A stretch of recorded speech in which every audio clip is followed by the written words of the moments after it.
Good morning and welcome back to TopstepTV. Today is August 6th, 2025, and this is the opening call. You're here. You made it to the best trading show in the game, really. Guys, I think we do a pretty damn good job at what we do. I got some friends here. John Hoagland, John Doherty, JD, Hoag. How we feeling this morning? Feeling good, man. You're right. Nobody does it better. This I is don't the think best so. place to be. Best place to be. JD, how you feeling? I'm feeling excellent. I'm ready to go. We got that gold orb trade poll up in the chat right now. I want to give a shout out to my older brother Denny. It's his birthday today. Happy birthday. No chance he's watching right now. I don't even think he knows that I'm part of this show, to be honest with you. But someone in my family might be watching, and they'll wish him a happy birthday for me. JD, that's interesting. I got a birthday in my family today too. It's also my older brother's birthday. What's up, Dante? He might be watching. I know my nephew Hudson, he watches, but yeah, shout out to older brothers today. There we go. It's Older Brother Wednesday. This is gonna be a good day. Yes, it is. We got this poll up in the chat. The opening range trade, we are going to take it in gold. Gold opens up in about 3 minutes. So place your votes. We got a 1 minute, 3 minute, or a 5 minute opening range. Right now, we got 93 votes. We talked about this yesterday. If we have a tie, do we just take them all? Right now, each one of those ranges has a 33% chance of winning. Oh, wow. Look at that. I was going to say there's absolutely the probabilities of having an absolute tie in this poll close to zero, right? But we're actually almost there. Yeah, pretty close here. Pretty close. All right, 1 minute starting to take the lead here, 39%. Make sure you get your votes in there, and if you haven't done so already, hit that thumbs up button early for Big Brother Wednesday. 427 people watching right now. We only got 123 votes. Get your votes in there, and we will see which one we take. Again, gold opens up in about 2 minutes. Before we get into that, JD, we have some news we want to get to. We can run that clip. Oh, yeah. You want to do that now? Let's do it. Now. We got some more news out there about jobs, wages, inflation, and the Bureau of Labor Statistics. Still griping about this one. Oh, the clip might not be ready yet. Hang on a second. All right. We'll come back to That's it. all right. We'll come back. Oh, there it is. There we go. The Bureau of Labor Statistics collects data on a number of key economic concerns and produces critical reports on prices, inflation, and unemployment. The data is then used by businesses, investors, and government organizations like the U.S. Federal Reserve to make critical decisions. But Friday, President Donald Trump abruptly fired the commissioner of the BLS, Dr. Erica McIntyre, accusing her of rigging the latest jobs report for political purposes. Former BLS Commissioner William Beach, nominated by Trump in his first term, says that's impossible. The commissioner doesn't do anything to collect the numbers. What I think really upset the president on Friday were the revisions to May and June. The BLS's initial monthly jobs estimates are often based on incomplete data, so they are revised twice after the initial report, followed by a preliminary annual revision in August and a final revision in February. BLS is the finest statistical agency in the entire world. Its numbers are trusted all over the world. The BLS collects jobs data in two separate surveys. The first is done in part with old-fashioned door knocking. A second survey is collected from thousands of businesses and government agencies via telephone, internet surveys, and for large corporations through an automated data transfer. The president's attack on the commissioner and on the Bureau could undermine that trust over the long term. In Atlanta, I'm Ivan Rodriguez.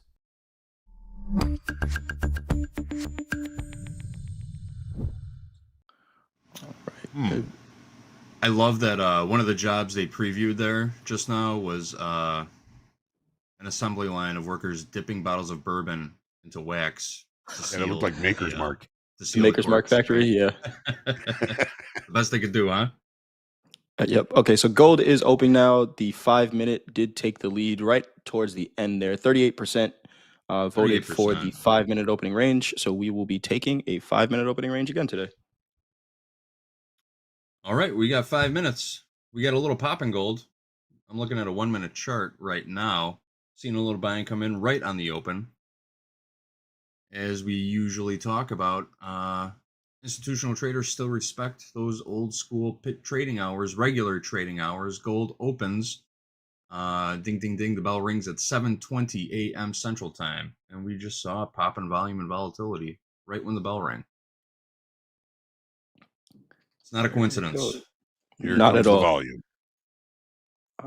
16 tick opening range right now for the 1 minute. That's about to close in about 5 seconds here. Ooh, Gold with some nice selling last night. Mm-hmm. yeah.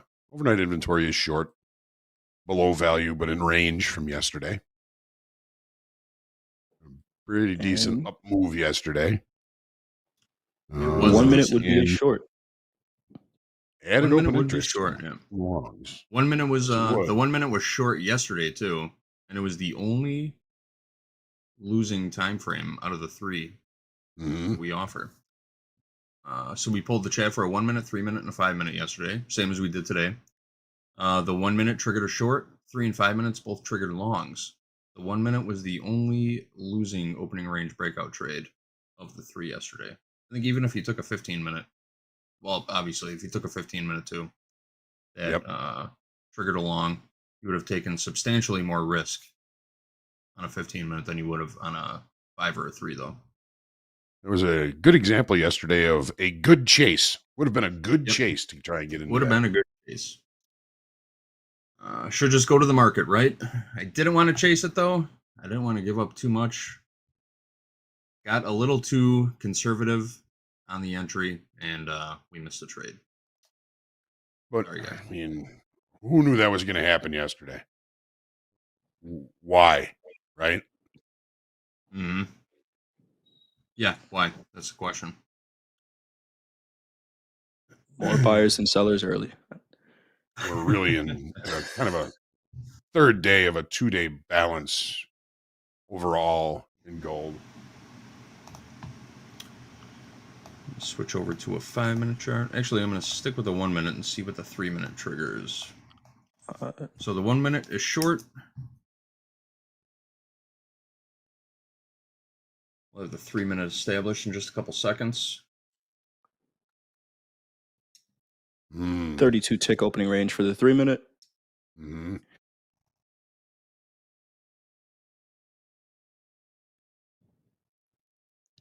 And let's see Just a what we little got bit for 5. We higher. got another 2 minutes here. And we'll wait. JD, you want to get to that news in gold while we wait for these 2 minutes Sure. play out? We were just Ready for the trade? Yeah, we were just alluding to it too. Some content from Market Watch out this morning saying gold prices could touch a new record in the next 3 months, driven by a worsening trajectory for U.S. growth and inflation, Federal Reserve independence concerns, and a weaker dollar. That's according to a team of Citi analysts led by Maximilian Leighton, who bumped their near-term price forecast 0 to 3 months to 3,500 an ounce from 3,300 an ounce. Their expected range for gold for the next 3 months was lifted to between 3,300 and 3,600 an ounce, and that's up from 3,100 to 3,500. So Citi is expecting some a nice spike in gold coming up in the next couple of months. Oh, here we go. Nice. 3 minute just triggered a long in gold. Yep. Similar price action to yesterday. And we got 35 seconds for this 5 minute to close. We'll be ready for that trade. And we're taking the trade, whether it breaks the range to the upside, we'll be in a long. If it breaks the range to the downside, we will be in a short. Been looking pretty choppy the last couple hours. Yep. Yes, it has We been. are in the single prints for that rally yesterday. We'll see if we see some buyers come back in here and try and push this back up into value. I think it's pretty safe to say if we were in the 1 minute, we'd be stopped out by now. Yeah. For sure.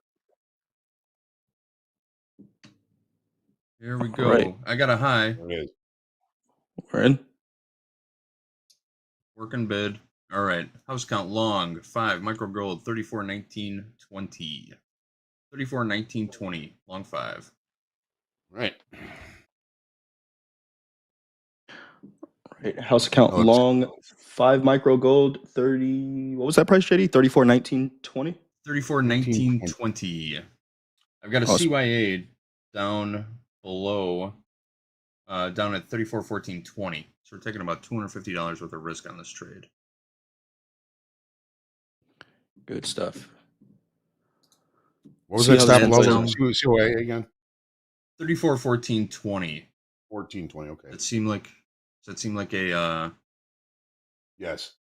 wide enough stop? It's enough to knock out all the stops. It might be right below that opening range. I think. You never really know, Okay. but you just can't leave it right at the low. Yeah, for sure. A lot of people trade these opening range breakouts, and when those stops get hit, you see that liquidity grab. But let's hope everybody's on the right side today. We got a couple tickies in this trade already. We'll peel a couple off at 1R. Well, we'll figure it out we'll cross that bridge when we get to it. Only thing we're working right now is the exit. See if this one runs. Yesterday, again, nice trend day to start off. Trade was an immediate winner. If we'd gone to the market, we would have gotten a horrible fill, but it still would have been good. Yeah, that one just ran yesterday. Let's hope we do the same thing today. We do got overnight VWAP in gold up at 34.25.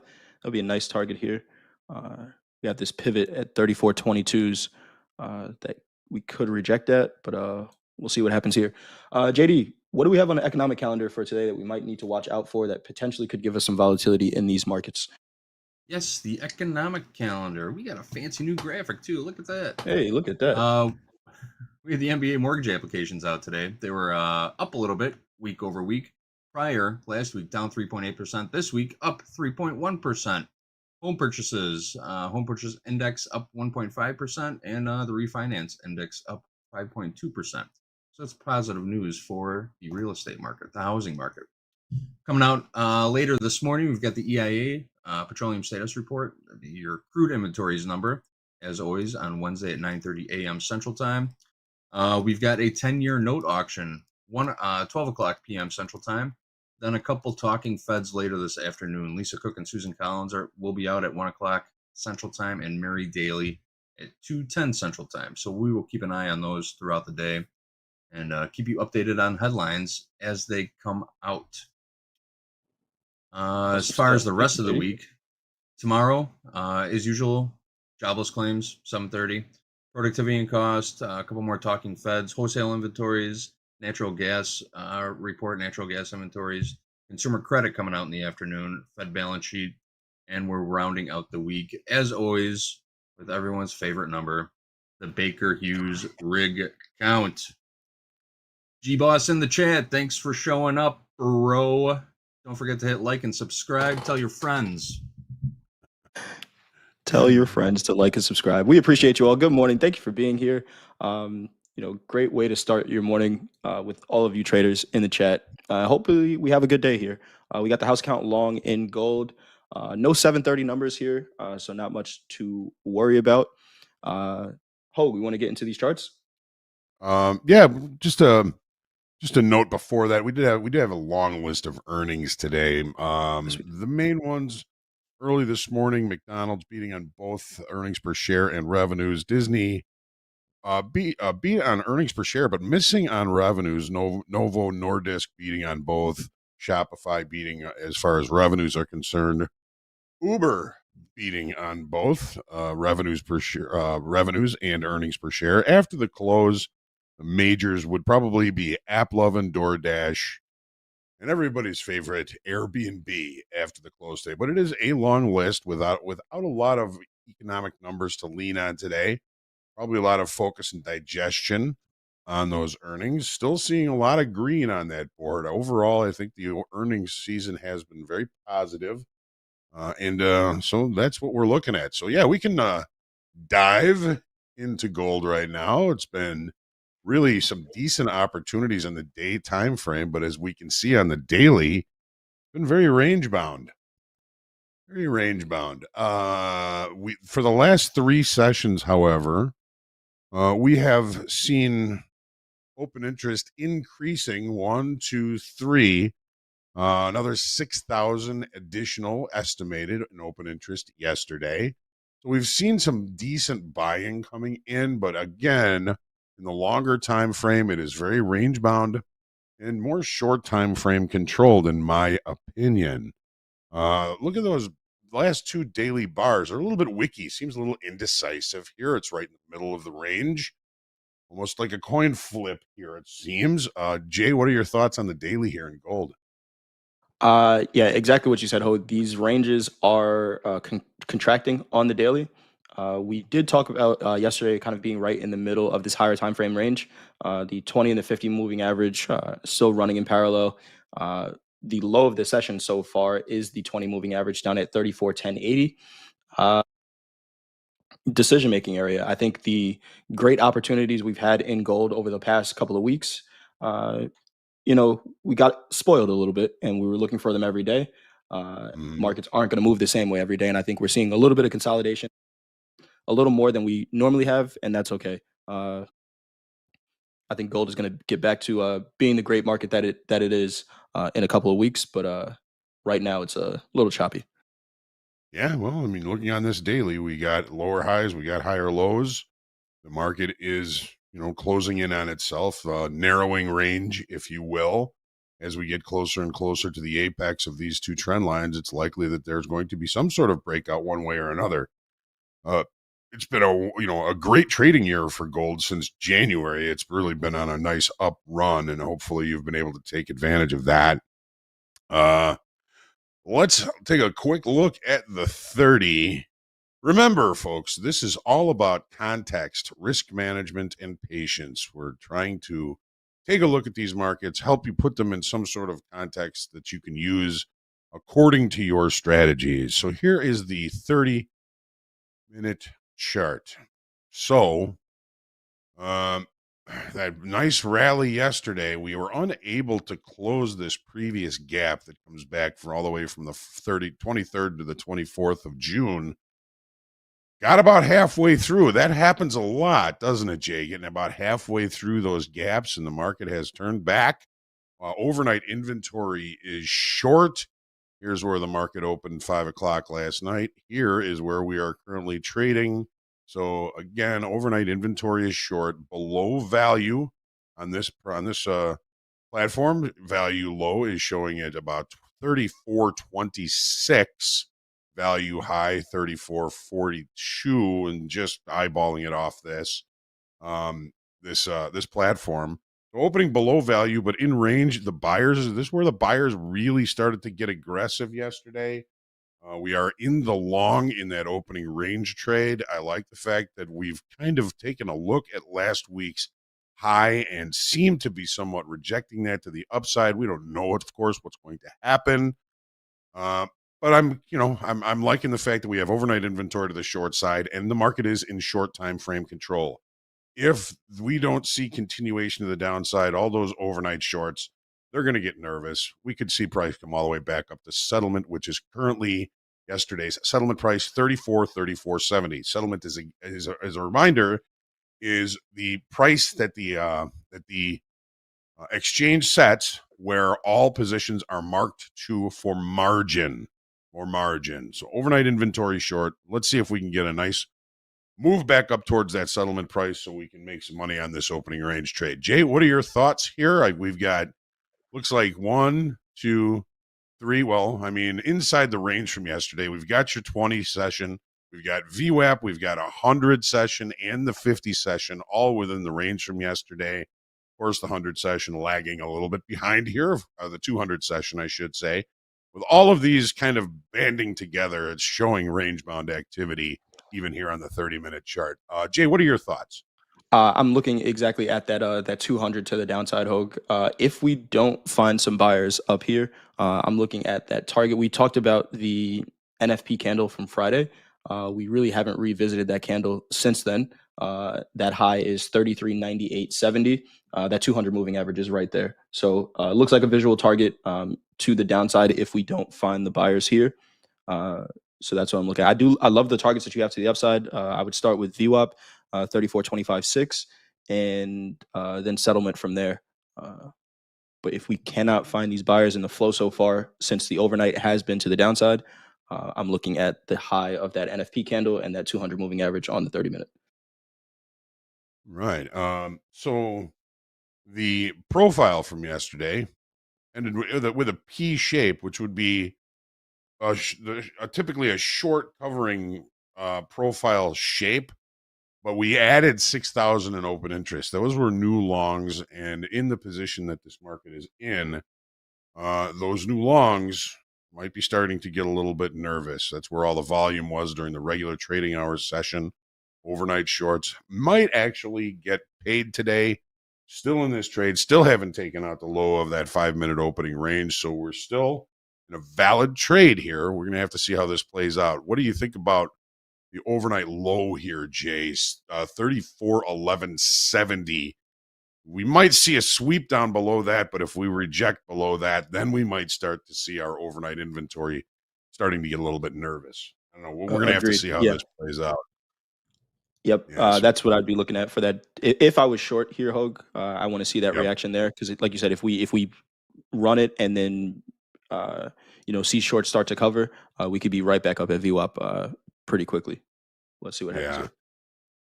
All right, we just swept the low of the opening range. We have, pretty decent space below here for our stop. We just swept those stops that were just below that low of the opening range. The low of the opening range was 34.50.5.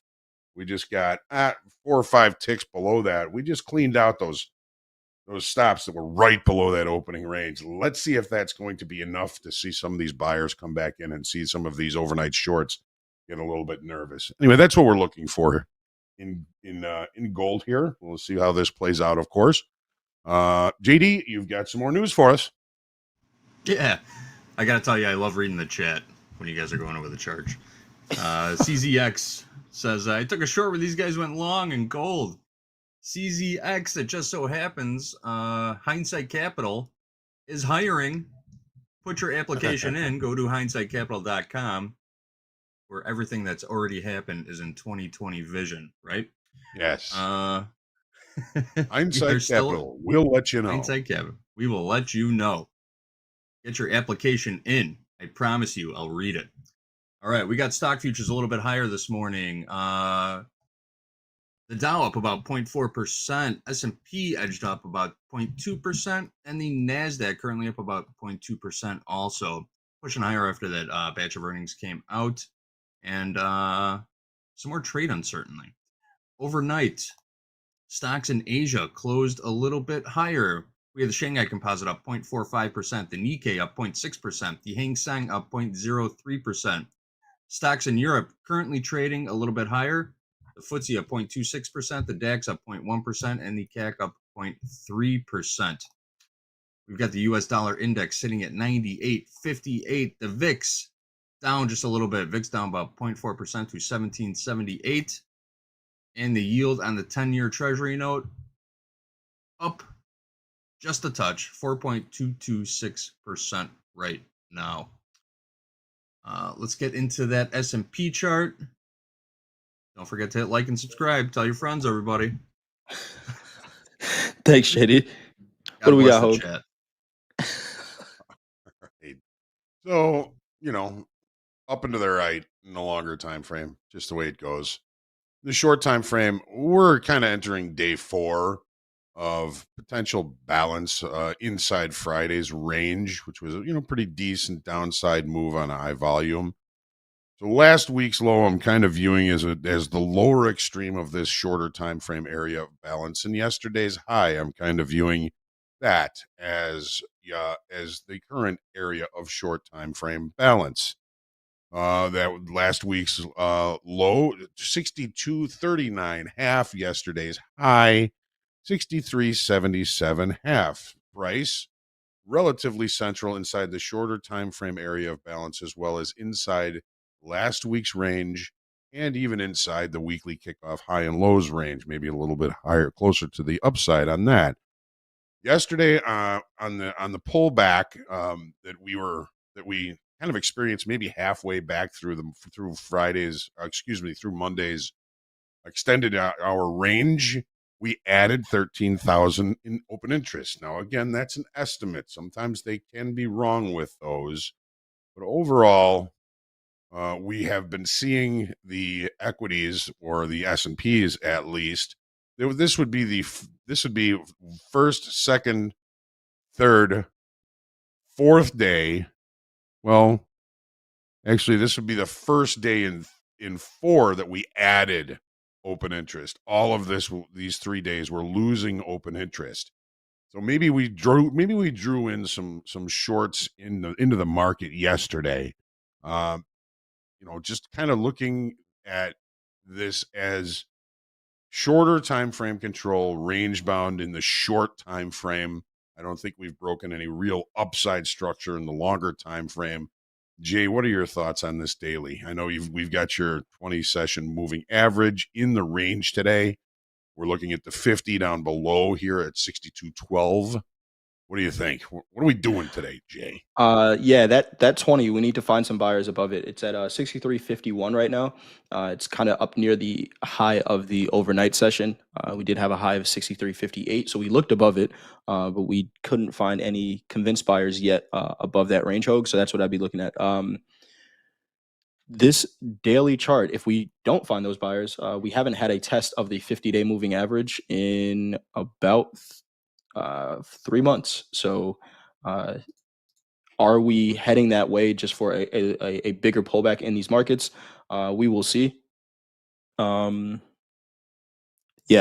we need to find some buyers above 63.50 if we're going to continue. I was reading an article on Market Watch today, and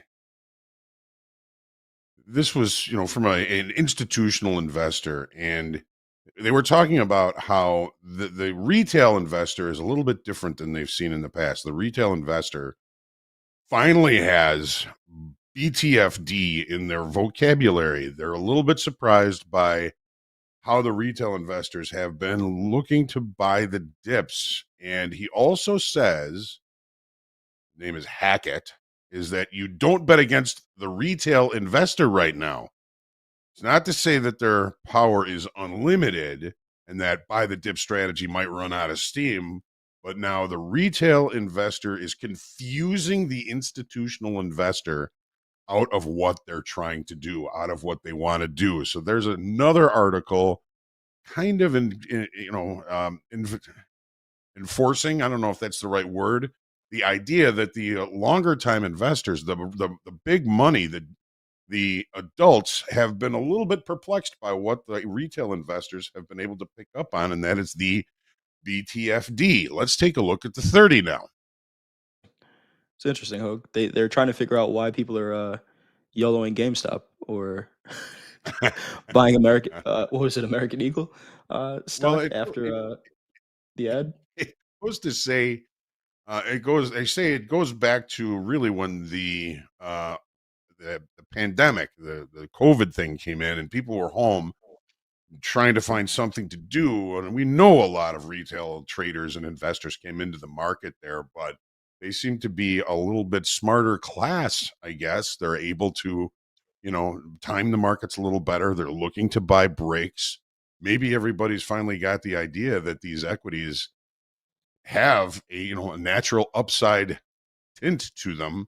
They're very resilient. Yeah, eventually the retail investor is going to get too long, and that's when we're going to see the pullback that the investing class of trader is looking for, but they haven't been able to get it yet because, well, even Dalton says, even like laggard buyers, they can move the market, for a period of time. You don't know how far. You don't want to fight them, and timing the opposite direction is going to be difficult. But I just found that to be a very interesting article. I And wonder. again, kind of.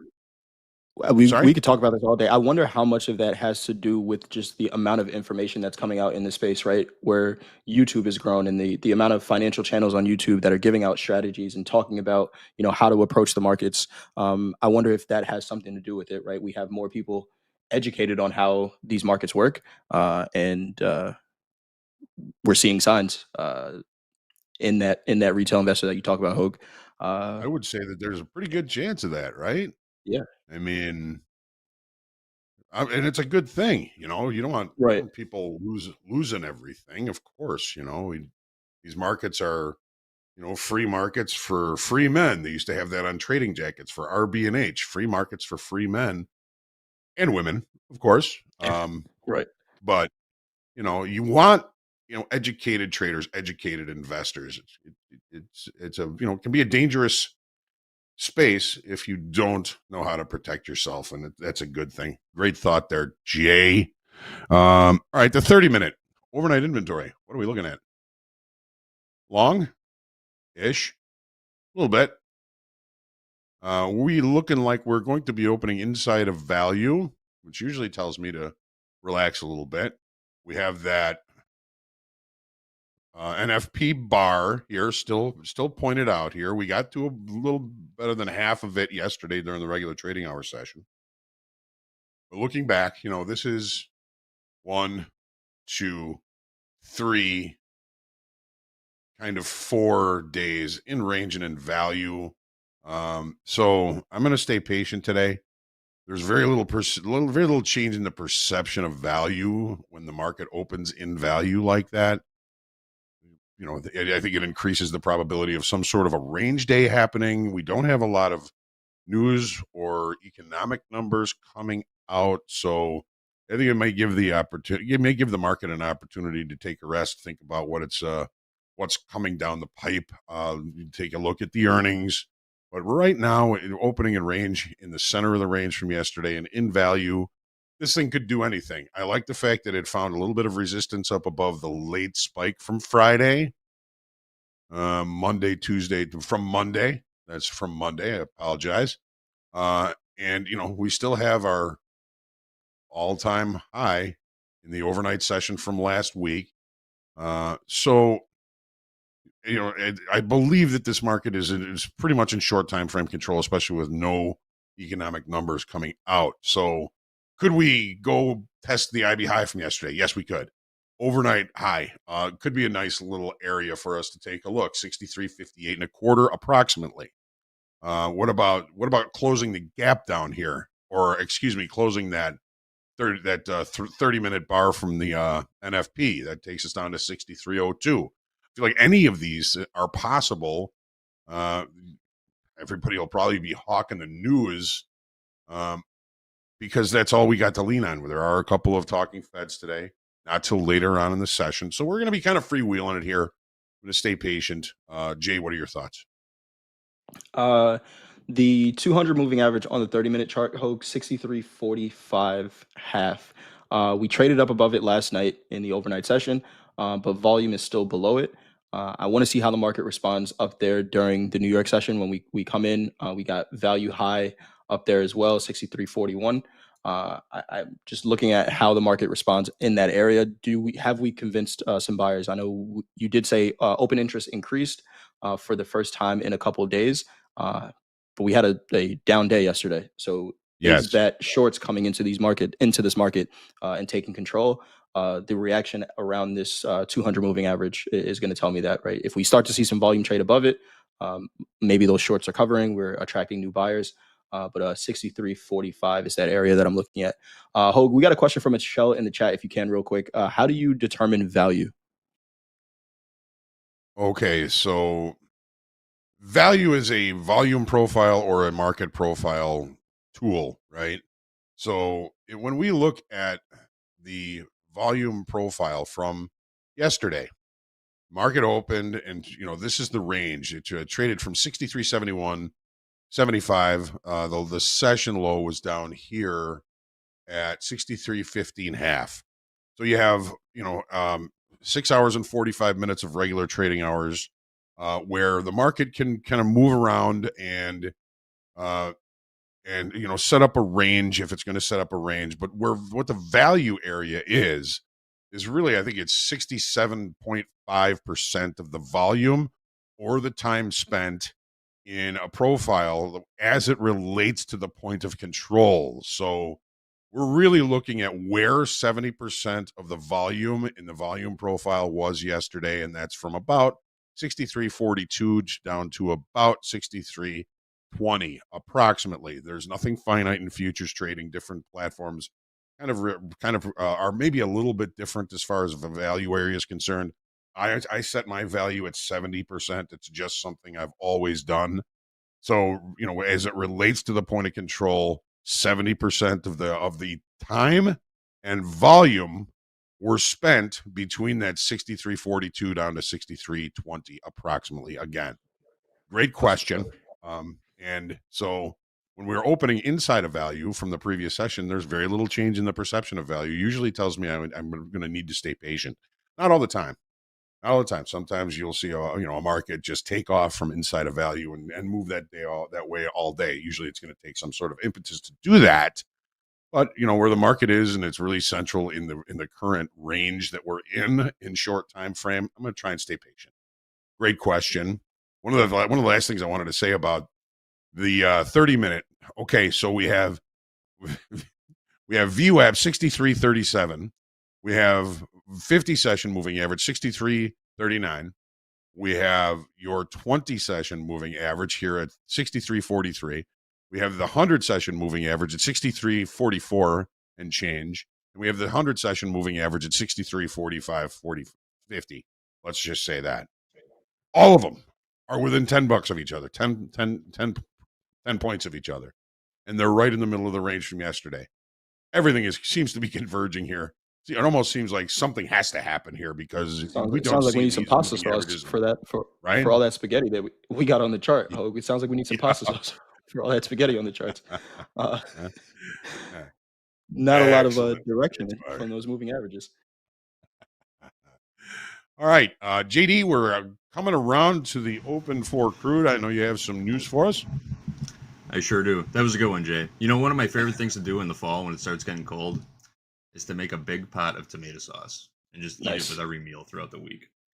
Anyway, we got a couple ticks on this gold trade now. Keeps ticking higher. But as far as crude goes, we're looking at a Reuters article here. Rebounding off of 5-week lows hit yesterday.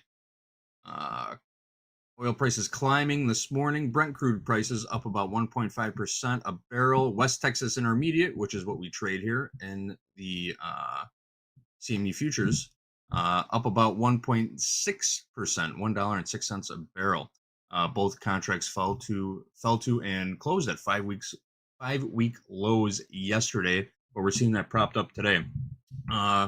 They're saying that the drop in prices yesterday came from those oversupply concerns from the OPEC Plus meeting on Sunday, where they came out, announced they're boosting production by right around 550,000 barrels a day. But we're seeing a little spike in prices off of those 5-week lows. So let's get into those charts. We're going to take the opening range trade. Can we put that pull up for the opening range breakout trade also? Should we take the 1 minute, 3 minute, or 5 minute in crude oil? We're going to let the chat decide. Crude oil opens in about 6 minutes, 8 o'clock a.m. Central Time, top of the hour. We have Neil Kashkari, best name for a Fed person, Cash and Carry speaking, out of line here, it seems like, but he's saying it still may be appropriate in the near term to begin adjusting policy rate. 2 rate cuts this year still seems appropriate. That's from Cash and Carry. He was not on the schedule, but he decided he was going to talk anyway. All right, let's take a look at these charts. All right, crude oil. What do we say about crude oil other than range? This is a daily chart. We're going back, 2 years now. We've been kind of stuck in this range. We're right in the middle of it. It's very short time frame controlled, and I can show you how, or one of the nuances that will be telling us this on the 30-minute chart. 4 down days on lower open interest. Yesterday was the 4th day. We lost another 6,100. That's the estimate. So we've been losing open interest as we've been coming off of this high. Longs got a little bit short up here, perhaps, and they are currently getting smushed. So last week's low, obviously, 6505. We found support there yesterday. We found support there last night. Markets are range bound. They have a tendency to go from high to low, low to high, high to low, low to high. We see that quite often. So we had about 4 days of long liquidation, and that long liquidation takes selling power away from the marketplace, particularly when the market is overall short time frame controlled. Seems strange to say that the market is somewhat short time frame controlled, but it really hasn't moved all that much, even with the OPEC plus news and the other things that have fundamentally changed it in little ways, but nothing major as far as any really longer time frame hedging adjustments. If you ask me, that's just me, and I can show you on the 30-minute chart how I can, one of the nuances that we look for that says, yeah, this is a short time frame control because it's respecting short time frame levels. Jay, what do you see on this 30-minute chart, if there's anything that sticks out to you?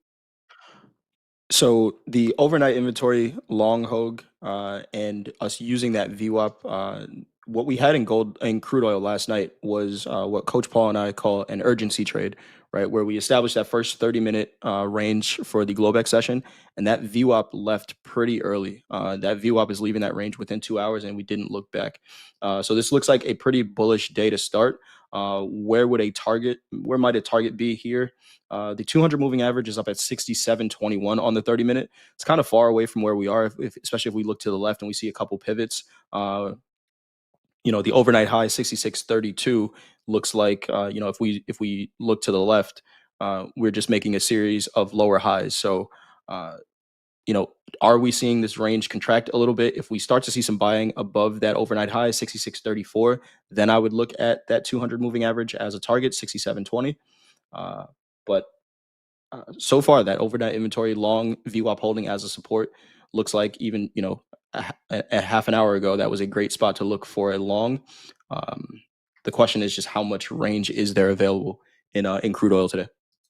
Yeah, what is it already? Crude oil, it's already up 1.5%. Right. And we do have inventory out today as well. Yes, we do. So yeah, overnight inventory. I mean, even if you just look at the anchored VWAP from the 30-minute bar from the open last night, you could see overnight inventory is long. I mean, these buyers have been respecting this anchored VWAP all night long. Is that a sign of shorter time frame control? It might be. Overnight inventory is long. We are going to be opening with a gap to the upside. Let me show you how and why I pay attention to naked points of control, whether they're TPO or volume naked points of control. This is how we can make somewhat of an assumption that these markets are controlled by shorter time frames. This naked point of control on the low here, 6506. It was actually this is a TPO point of control. The market stopped right just short of it here on the 25th. Overnight looked below it. We rallied. We left a naked point of control here. We left a naked point of control here. We were sloppy in this little rally to the upside. We left unfinished business.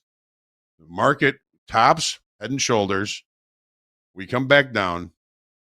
Where does the market trade to? Well, one of these naked points of control, 66.57, traded right to it. Bounced, traded through it to the next naked point of control from here on the 27th. Right to it. Bounced. That naked point of control, 65.51. Right to it. Bounced. These are short time frame reference levels that the market will target. If traders are looking at it, they will bring price there. It can be a great exit. And as you can see, it can also be a great entry. Well, yesterday, what did we do?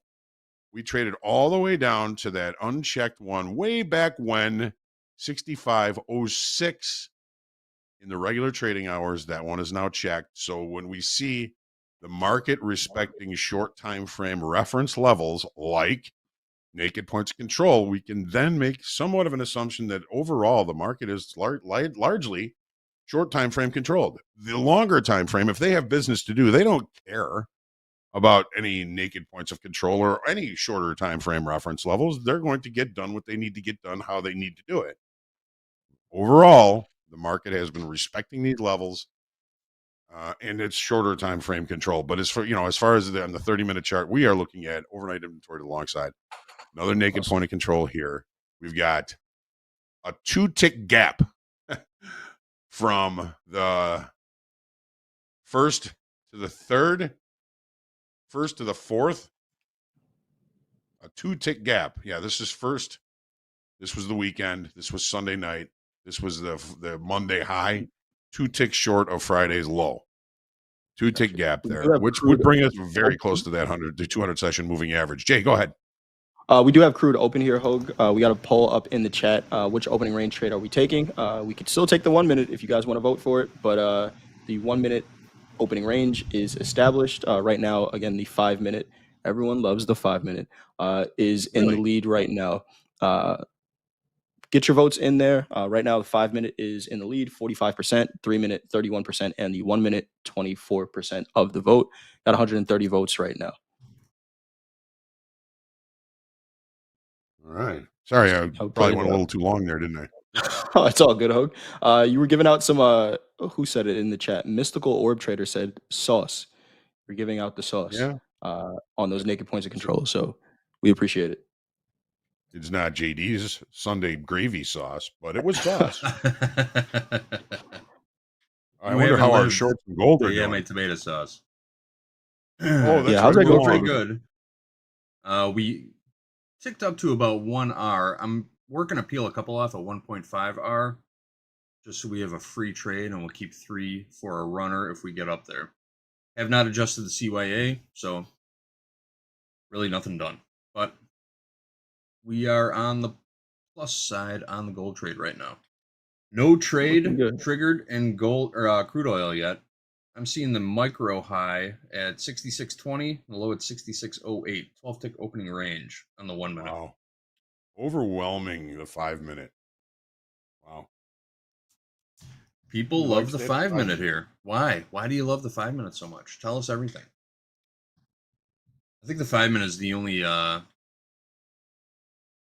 orb trade. It's the lowest time frame that Edgeful keeps statistics on, so I think it's the only one that a lot of people look at. Yeah, I think so.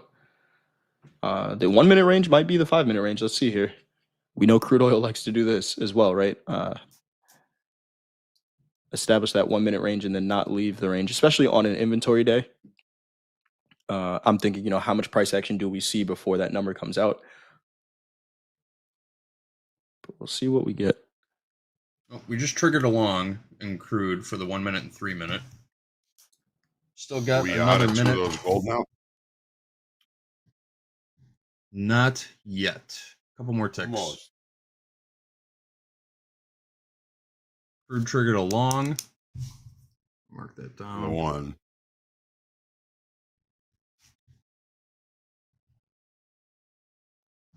We've got another minute until the 5 minute opening range is established, and we'll take that trade. And for the traders asking about the NASDAQ, we will cover the NASDAQ as soon as we are done with this crude oil trade. The way we structured this, most of our traders trade the NASDAQ, so we want the most pertinent information right before fast markets opens up. We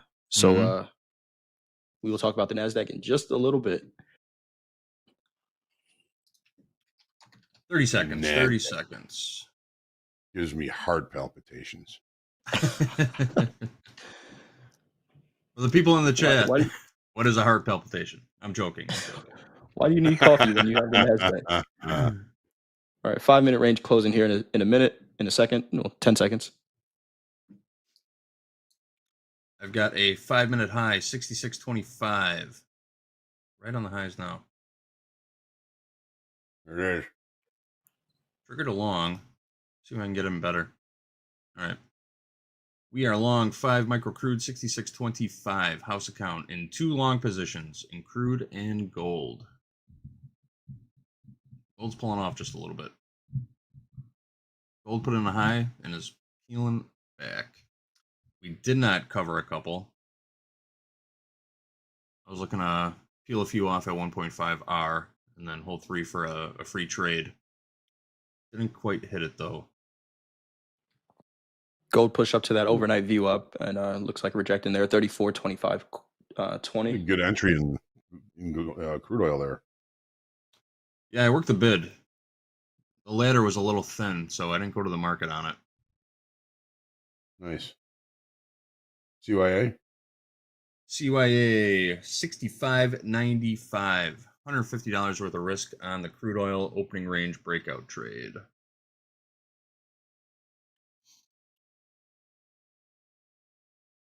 We're about to hit Awesome.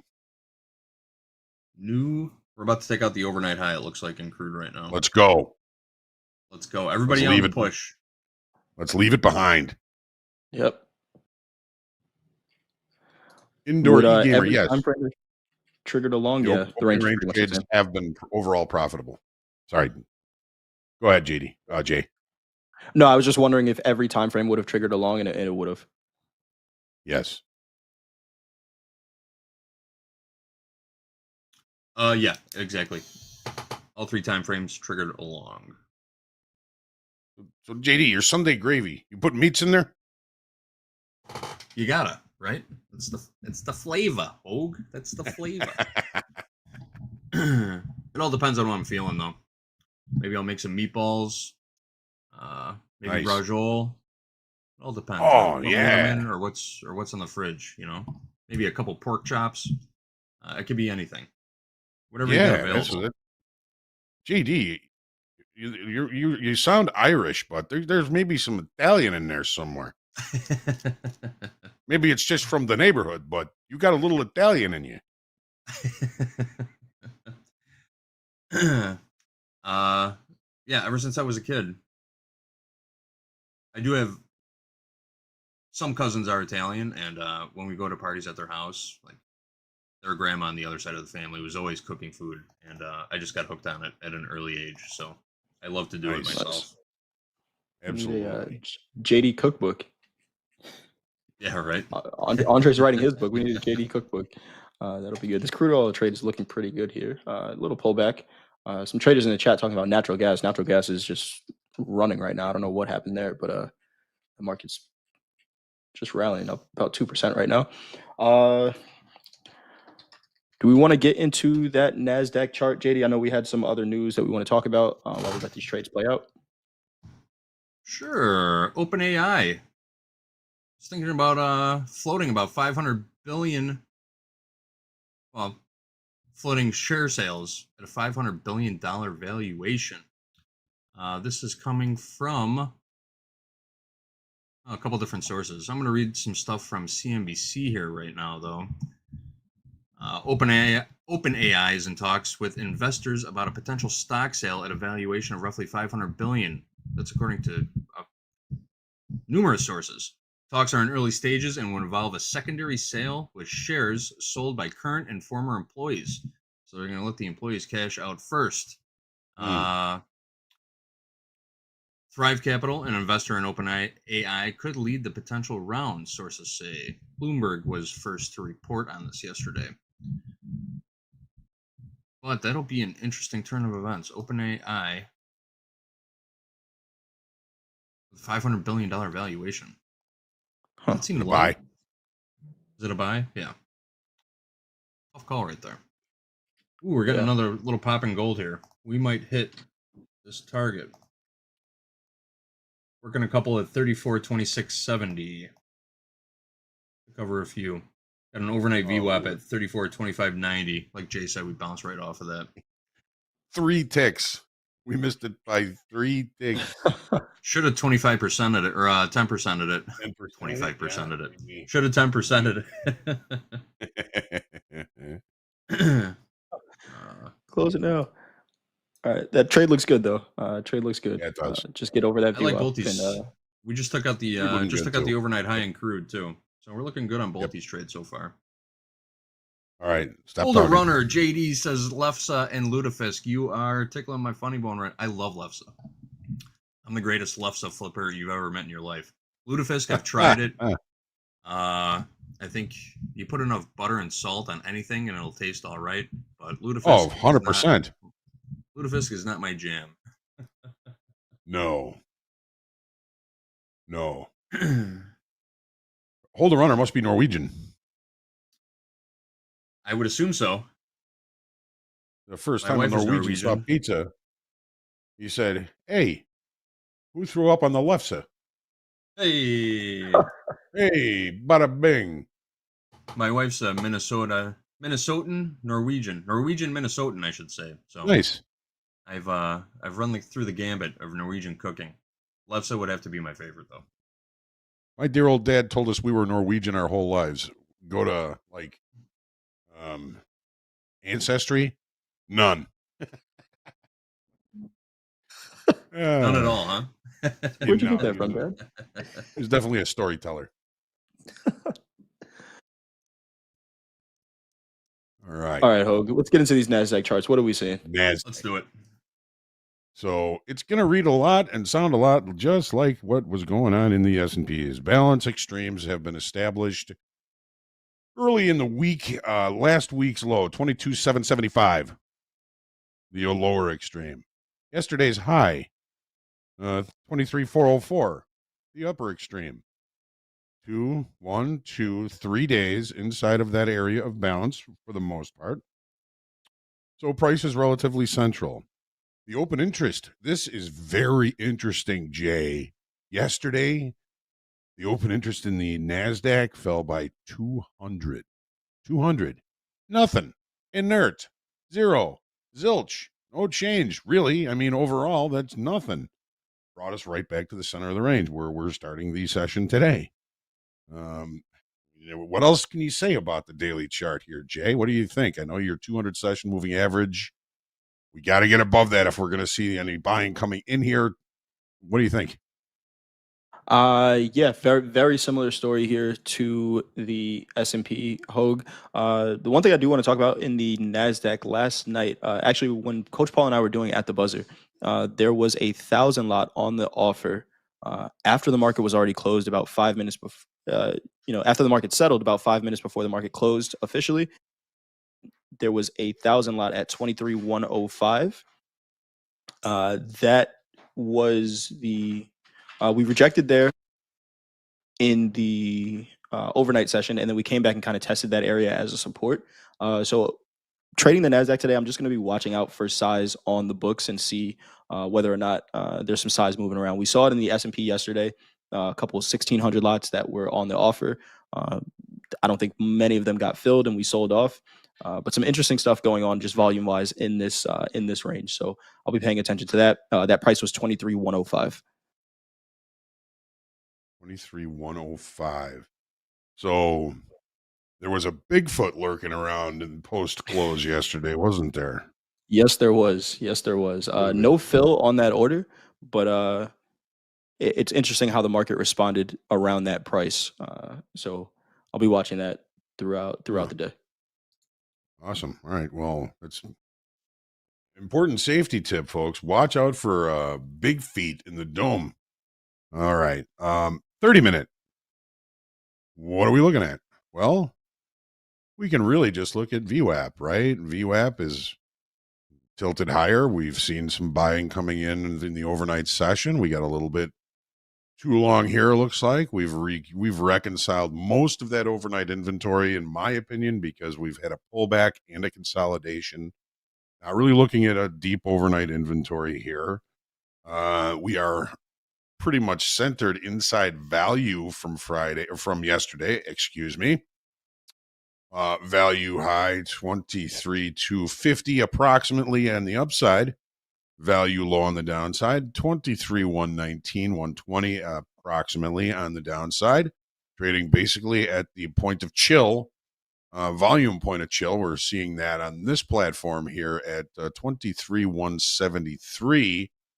No real change in the perception of value has me believing that this market is probably going to provide better trade locations as the day goes on.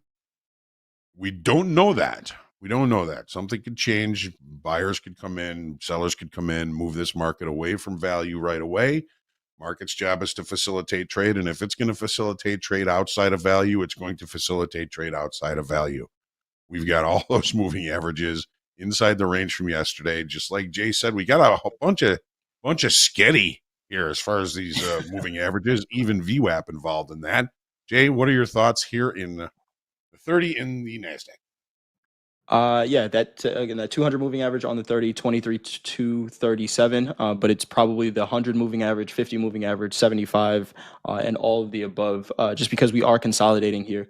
I think it was Billy in the chat that said it feels like we're going into a couple of weeks of consolidation here, which we have seen these equity markets do, and this is how it starts. So, it is still summer trading. Whatever that is supposed to mean. We saw last summer it was pretty crazy. But if the volatility starts to decrease and we get range bound, I wouldn't be too surprised. And this is again how it starts here. So I'd be watching, reaction to VWAP supportive so far from the overnight session. Like you said, Cahogue, overnight inventory is long. VWAP is supportive in the NASDAQ. 23,237. I don't see anything as far as, yesterday we talked about some orders that got filled on the sell side up at that 380 to 360 range. And we wanted to be short below that. Pretty nice sell. I don't see anything similar today. If something does pop up, I'll put it in the chat, but not seeing anything similar right now. Thanks, Jay. All right. That does our 4 markets. Again, all about context, risk management, and patience, traders. All right. JD. Hogue, real quick, if I can answer one more question. There was a question, how do you know, from Rogue Trader, Rogue Ticker, how can you tell if the order got filled or not? I use another platform just to kind of track some volume stuff, but on Topstep X, if you have the DOM up on your screen, you can have the volume profile up on the right side, and Hogue has it right there actually. You can see the volume that's traded at every price. So if we look at 23,105, which is where that 1,000 lot order was, only 23 contracts traded there. So could it have traded out? Maybe. Did it all trade out at that price? It didn't. So maybe they split that order up or something like that, but it didn't all trade out at one price.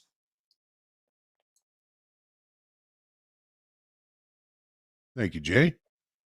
Yep, only 23 traded there. So it looks like it probably was placed after price moved up through that level and never came back. Maybe that was the goal. They were trying to scare it away. Right. Maybe so. I'm pretty sure if I saw Bigfoot walking at me, I'd probably run away too. Oh, yeah, I'm running away. I'm going the other way. Stand your ground, boys. JD, we got some more news we want to talk about? Yeah, we got one more story to share. A couple weeks ago, we shared a story about drones taking over the friendly skies. And we got an update from Transportation Secretary Sean Duffy just yesterday. Here's what Secretary Duffy had to say about the future of drone dominance in America. We are going to unleash American drone dominance. We are announcing a new rule to normalize beyond visual line of sight. The rules are going to completely change in the way that drone use is going to be approved. And what this is going to do is, again, allow our innovators and businesses to continue to create and innovate and change the way our industry works with the use of these drones.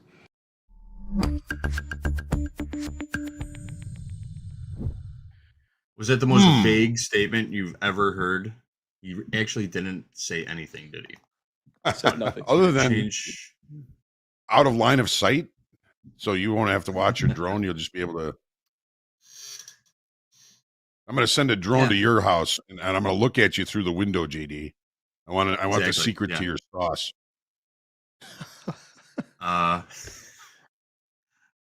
Yeah, and I guess we can't buy attack drones anymore to steal packages from our neighbors. That'll be off the chopping block. Predator drones. Wouldn't that be hilarious? Stealing my McDonald's before it even gets to my front porch. We're gonna start seeing, instead of beware of dog signs, beware of drone, right? If you're trespassing on somebody's lawn. It's drone dominance. Drone dominance. I Get a little pullback in crude here now. We're back to break behind even my house on once, our. and it was looking right at me. I was standing on the deck with my wife. So I look up at it, and I flipped it to bird, and it flew away right away to the other side of the school that's next door. Found out later on it was the cops. They were just testing their drone. It's like, don't test it. Don't test it in my house. We're just test it in my testing their house. drone. JD, who do we got on the calendar for today? Who's traded up with us on TopstepTV today? Oh, we got a good one today. I already see Doom in the green room. He's ready to go. He's on that lazy boy. Every time I see him in that chair, I want to go out and buy a lazy boy so bad. But coming up in fast markets, like I said, Doom is here. Dakota's here. Baron will be here. We might get a drop in from MP also, but they're going to be joined by the usual cast of characters, Andre, Jack, and Hoag. The Thunderdome, Alfie and Chad will be back again. These guys have been chopping it up all week long. They're going to be here for the rest of the week. Coach Jay will be monitoring their trading behavior and, I don't know, guiding them, roasting them, toasting them, whatever you got to do, right? Those guys traded up 12 yesterday. o'clock. They're doing great. They're getting more comfortable, you could tell. Yep. 12 o'clock p.m., noon Central Time. Ho coming in for the morning recap. Then I will be on with Hoop and Andrew B for a little lunchbox trading. After that, we got Jack and Bonnie coming in to stump you on top quiz. Rising star Travis B is here. Travis B will be talking to Andre and Jack.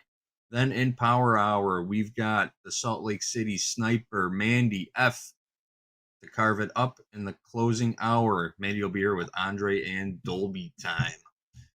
Big day of tradertainment coming your way, folks. Stick around. Don't forget to hit like and subscribe. Don't think you got away without looking at the checklist. To nag everybody, get your checklist, get it in order, do the homework. You don't get to go out and play if you don't do your homework.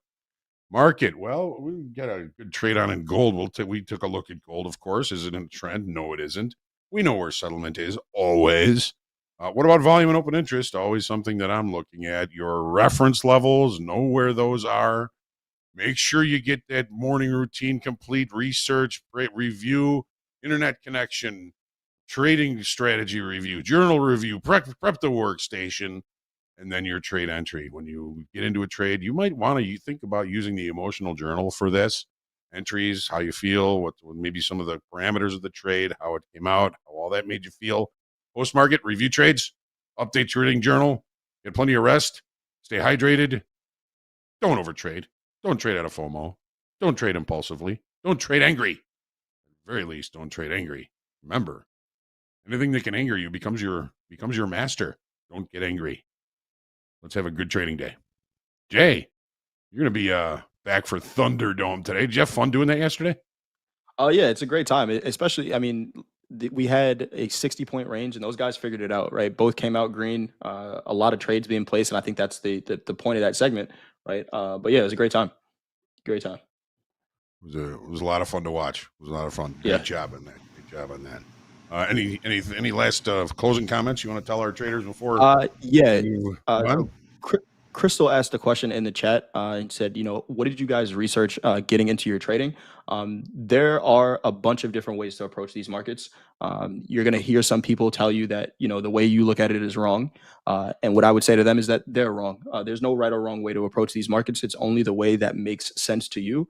If you can identify something that you can repeatedly make decisions on, that you're comfortable placing risk behind, that's really all you need. And then hopefully that gives you a positive result at the end of it as well. So find something that makes sense to you, stick with it long enough for you to know when it works and when it doesn't work, and then put the risk behind it when it does set up. Trade well, manage your risk, and I will see you all for the Thunderdome. All right. Well, as always, Jay, John, always a pleasure to be with you. Always a pleasure to be with all of you in the chat, of course. I would like to go through the top of the chat. We got a little bit of competition going now. We had Shubham first one in. Crawdad was in. AVS. Jibo, haven't seen you in a while. Lacey says woof too. Alex LPA, Man Caves, Nick Nichols, Gil Rumor. Good to see everybody. And as always, welcome to all of you. We did have some news just come out, might be affecting our crude position here. Apparently, Russia is going to increase Western oil exports to nearly 2 million barrels per day in August after a drone strike on refineries. So they're going to try and kill the crude oil pricing on us. Not really seeing too much of a reaction in that. And right now in crude oil, we are still holding that long position. As always, I'm going to remind you, make sure you breathe. Stay humble, grateful, creative, and centered in your trading. Pray for peace every day. And if you want to get to the fast markets, you're going to have to go through the Ring of Fire.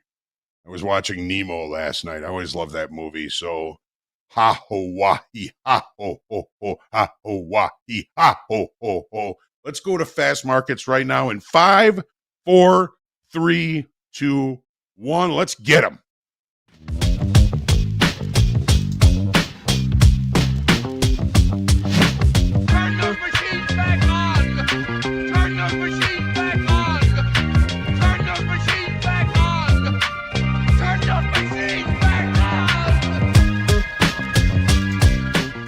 Yep. Hold on to your butts for drone domination. This is Topstep TV. Rang a dang. What up, Andre? What up, Jack? Welcome everybody to Topstep TV. This is Fast Markets. Who we got on board today? Lower left-hand corner. Saw him yesterday in that beautiful recliner. Doom in the house. Lower right-hand corner with the heartbeat monitor. Mr. Dakota and Jack with that wonderful intro. Let's get right into it. Dakota, happy Wednesday. Thoughts coming into this trade? Matt, good morning. Good morning. It's been a minute. You said drone or Jerome dominance? Jerome. Drone. D-R-O-N-E. Okay, drone. Apparently Okay. the U.S. is poised for drone dominance. Okay, I was going to say Jerome makes a little bit more sense when it comes to these markets. No, it's Wednesday. We're doing that combine counter challenge. And yeah, I'm excited. Today's going to be a good one. I think today the people vote. The people get to vote today, I believe. I did a little teaser last night, and I'm excited. Giving some updates, watching these markets. Let's see where these markets go. We're in an interesting one. I like the house account long in gold. You can see I have the hourly chart up here on the left, 5-minute chart over here on the right, and we're kind of right in the middle of this range today. We're up just a little bit, and we'll see where this market takes us. Yes, we will. Let's take a look at some of these prices. I'm going to throw it to Doom. Last trade in the NQ, 23,169. ES, last trade, 63.37. Doom, good morning. How's it going? Thoughts coming into this market? Just nothing. We've been going sideways. It's just nothing. Up, down, and about what? 80-point range, if that, give or take. Nothing. Gonna wait for a nice breakout decision. A lot of news. Drones, Russia and oil. We made a little bit more than a pullback yesterday. Big shout out to Coach Jay for the heads up on the 1,000 lot. That definitely helped me last night. Where was it? Yeah. Well, it helped me a lot not to short the market at the low. It's like, Gotcha. Okay, not doing this. Not doing this. Walk. Save the bullets for tomorrow. That's right, my man. That's right. 23,105. Thank you, Coach Jay. 1,000 on the bid, I assume. I got overnight lows 23,001. It was at the ask. That 1,000 lot came in at the ask at 23,105. 23,105 in the NASDAQ. But we're basically unchanged for today. We got a nice little buyers. Speaking about buyers, I mean, someone's asking, where's Barron? I think he went to the grocery store. We had to send him back, send him out for chips. You know, last time we sent him out for chips, he forgot to buy the dip. Yeah. Oh, I see what you did there, Dakota. Well done. Welcome back, Dakota. You got that. Yes. 10 seconds till the open. Dow is selling off going into the bell right here, right now. Dow is definitely see some downside pressure. Again, house account long 5 micro crude from 66.25 in the money by about 5 cents. And long 5 micro gold from 34.19 half in the money as well. We are now open. Jack, I'm seeing some more selling here in the Dow, but what are your thoughts coming into this open? Any prices you got your eye on in ES or NASDAQ, Jack? Good morning. Sure. Kind of right here, right now in the ES is maybe a level that I'd be looking at to buy. We're just a few points above 6,300, maybe like 6 points below here would be 6,300 in the SPX. And then beyond that, I'm going to have to wait and see. But we're selling off the open a little bit. Yes, we are. Dow might be leading the way to the downside, selling in the ES as well. NASDAQ a little bit more reluctant to push lower. New low is just printed in the ES, 63.28 in the orders. Gold catching a bit of a bid. Dow definitely leading this thing to the downside if the ES want to follow. NASDAQ not so convinced before the open. We did have Uber earnings. I didn't get a chance to take a look at that. Guessing they beat. Markets They always are do. open. Markets are open indeed. Open, and they are moving on the move. Let's see. Dakota, any prices you're looking at to the downside or upside in the NASDAQ? Last trade, 23,190, pushing higher in the NASDAQ. Leaning bullish, leaning bullish. You can see my charts. Let's see if we could push over these 97s into these 200s. Looks like we're already doing that. I'm bullish today. I'm bullish. You guys, yeah, that's about it. I think we could push up and test these 240s. Like I said, anything can happen. It is Wednesday. There's not too much news coming out, to be honest. And we know all too well as of late when the markets are a little quiet, we tend to drift up and to the right. So I'm leaning bullish, but the market needs to tell me what it wants to do. I've been watching what's going on into everything else. Apple's up 2 and almost 2.5%, which that's a decent mover. Looking at the rest of these markets, it's kind of subtle. Apple's the big mover. Everyone else is kind of not really going anywhere, kind of hovering around break even. Oh, that pump in Apple may have something to do with the investment coming from the government, president. I did see that Tim Apple is expected to attend this event that is at 2:30. I'm sorry, 3:30 Central Time, 3:30 Central Time. So after the closing bell, right now we got a little divergence. Dow going lower, NASDAQ going higher, ES trying to figure out which way it wants to run with. Gold selling off here, trading 34.20. Dow still selling off. Crude pushing higher here. ES stuck. Jack, take a look at these rates. We had Kashkari coming out and saying good time to cut rates. I saw 4.22 less yield in the 10-year. Yeah.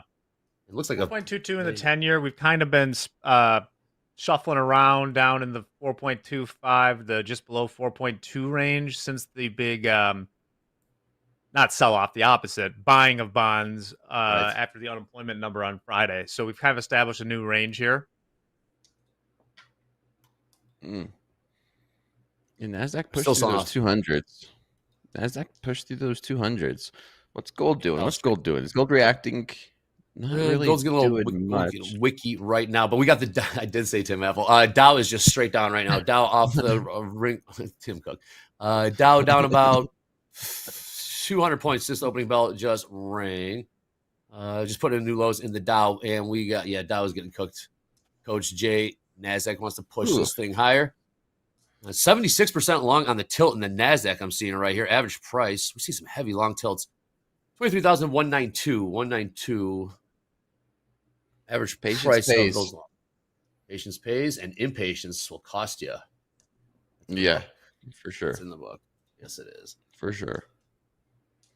We'll take a look at that. Man, everything's almost green. Nvidia's down 0.4, but everyone else is green. Tesla's catching a bid. Everything, I say everything. I'm talking about Tesla, Microsoft, Palantir, MicroStrategies. They're all up about like 0.5%, but Apple's still holding strong at 2.5%.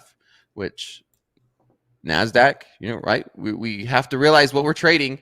NASDAQ it's a basket of stocks. So if we talk, Apple, Nvidia, Tesla, that's part of this, and you can see.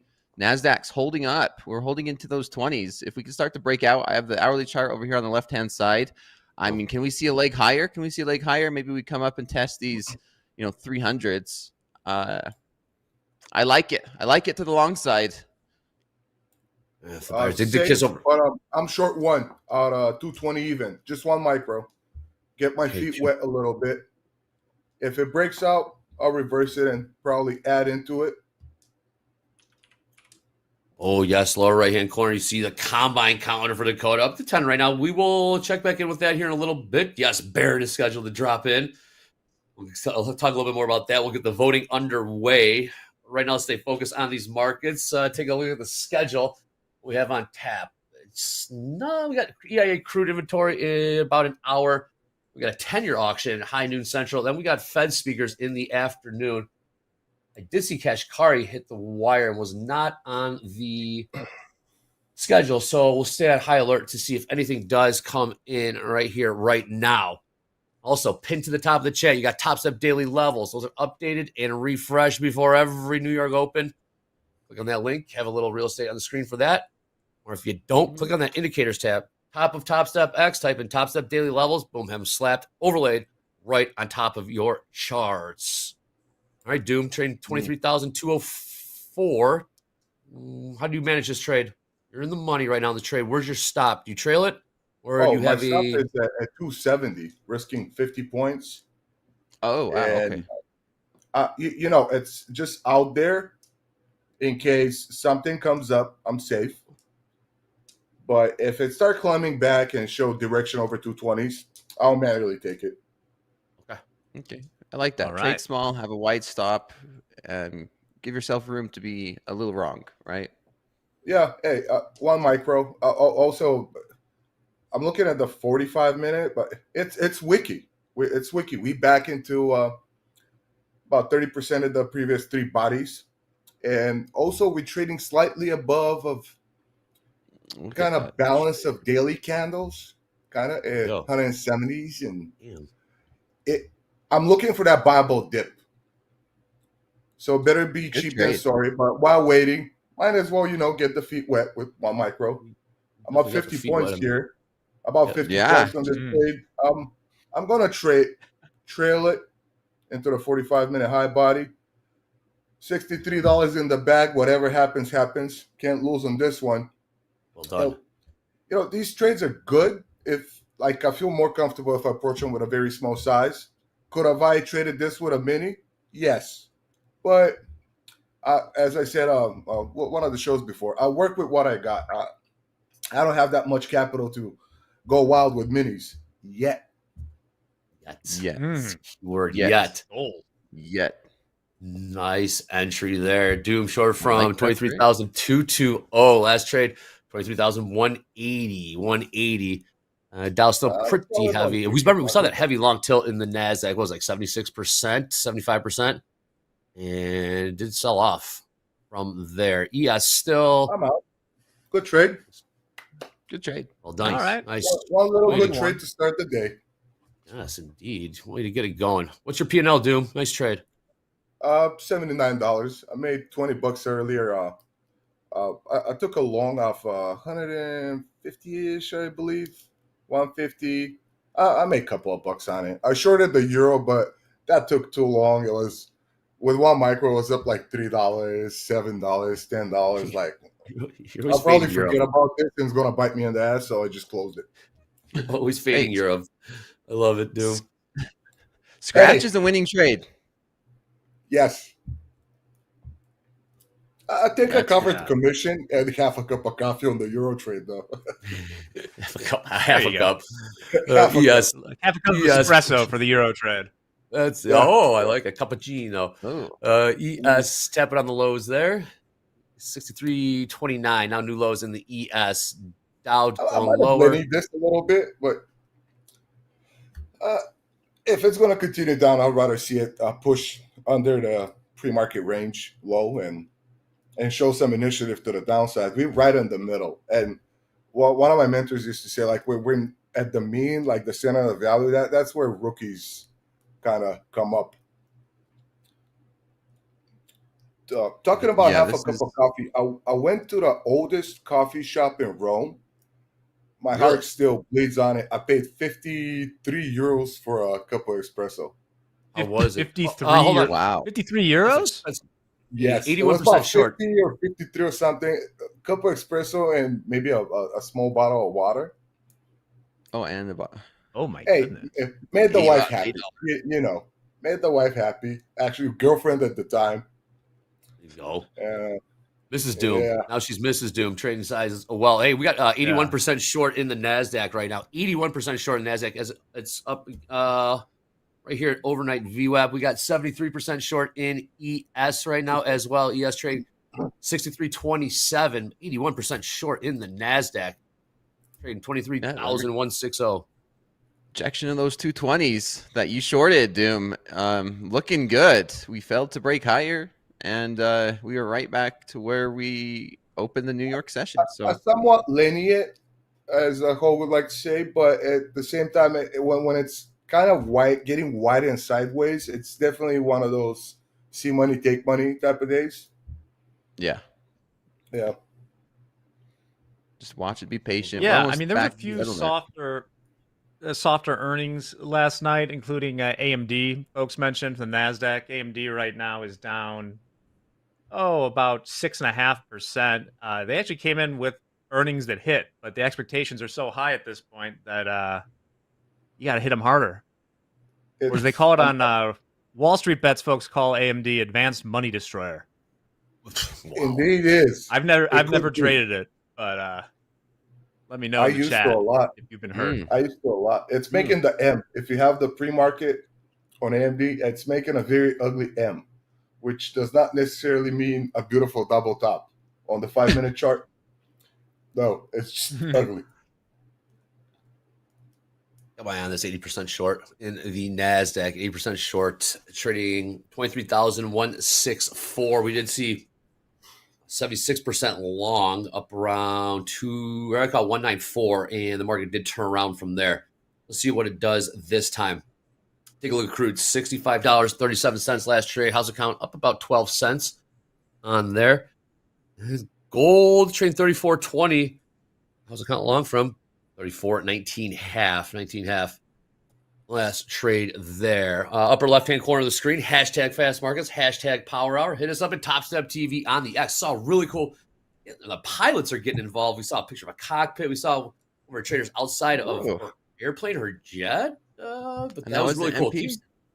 MP flight lessons. I know he is in flight lessons, flight school. We even have a lesson today. So it's something along those lines. You guys hit us up at TopstepTV. Hashtag fast markets, hashtag power hour. We saw some really cool trader station setups as well. Let us know where you are watching Topstep TV from all across the globe. I'm long 173. Let's go. Long 173. Let's see if we get a nice little bounce here. 180s. There we go. 180s. Let's see if we can push into those 90s. Want to see momentum. If not, I'm going to just bail out of this one. I agree. I almost hit it. I decided to distract myself with the chat for a second. I would like to see a little bit more confirmation, but it's definitely bouncing off that. Just bottom of the range, top of the range, bottom of the range. Yeah, we felt the breakout. I'm going to close out of that one real quick. I might get back in. Let's see. We'll see. I like to buyer of this because we broke through these 170s. Let's see if we can get back into this one. If I have to speculate, Dobe is probably holding along from the bottom of the range too. We're trying to hold this. We're trying to hold it. Trying to hold these 70s. Still in a Dakota. I'm looking for a repush back up towards these 190s. Let's see. Yeah. Wait, Dakota, you back in at 173 or did you cut? Yeah, 177 half. Sweet. Okay. First one got back in. Always get back in. Always get back in. Yes, sir. Back to the basics. It's cheaper to get back in than to wait and hope. I like that one. I like that one a lot. Again, look at this push. You got 81% short from when they were short. Market was trading 23,166. Come on, get through those 80s in the 90s. Okay, out. There we go. Up $200. Up $200. Nice one. Very nice. Technically well 1,000, but well done. Hey, good progress, coach. Good progress. Yeah, it's different, isn't it? Being on the combine, it's so different. It is. It took a minute. You guys could see that combine counter down there. It's at 10. Those first 5, it took me a minute to adjust. I'm like, oh crap, we do have like at the end of the day because I was up like $4,500, but then I ended up taking freaking very emotional, dramatic loss. I'm like, oh wait, I Look don't at that have turnaround. that extra buffer, but look at this market go. Look at that thing wish- go. We we definitely had a parked runner. over here on the 5-minute. All right, Where's Doom, to that go back to runner the well. Doom, you got short from 23,220. That was a winner. Oh, get back not up here. now, not now. This Yeah. I called after the famous soccer player Inzaghi. When it started doing this in such fat body bars on the 5-minute, it's potentially cooking up the move. More often is up to the upside, but I don't see it yet. When I get a semi clean or cleaner setup, I'll jump on it, but no, not yet. Not yet. It would have been a good trade. Good eye, Andre. Good eye. And right back down 23,192. 192 last trade there in the NASDAQ. What's going on in the ES? 63.34. Much tighter range. Is anything on the ladder in the ES? Nothing Nothing that I'm seeing huge right now. We're right back to where we were when we opened the day. As I mentioned earlier, we're hanging out just above. Right now we're at 63.08 in the SPX. So there's a big fat round number a little bit below here. Apple's cooking still. Talking about Tim Cook. Apple's cooking. like We're up paper almost there. 3.5%. Yeah, as you said, Apple is like that. Tesla is like that. Nvidia's like AMD is down. Microsoft is down. Jack, question about AMD SMCI chip makers. Is that kind of give us a little insight, perhaps what NVIDIA might come out with at the end of the month? Or is NVIDIA just in a league of its own? Or NVIDIA's just eating everyone's lunch. I mean, I think NVIDIA will be fine. The question is always there's no doubt NVIDIA is like the greatest company ever. If you look at their revenue growth, their earnings growth, but it is trading, I don't know, like 30 times sales. So the expectations are very high. So we'll see how much of that's baked in when they release their numbers. They're always late on those numbers, and it sucks because it's the most important day in our lives every time it happens. NVIDIA earnings are in 21 days, so we'll have to wait to see. Yep. Incredible. Back up to those How many days 215s. till the Top Step meetup? Is that official? Is it set? I gotta save the date. I think the details are being ironed out for that. More details to come, Doom. More details to come. Will you be there? Like you were last I'm time. hyped, man. I'm coming. I think on the first day you slipped in the 18th of September. I haven't bought a ticket yet, but I'm coming, man. Stand by, man. Stand by. More details to Hey, come. my type of party. Oh, you were the bell of the ball, Doom. That one. Let's see what happens in the NASDAQ. NASDAQ keeps pushing up against these highs. 23,224 last trade. 4 points off the highs there. Longs, man. Longs. New session highs, possibly. Yeah. 220. Yeah, Yep. that's what that. There it is. There it is. Yeah. There we go. Ooh, chase it. No. The shelf life for bad economic data is like 1 day now. You saw it on, Friday. We sold like numbers, man. I wasn't here on stream yesterday, but like those ISM numbers yesterday were like exactly the wrong story and exactly consistent with the numbers from Friday. So we got a sell off, and now it'll rally again. Markets are efficient, I'm saying man. it's just high. Jobs were 6 not, hours later, news is old. So they're missing the jobs and the prices. Not great. Yes, they did. All right, 76% long now in the ES. ES seeing some big tilts to the long side, short side. Yeah. Now NASDAQ new highs. Does the ES want to go? Because Dow's still hanging around the lows. We pumping. Tesla's going now too. Tesla's up almost 2.5%. Yeah, I'm trying to get exactly. I don't know when this happened, but something about Musk and self-driving model at the end of next month. But Tesla's up about 2.3% right now. Okay. All right. When Hoag's ready to come on in, we get Hoag's breakdown of this opening range. Take a look at this opening range. Hoag, good morning. Happy Wednesday. House accounts long. 5 micro crude, 5 micro gold. But first, I want to get your breakdown of the opening range in the ES and the NASDAQ, Hoag, because it looks like we went to both sides. What are you seeing there, Hoag? Good morning, Andre. Good morning, Jack. Good morning, Doom. Good morning, Dakota. Yeah, Good we morning, did. Doug. We traded both sides of the opening range. We've opened an inside of value from the previous session, from yesterday's session. Usually you're going to find better trade locations after the open.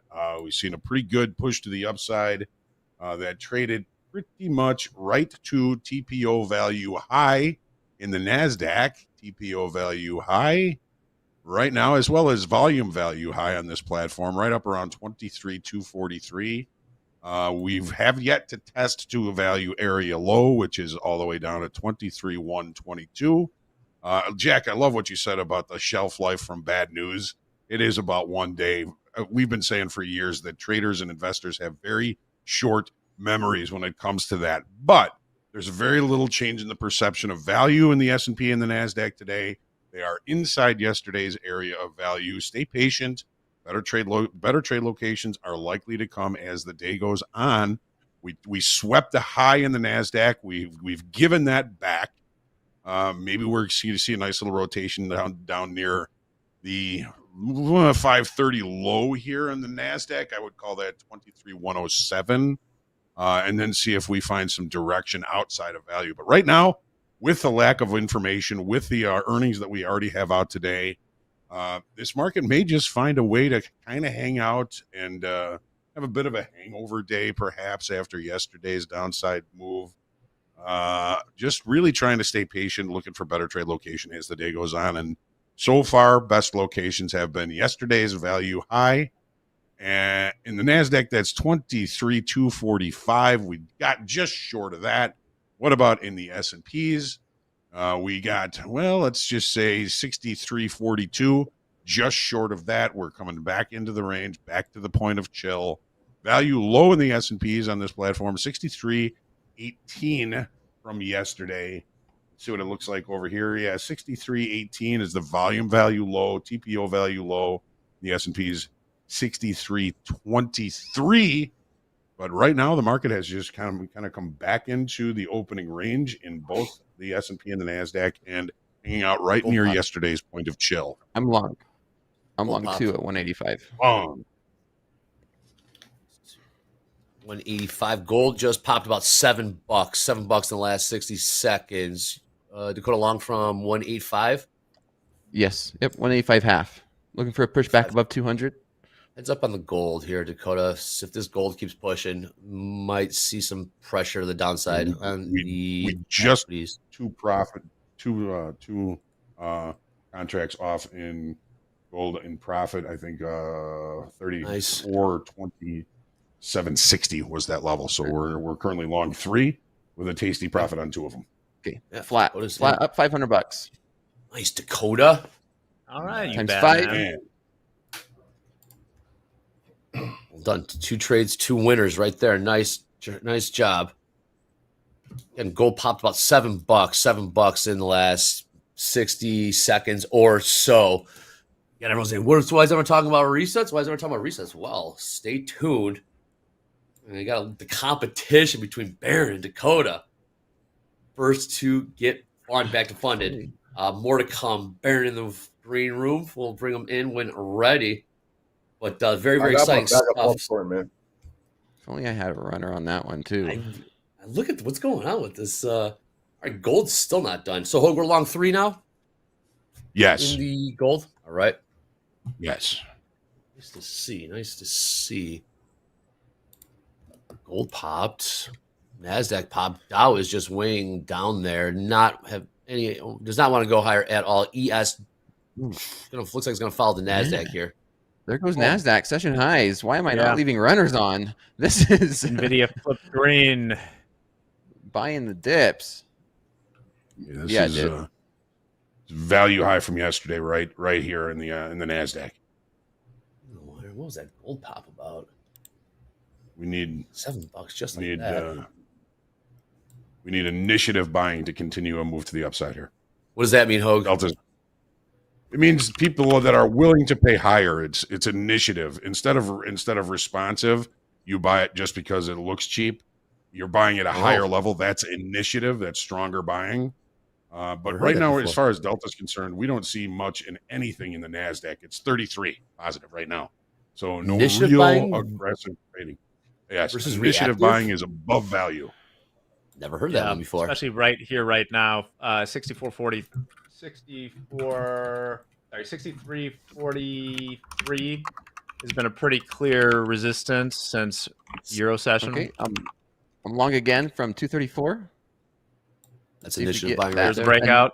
Continuation buy. I'll be the initiative buyer on this one. Yep. Give break to these 30s. Put along from 234, 23,234. Dakota trying. These are one lot NASDAQ, right, Dakota? Yes, sir. Yep.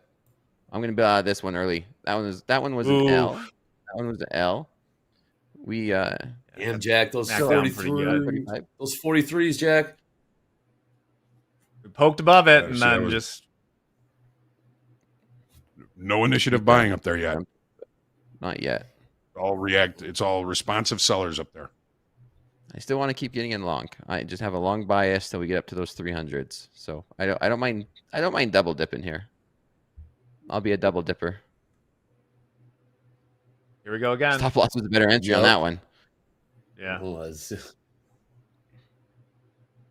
Wow, I thought we had the push there. We got 70% long in the tilt in the NASDAQ. Let's trade 23,232. Man, they are hitting the bid. They're hitting the ask as well. Little news 5-minute here. Okay, I'll get Trump Trump is to impose an additional 25% tariff on goods from India. There you go. Oh, there goes. Look at Crude. Crude just spiked big time. Crude popped about 70. Wow. I'll get back in. I'm back in. Well, luckily, we're long Crude. Yes, we are. Crude trade 66.54, but just popped up to 66.75. You're back in, Dakota? We are trading this thing Yeah, up. I'm double dipping here at these 220s, looking for a break above those 40s again. 220. Right, let's go. Doom, you seen anything over there? I'm short get up two to this- micro. Stop Okay. above 57.50. What price you short from? Let's see here. 222.5. That's good. Well, 222. This one gonna be and a quick. Let me half. get my finger on the trigger for the first one. Send it. Send it, says Jim. Send it, man. Full send. All right. Crude not done here. Crude's still finding some more buying. ES selling off a little bit. Gold popped. Markets are moving right now. Got this headline: Trump is to impose an additional 25% tariff on goods from India due to Russian oil purchase. See, my gut feeling is that's not that bad. I mean, he said they were going to be pretty intense tariffs, and we've seen a lot higher than that before. Yeah, we saw 100, 110%. We saw some big ass numbers. Big ass numbers here. Top of the hour in 2 minutes. Dakota's long. We got Dakota long. We got Doom short. The NASDAQ. Andre, can you let us know when and where we're voting? Well, where you're voting, you'll be voting here on TopstepTV. When? Looks like I get Baron on here, so stay patient. Get Baron on here. Break it down. And we'll get the voting in fast markets. Tell you about that. For resets. Yes, free resets. More to come on that. So stay locked into these markets right now because they are definitely moving. Did have that headline from an additional 25% tariff on India. This is aggressively range bound this morning. You could just Yes, it is. lock Very and load aggressive. reversal challenge. Mm-hmm.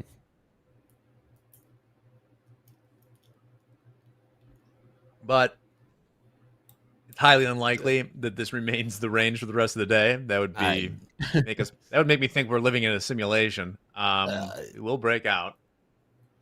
Yes, we will. I'm taking a look at the ladder here in ES. Nothing jumping Wouldn't off. that be something?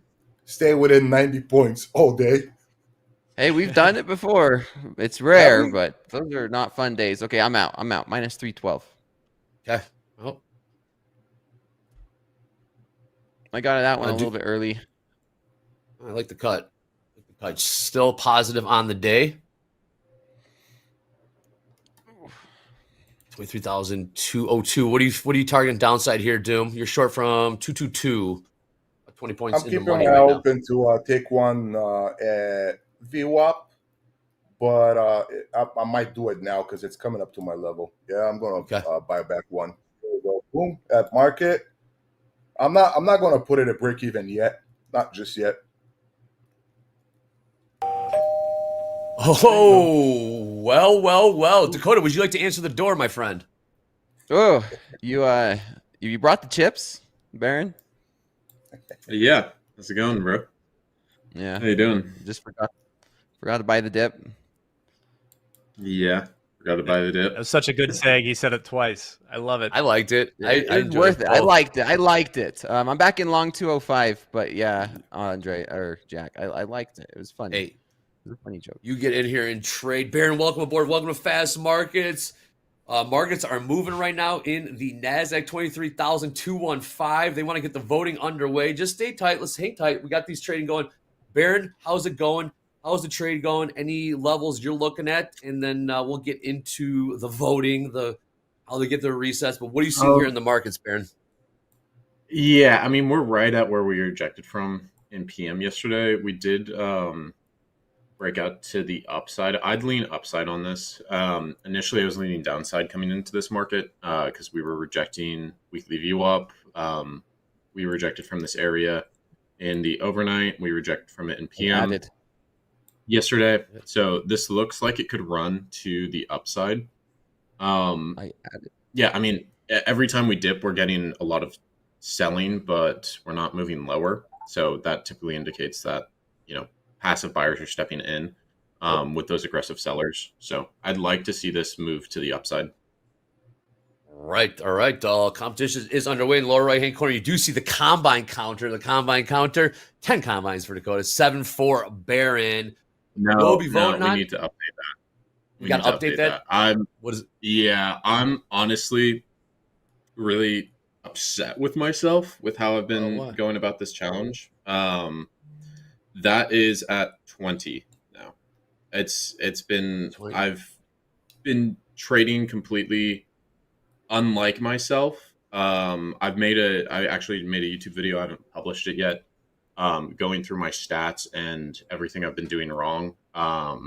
I talked Whoa. I've been long too. I'm long too. I just closed one let's off get back right there. Big pop in the NASDAQ. Wow, Jack, let me know if you see what that, we're new highs, 23,257, 257. I just took profit. Up 1,000. Almost hit me. I'm hiding behind 100 a lot, but if it goes, it goes. Oof. Well, yeah, that just smashed. Talk about positive slippage. I got positive slippage on that one. Nice. I had my take profit there. Positive slippage. So up 1,000. There you go. Positive 3,000 ES traded in 1 second right there. Damn. Okay. That'll do it. Still stuck in the range. ES. Yeah, there we go. I'm not seeing the headline just yet. Baron will get back to it, but let's get in the trade. You guys, they are competing against each other. Combine counter. Yeah. The race is on to first to get funded between Dakota and the least amount of combines. First to get funded, least amount of combines. That's what you'll be voting on. Who will do Just it? a live Baron account, right? Live account. Correct.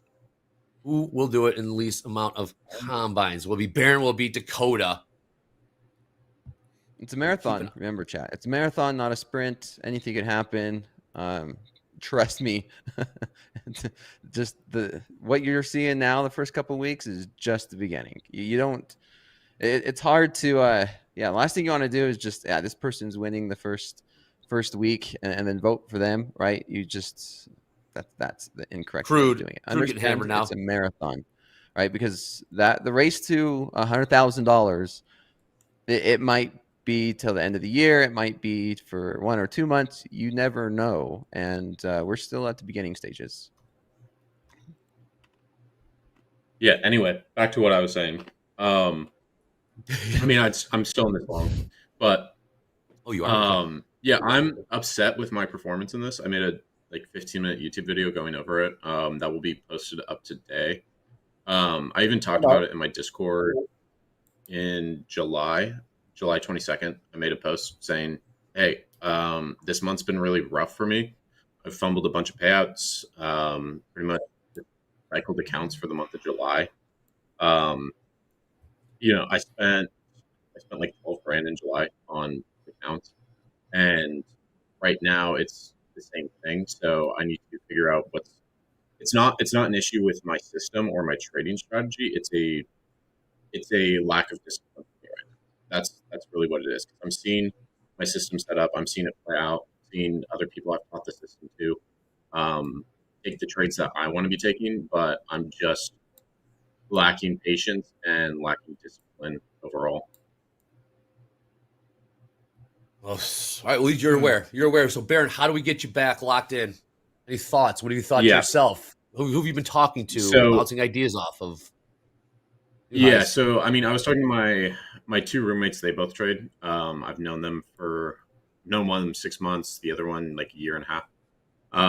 And my friend Eric, he was saying like, this is not the trader you were in June, in May, in April, in March, and you're just not trading how you normally trade. Like I even went back and looked at I did a pass a combine with me the week I quit my job back in April.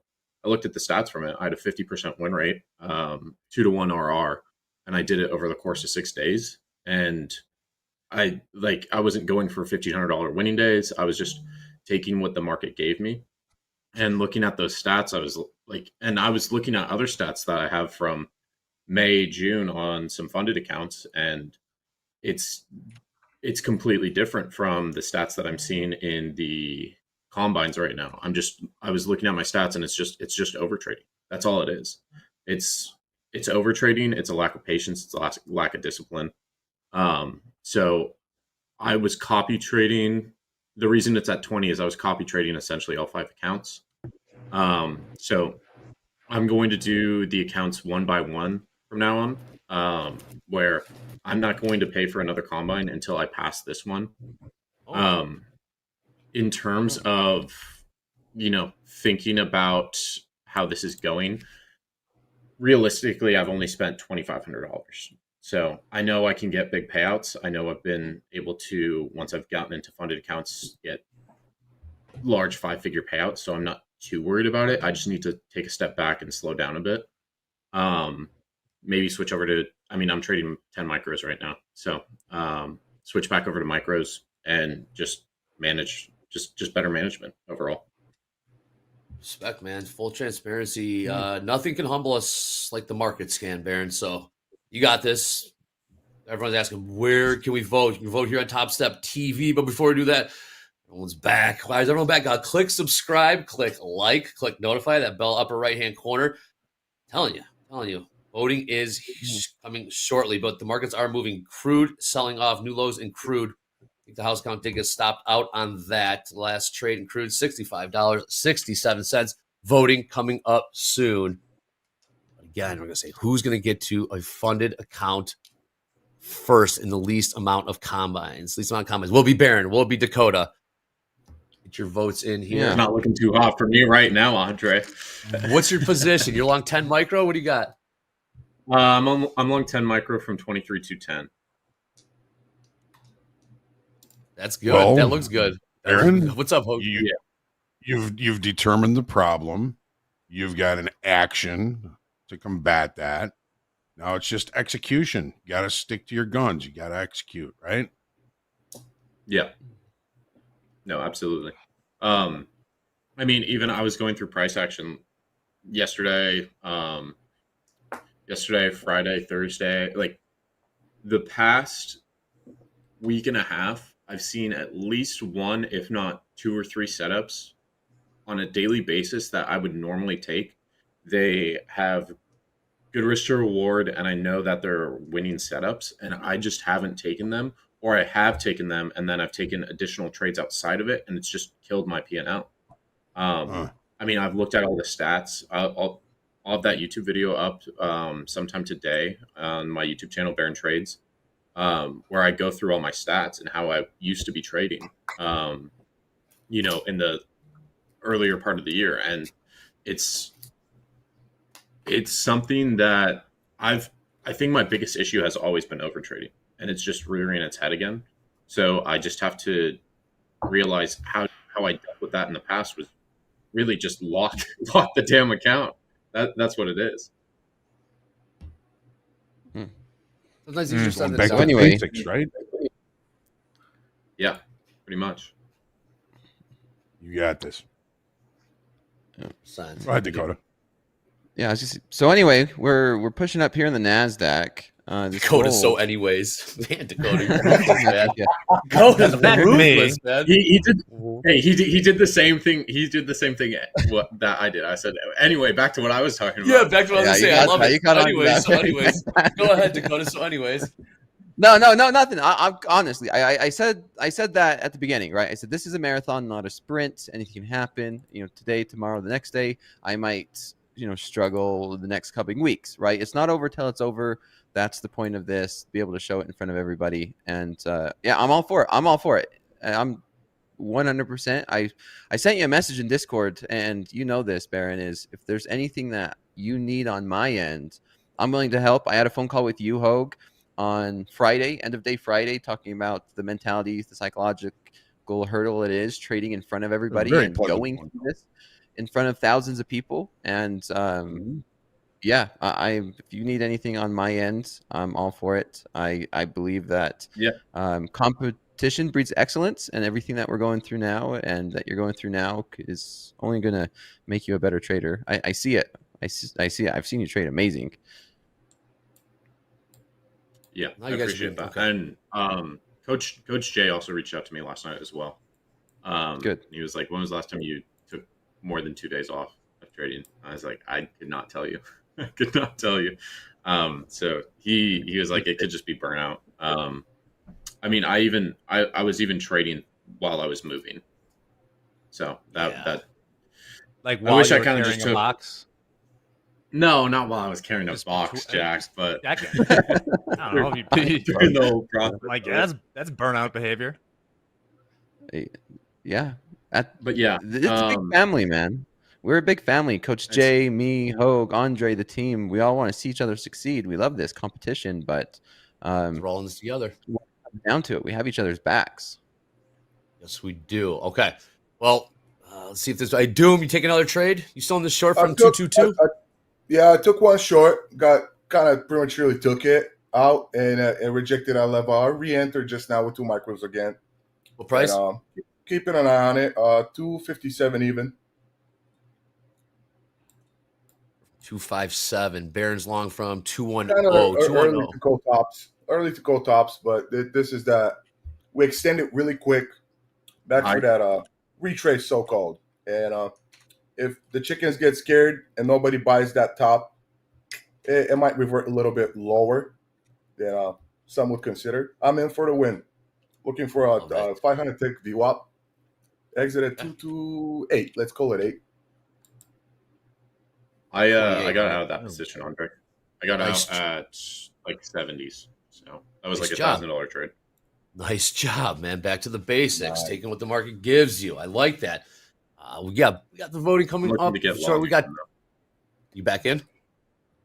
No, not yet. I'm looking to get long in the. I'm looking to get long in the like 30 area. 20, like probably 200 to 230 area. That's where we had buyers step in. We also set the IB high second. If I'm using a 45-minute IB, so I'm leaning towards that breaking. Has a higher % chance of breaking. I'm looking to buy there. I like it too. Here we go. I'm going to buy the 30s and close one. And be a good champ. Follow what my priest told me. Is take 1-to-1 and just pray for 2-to-1 and push it to break even. Who told you that? It's one of my Priest, mentors. it's Florida, Andre. Yeah, no, he's in California actually. He's the wildest priest you ever Even meet. better. Yeah, He's Father even Derek, better. a superstar. We got some selling Derek, coming in here. looking at? And we were talking about strategy last night. It's like long-term stochastic, and he's trying to scalp 100 and 500 tick chart during Asia. It's like if it does this, hey, look, you go with size, take 1-to-1, pray for 2-to-1, and if it goes, push it to break even. I'm like, okay, I got to work on the pray part. I got to work on the praying part, definitely. I love it. All right, I'm long some 33. All right, let me trail this back like a in here. good boy. It's see money, take money type of trade. So, let me trail it. 233, 233s. Where do we vote? We're gonna be voting right here. Voting right here on TopstepTV. I'm out. Stay. Out. All right. Nice trade, Doom. Thank you. I tried twice. Usually I stay away from picking reversals more than 2 times a day, just so I don't tilt. But this seemed good. This seemed good. I prematurely exited the previous short, thinking that it's gonna just fly through me and start picking up. There was some 120, 60, like bigger lots on top of the dome. I'm in. Long What price, side. Baron? Yeah, I'm long 10 micro. Price? 10 micro at 23,232. 232. 10 micro, 23,232. Let's take a look at Crude. Crude, we did get stopped out. Did bottom out at $65.41. Big moves going on in Crude. ES last trade 63.40 last trade there. Gold trading 34.26. Dow not really moving since the open there, but we got Dakota. Are you in? Yeah, Dakota. I'm flat. I closed that one out. I just closed it out. Still up 571. 571. I'm gonna get back in. It's like I said, it's cheaper to get back in if we do see better support. So I'll be getting back in here shortly. We'll be very Yeah, good. I'd be inclined as well. Come back to that 63.33 level in the ES. 63.33. All right, last trade 63.39. Bro, can we vote? Yes, we can vote. Stay patient. Stay patient. It's coming. It's coming. These guys are trading it up right now. They are on the march, on the mission to get back to live funded. That's what we'll be voting on. How do we vote? We'll be dropping a form here. Pick your trader. Pick your traders. Baron or Dakota? Excuse me, I gotta go check on the wife's palm trees real quick. Again? Oh, yeah. Okay, here we go. Doom, where are you going? All right, Doom, just like that. Give us the heads up next time. All right, Jack, with that being said, you want to do a little, we got a couple things to bring you here if we're good on that. Got a couple charty charts to share. Love it. Yeah. What do you got? We've shown many versions of this chart, but I think it bears repeating. The top 10 stocks, the largest in S&P 500, are now over 40% of the index. 40? 10 companies out of 500. You can see how this tracks going back to 1990 here. Tale of two economies we've been talking about, where tons of capital is getting sucked up with the AI, and the rest are just kind of getting by, 40%. as they say. So Nice 40%. Wow. So new high, it eclipsed, it looks in 2022, previous high there. Speaking, this number will probably get a little larger sometime soon because our friends at OpenAI are doing a secondary sale at a $500 billion value. That's a $500 billion before it's gone public. And who knows what would pump when, get that IPO out there, Sam Altman. Incredible. Just to put this in perspective, the previous largest IPO of all time for an American company or on the American exchange, Alibaba, $170 billion. Facebook was at $81 billion. Uber, $75. God, poor Rivian's on this list at number 6, $66 billion. You can get it a little cheaper now. Peanuts. Yeah, so 500 billion share raise. Incredible stuff.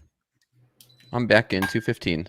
Man. 215. Is this the Thunderdome or Fast Markets? What is this? But I'm loving it. Back in from 23,000 to you were in 2? Okay. What price? You're back. Okay, very good. Back again. Okay, silent. I like it. Let's see if we get these trades going. We got Baron. Are you flat or are you back in? I'm trying to keep up with you guys. These guys I've never closed, so I've just been holding it. Shit, I thought you were sure. I like this though. We're getting a lot of selling. We're getting a lot of selling in this area. We have the highest CVD we've had since open, and we're not moving lower. This high, the high at 23,284 has an 85% chance to break before the low. So I do like this long setup. Little negative delta there, huh, Baron? Negative 1,200 on NASDAQ. Yep, you see it. Good call. I really feel like jumping short again on this, but I ain't got it yet. Good thing I didn't. Good thing I didn't. I think sellers are fading out. It looks like sellers just got it at that low. Yeah, they did. Okay. Yep, I'm long to same price, 215. Andre, did you learn the difference between exhaustion and absorption yet? Yeah, I kind of did. Absorption is when it just gets absorbed, and exhaustion is when they get tired and stop doing it, Baron. I'm getting exhausted of your bit right now, and I'm absorbing your bullshit right now. Hey, I'm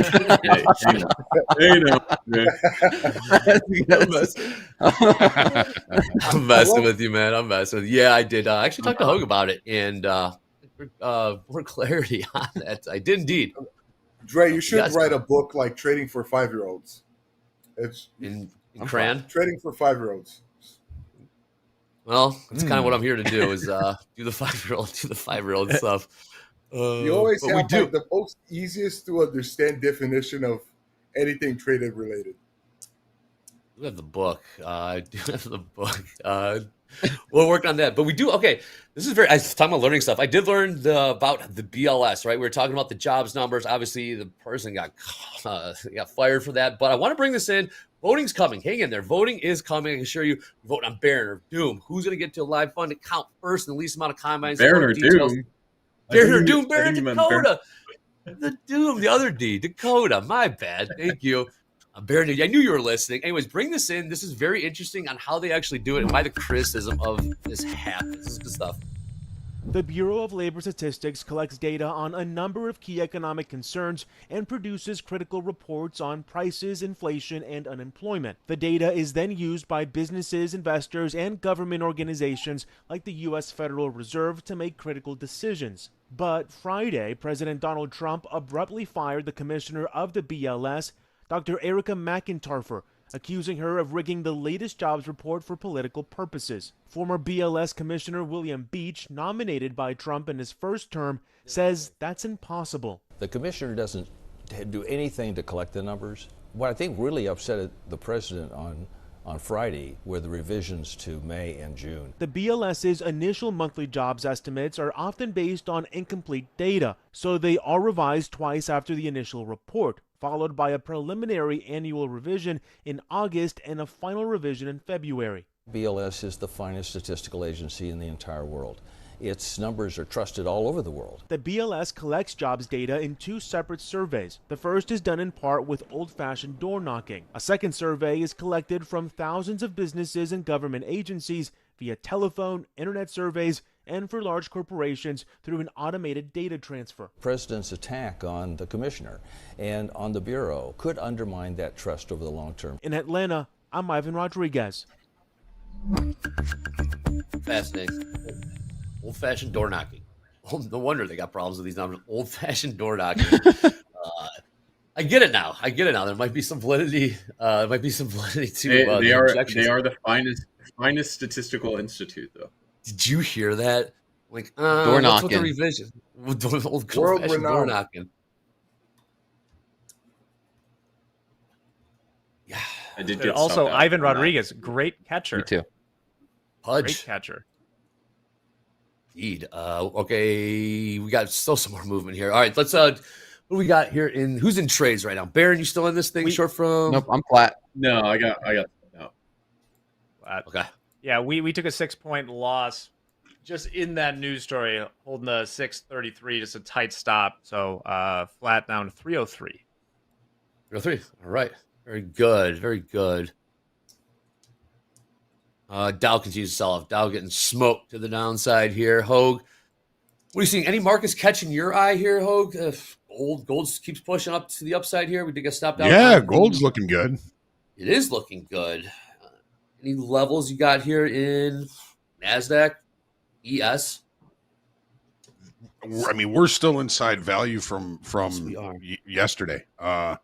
We did, we tried to see some initiative buying up there. The initiative buying just did not sustain. We haven't seen any real any real successful initiative buying. It's been all responsive selling near the highs, all responsive buying near the lows.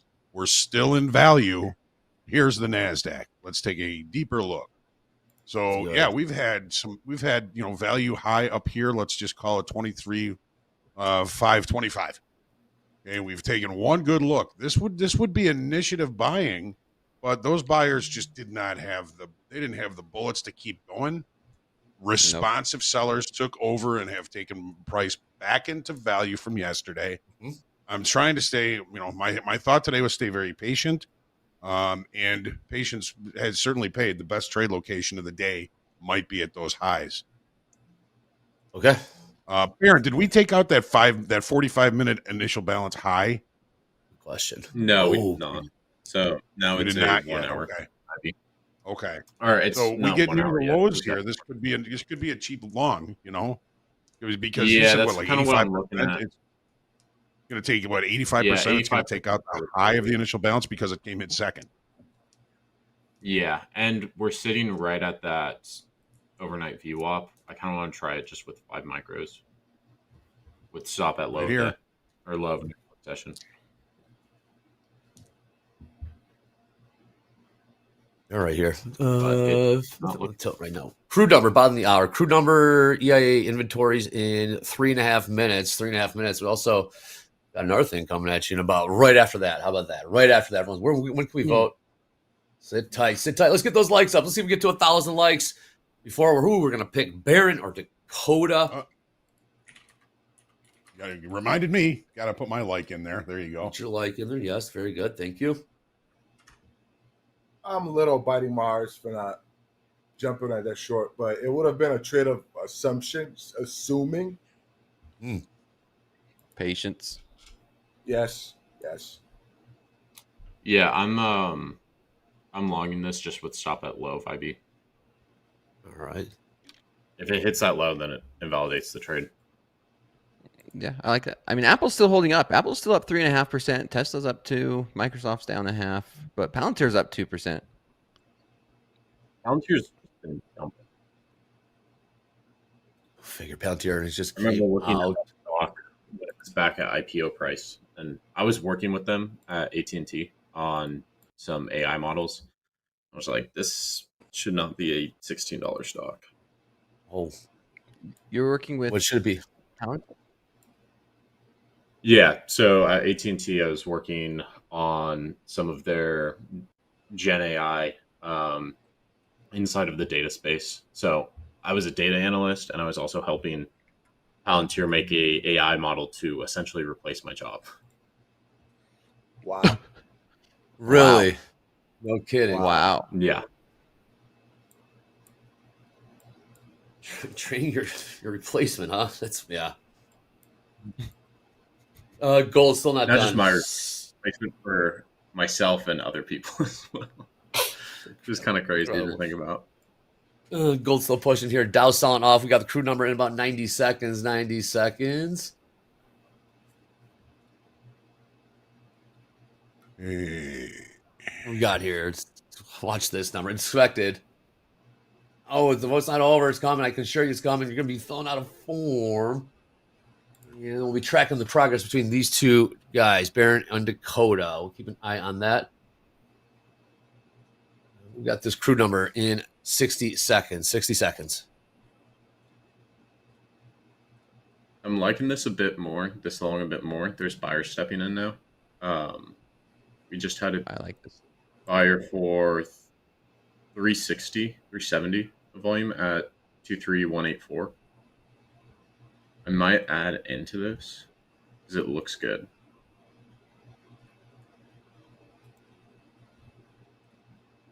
Adding to a winner. Okay. Added 5 more. Let's update that position. Yeah, it now. looks good. 23188. 23 with 10 micros. Nice. 23188. All right. What's your upside on this one, Barron? So you're gonna try, change it up a little bit. I'm looking for that high to break initially, but I'm looking for. I have my TP at the 0.5, but I should probably actually let me check the size. least upsides. 1 second. I need to get my hedge full stats. I'm safe. Like it. For your upside, Good long. Hoag, you like the long? Yeah. Why do you like it? Yeah. Just better trade location. It's near the low of the session, near low of value for today, near a low of value from yesterday. Better trade location. I missed the fill for like 2 points. I have my sell offer to 208 and a half and a tick, 208 and a tick, 205 and 3 ticks, about 2 points. All right, let's get this crude number. Crude number came and went. Nothing really there. Actually, in line. I'm going to shoot for the 0.4 extension. It has a 78% chance of hitting if we do get a 5-minute candle close above the IB high. All right, these guys are in. Good. Ready to do it? We ready to do this? Let's do it. Coda, are you ready? Baron, are you ready? I'm ready. I'm ready. All right, here we go. I'm You ready. asked for it. Here is the link to vote for it is in the chat right here, right now. You see it in there. You're going to bet on, you're going to be picking your pony. Who's going to be Baron or Dakota? Here are the rules, the Combine Counter Challenge, all right? The first one to become alive, we're going to do little milestones, right? First one, for this form, milestone number 1, who will get to a live account first in the fewest amount of combines? You got the combine counter right there. Baron has 20. Dakota has 10. You're gonna pick your trader in the form, right? And whoever gets to it first in the fewest amount of combines will be the winners. If you vote on the right guy, you'll get free resets. Yes, free resets. Fill out that form at the top, and that form will be up here for till an hour and a half or so. I'm interested to see who will they pick. Who will they pick? Anything can change, though. Anything can change in a moment. And like tomorrow could be different. You never know. Yes, it will. Could be. Yes, pick those free resets in the new dashboard. So we're betting specifically here to, who will get to the live funded in the fewest amount of combines. Right now, Baron's at 20, Dakota's at 10. Track those P&Ls and their combine counter throughout and follow their progress. Let's see who you think is going to win in the chat. But that link is up. They say don't show the results until the end, but don't you want to see who's winning? Who's in front? Who's not? Dakota or Baron? Yep. First one to a live funded account. Then there's going to be another one after that. First to a live payout. And then we got another one for a $100,000 live payout. So we go step 1, step 2, step 3. There's going to be 3 different votes along the way. But right now, who's it going to be? Is it going to be Baron? Is it going to be Dakota? Fill out the form. Pinned to the top of the chat. I'm interested to see. Oh, we got odds in here. Okay, got odds in here. I like it. Go to Dakota. They're saying, Baron, Dakota, is this added pressure for you two? Oh yeah, definitely. A little bit. I have had people reaching out saying like, "Hey, I'm voting for you. You need to win this." Yes. I do well with internalized pressure, but I feel like external pressure I don't do that well with. September last year, I had a funded account that I was up like 95K on, and everyone was telling me to go for the 100K payout, and I ended up. This was a firm where if you hit a DLL, you lost the account. Ended up hitting a DLL and lost the account. So, Yikes. that was just fun, forget about the but competition. it was a lot of people telling me like, go for the 6-figure payout, go for just trade. And yeah, I need to focus on just taking my time, stepping through, reenacting the behaviors that I did in January to get me to that live funded account, which was really showing like when I was trading in January to get into that live funded account, I had 4 XFAs. I hit the 50K cap on them in about 3 weeks. And what I was doing was I was locking the account every single day. It was whether it was a $200 winning day or I had a day where I had 15K across 4 accounts. So it was a $60,000 day. I locked the accounts after that one trade because I was like, there's no reason to push this. So really need to step back and go back to the process that I was following to get into that live account in the first place, and get back into funding. Baron, I don't know how many times I've like tried to reach a profit goal. Like, I'm trying to make $1,000 a day, and I'd be 2 ticks from it. And my clerk would say, "Hey, you know what? You're close enough. Why don't we just go?" I said, "Nah, let me get these last couple of ticks," because I needed to feel like I actually reached that goal, right? Yeah. And I ruined the freaking day. I mean, from up $950 to down 2,000. Just terrible. Don't try not to focus on those kind of goals, because that's what happens. You take that first loss and everything falls apart. So difficult to do that. Yeah. Just focus on the next good trade. Period. That's it. And I've seen that a lot with other people as well. Like I've had someone in my Discord who was like, "Hey, I have $8,000 in an XFA. Should I just take the payout or go for 10K so I get the max payout?" And I was like, dude, if you just take one trade tomorrow, if you're profitable on it, just bring your stop in to $200 and take the winning day. And they pushed it, and then they blew the account, shooting for that 5K payout.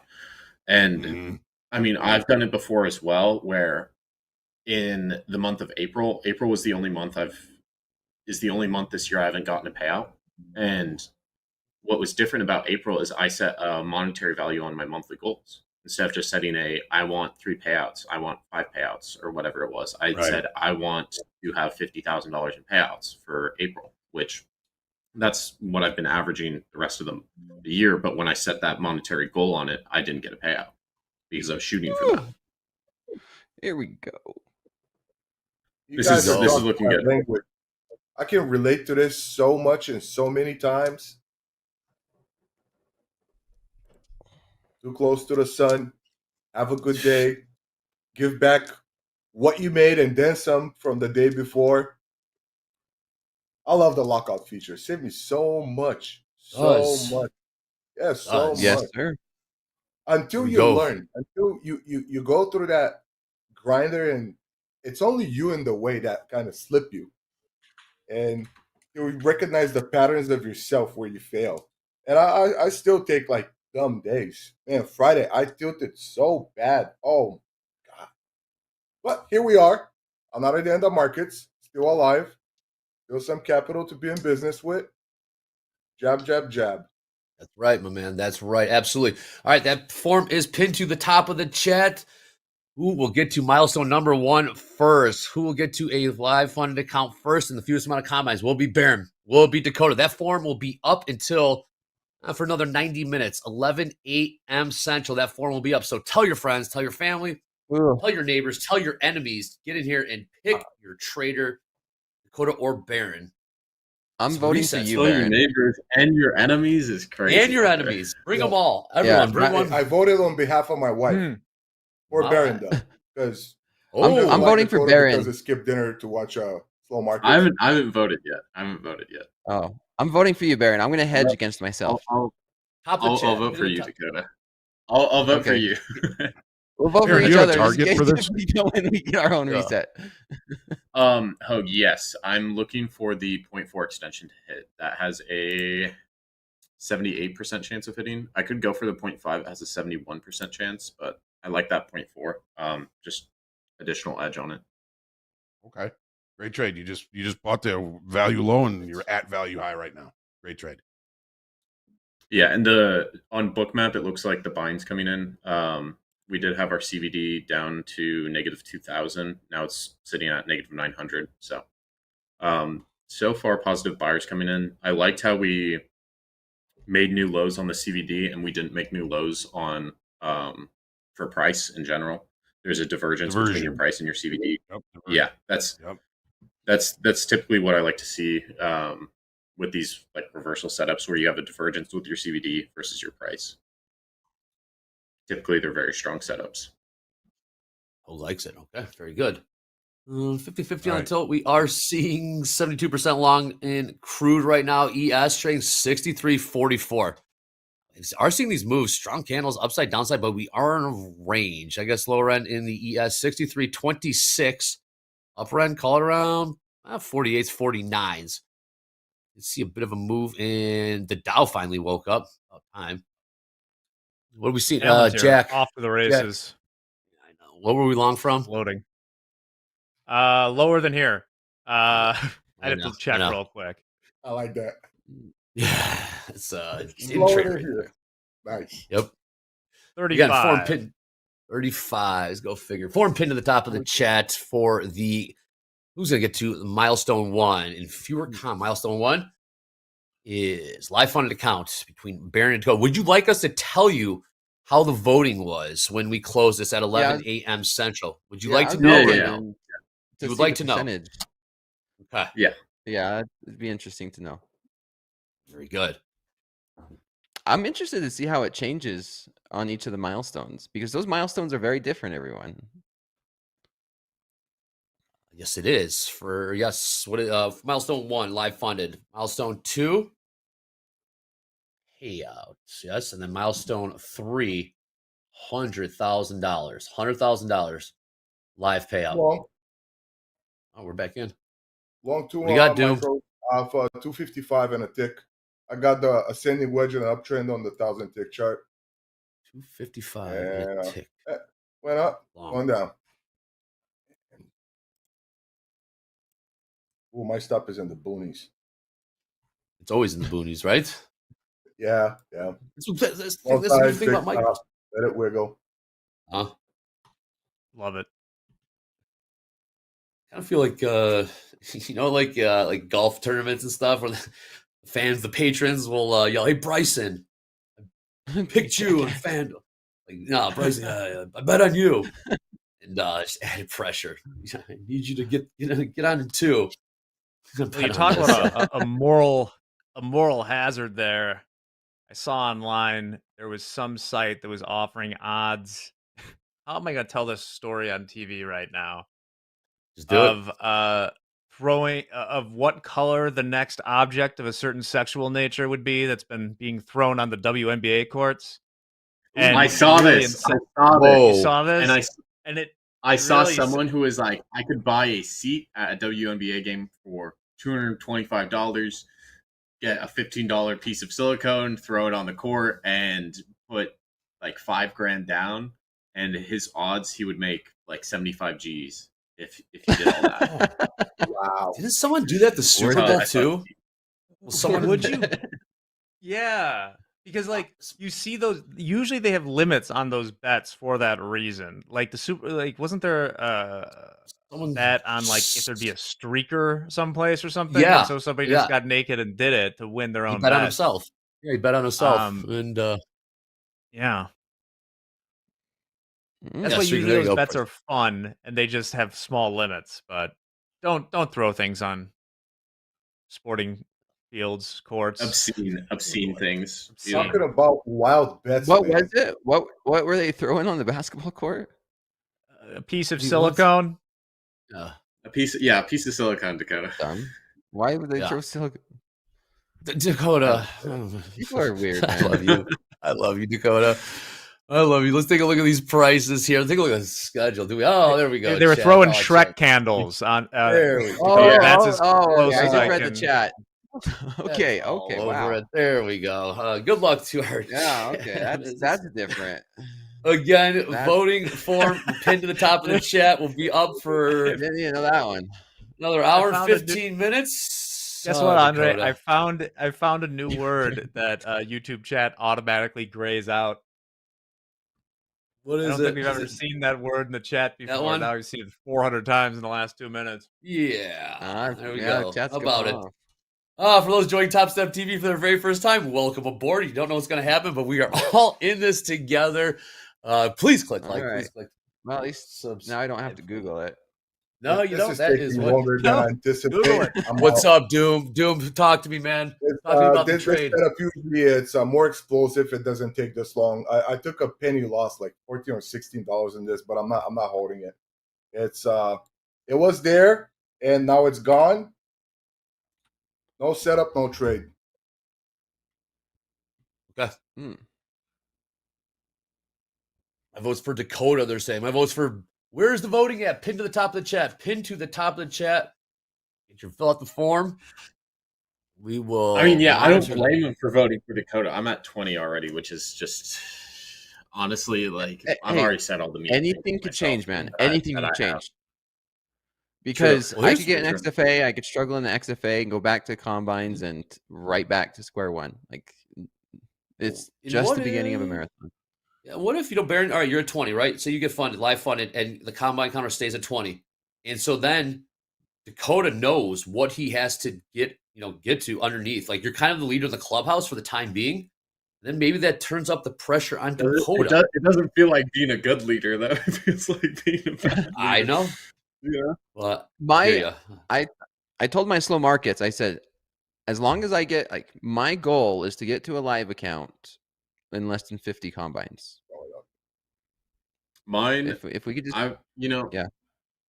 50, I think 50 is reasonable. Like if you think of the cost, right, it would cost you what, $7,500 if we're shooting for, I mean, we shoot for big numbers on these payouts.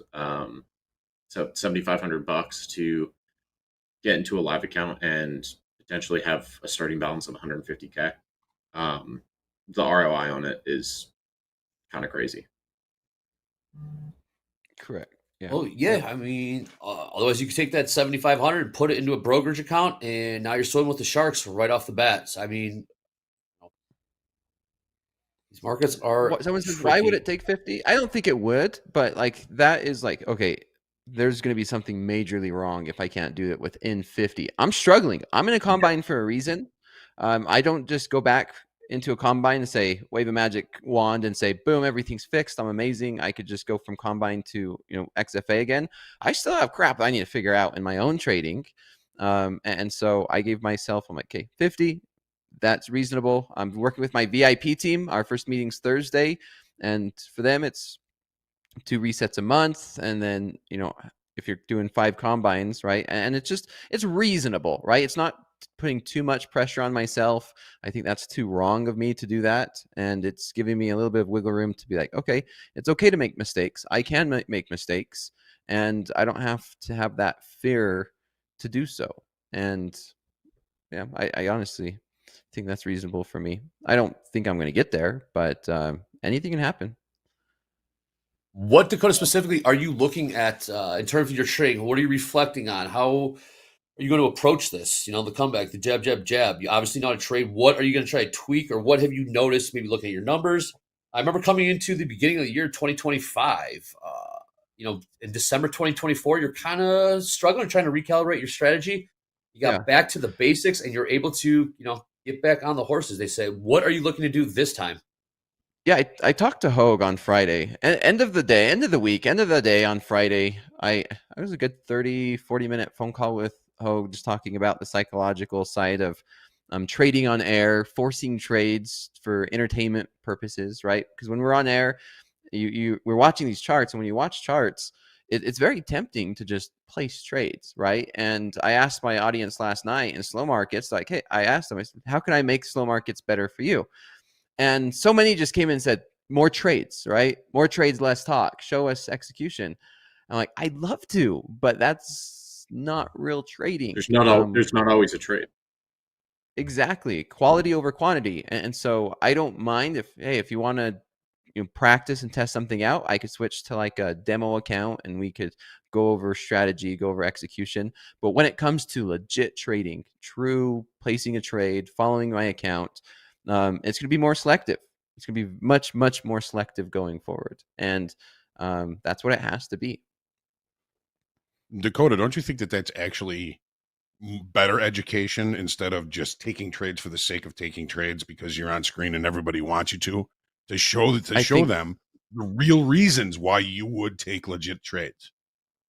Yeah, I think so, Hoke. I think there's gonna, like, going forward, there's a balance between, hey, let's just walk through technicals in a demo account versus, okay, this is an actual trade. This is why I'm taking it. This is trade number 1, and it's only Tuesday, right? I didn't take a trade Monday. Here's why. I'm taking a trade Tuesday. This is why. But then in the meantime, we could go through technicals and trade management, how to move a stop loss, how to move a take profit using a demo account. and that might not be as entertaining as watching someone carve it up in a account that matters. But yeah, I agree with you, Hoke. A lot of trading is waiting, and a lot of it can be boring. It's not sexy, but with your knowledge and technical analysis, there's boatloads you can be talking about and saying, okay, this would be kind of a secondary or a C type of trade that I probably wouldn't take.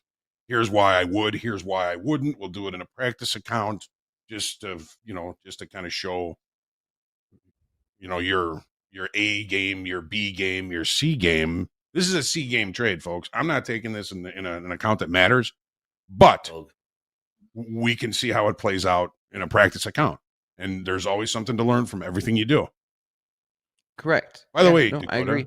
Really enjoyed our conversation on Friday. That was very nice. Yeah, so did I. Awesome. I appreciate it. And I think it's just in a place to where it doesn't matter how good you think you are.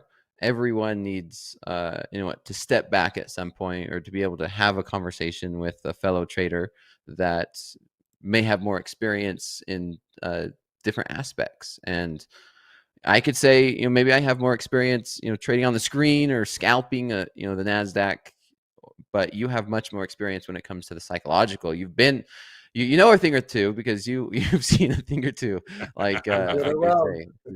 Nope.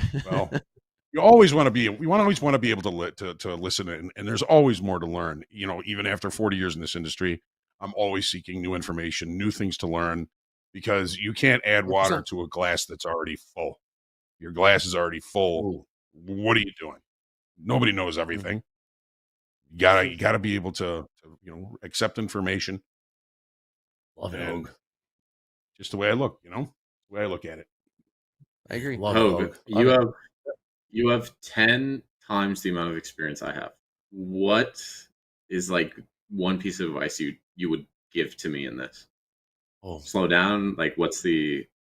I mean, I know my trades. I know the system I like to use. All that, obviously deviating from it recently. What's the piece of advice you'd give? Well, I mean, in the current situation, obviously, you've got the knowledge to be a profitable trader for a long time. What tripped you up? What changed that caused you to kind of start suffering losses? It's got to be letting your left down. Okay, you get a couple of right crosses, and now you don't know what the hell's going on. The first thing that the old guys told me when I walked on my trading floor with my shiny new badge was learn how to take a loss. Okay, we all know how to take a loss. We've taken losses. We know how to take a loss. Now it's demand good trade location. That last trade that, if you're still in it, Darren, that was a good trade location. The market was in balance. You got near the low of balance and you bought it. That was good trade location.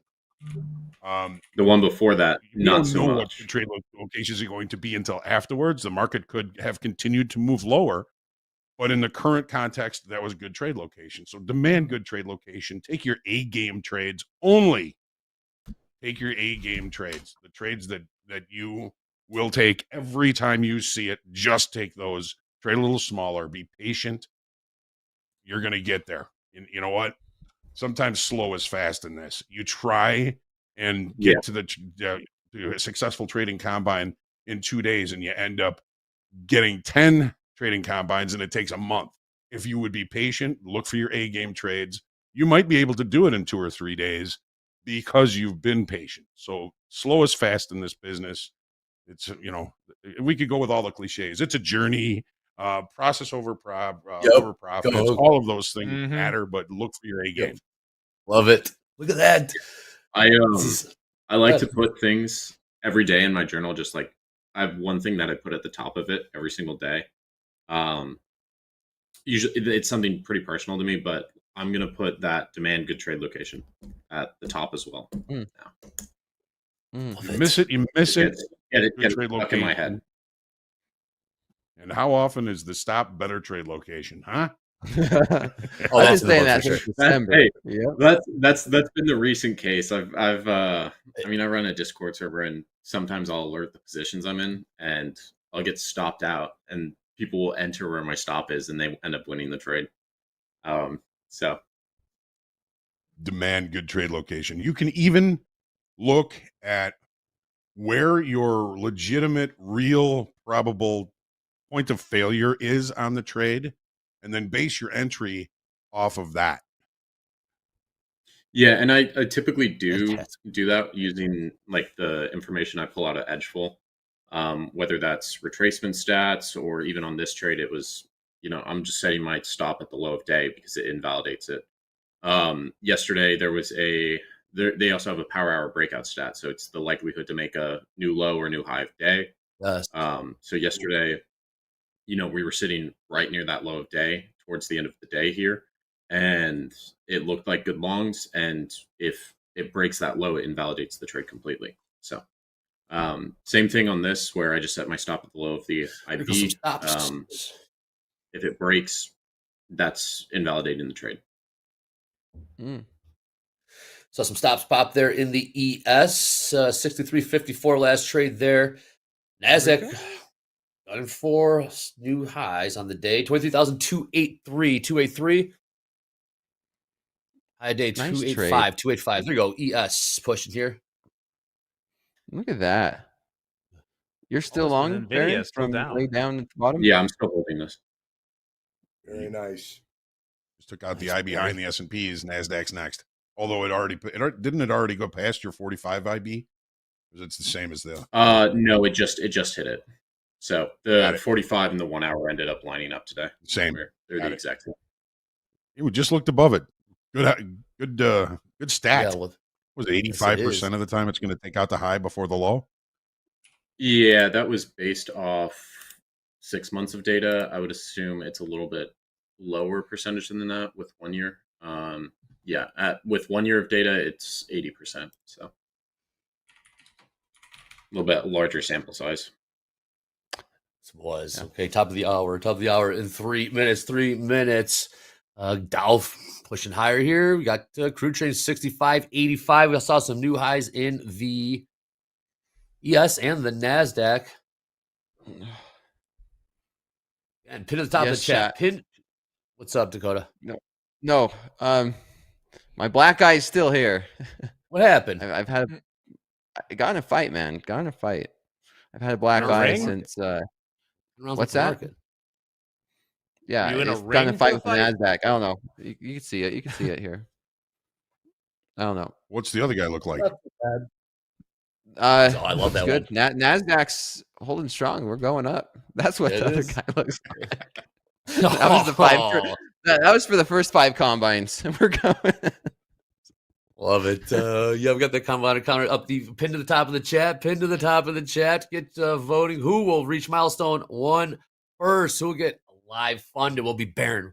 Will be Dakota. Pick the right trader. Pick the right trader. Get free reset for his. Hope you catch on to what we're doing around here. We got some free resets coming back. You thought we were done. Slow roll this. More to come, but we'll stay locked in here on Dakota and Baron. This might be pushing higher here. Doom still negative delta in the NASDAQ. Doom, you stay in this or you cut bait before?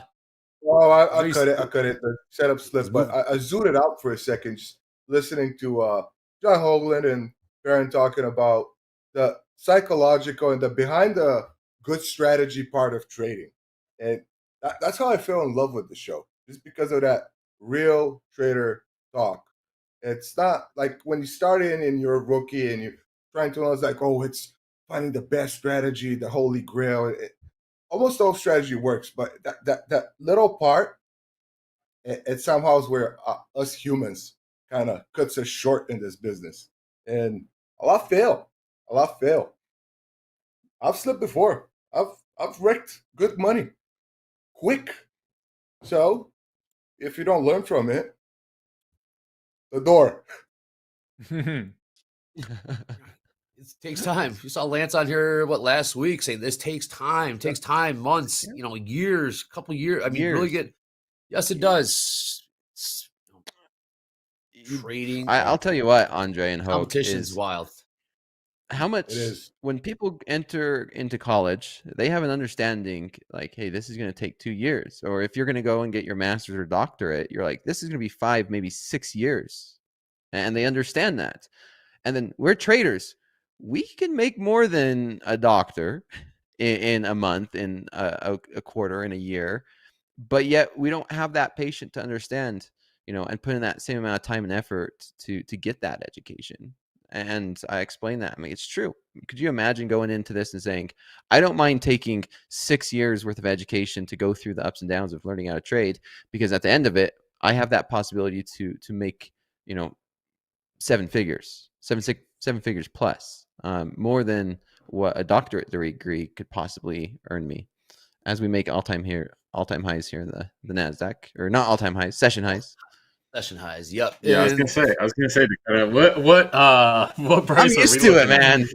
I'm used to this. I made all-time highs in my personal account. What are you talking about? And also, the game's constantly changing. The rules are changing. The environment's changing. It's I mean, you just started in April. I remember when I first got trading live, I had to learn what flight to safety was. Flight to safety when it was in the financial crisis, and we didn't learn that in class. We didn't learn that in the books. We learned in the classroom. Flight to safety. It's constantly, things are changing. You're keep adapting to what the market's giving you. If we're in zombie rally mode up to the right, calling the tops, getting short, it's going to cost you. So you keep learning here. As we get into, 29 minutes till the bottom of the hour. Bottom of the hour is going to be the euro close. On the bright side, am I the only one that sees that the chart threw a middle finger on the 5 minute? Because I've seen it before, and today it's very clean. It's a sign. The chart is giving it the finger. Watch out. Let's see it. Let's see. I don't see your charts yet.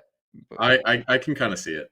Oh, I the see. 5 minute before it ran up. Coach Dakota is much cleaner than yours. 5 minute before the green run up.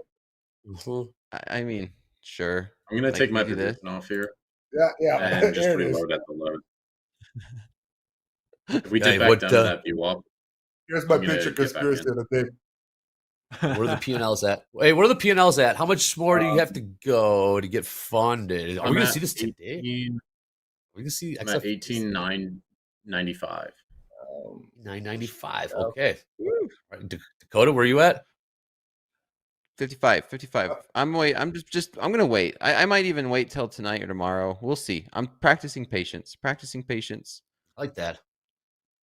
I'm short too. Right. I'm 276 and a tick. Man, 276 and a tick. Doom's cutting it up today, Doom. Love to see it. All right. Micros. What do you got? Nothing big. Micros. I was going to say our CVD is heading down. So we have negative 1,200, but we're holding at these highs. So either we have a quick flush right here and then longs reload, or we have a pop from selling that's just not being rewarded. And Delta in favor of longs here. In the NASDAQ, negative 1,300 now. Right at the highs. Negative Delta. Weak high in the S&Ps. Although we do have a potential failed upside auction in both. But we've got 30 minutes to wait for that to verify. Oh, I thought it was 10 a.m. Central, Hoag. That's when we can confirm. Well, yeah, but the 10 o'clock bar, well, yeah, I mean, actually, the 10 o'clock bar is the high, so... We have it. But, I mean, that's this bar. We need it to close below the IB high, which is 23,285, to verify. Okay. All right, well, I'll tell you what we're going to verify right now. Big numbers being put up. Real quick update on one of our live funded traders. Trader J again putting up big numbers. Up $14,000 2 hours into this New York session. Woo. Trader J up $14,000. We'll keep you posted on that. But let's check in with JD for some more live funded P&Ls and payouts. What's up, JD? What is up, guys? We got some big P&L numbers from yesterday. Check these out. Up at the top there, our old friend CFT0718. I love that handle, by the way. $12,277 trading the NASDAQ. Kyle B, $8,100 trading the S&P. KJ Futures back on the board, $5,990 trading the NASDAQ. Jacob, also on our live funded hot streaks board, $4,759 trading the micro NASDAQ. And Carlos D, $3,791 trading the NQ. Pro ball traders right there. All right, payout numbers. Some more impressive looking digits coming from our live funded traders. Carlos D, 34,446. Carlos D was also on our P&L board just a minute ago. $3,791 trading the NASDAQ yesterday. Carlton B, $32,450. Trong, $20,000. Matthew S, $10,200. And Jared G rounds out the top 5 with $8,000 hard-earned dollars going into his pocket. These traders pulling money out of the live markets and putting it right in their pockets. That is some pro ball trading right there. Nice job, everyone. I'll be back with the big board in just a little bit. Thank you, JD. All right, Doom, you're back in. I'm out one. And a break even. Small scalpy. GP, I do agree with Darren that this is that potential kind of pull in for liquidity and buyers to reload on the next leg up. Every time I pitched against the winner and stayed in for too long, I paid. So I'd rather take and not pay. Did you bring your stop loss in on this one, Doom?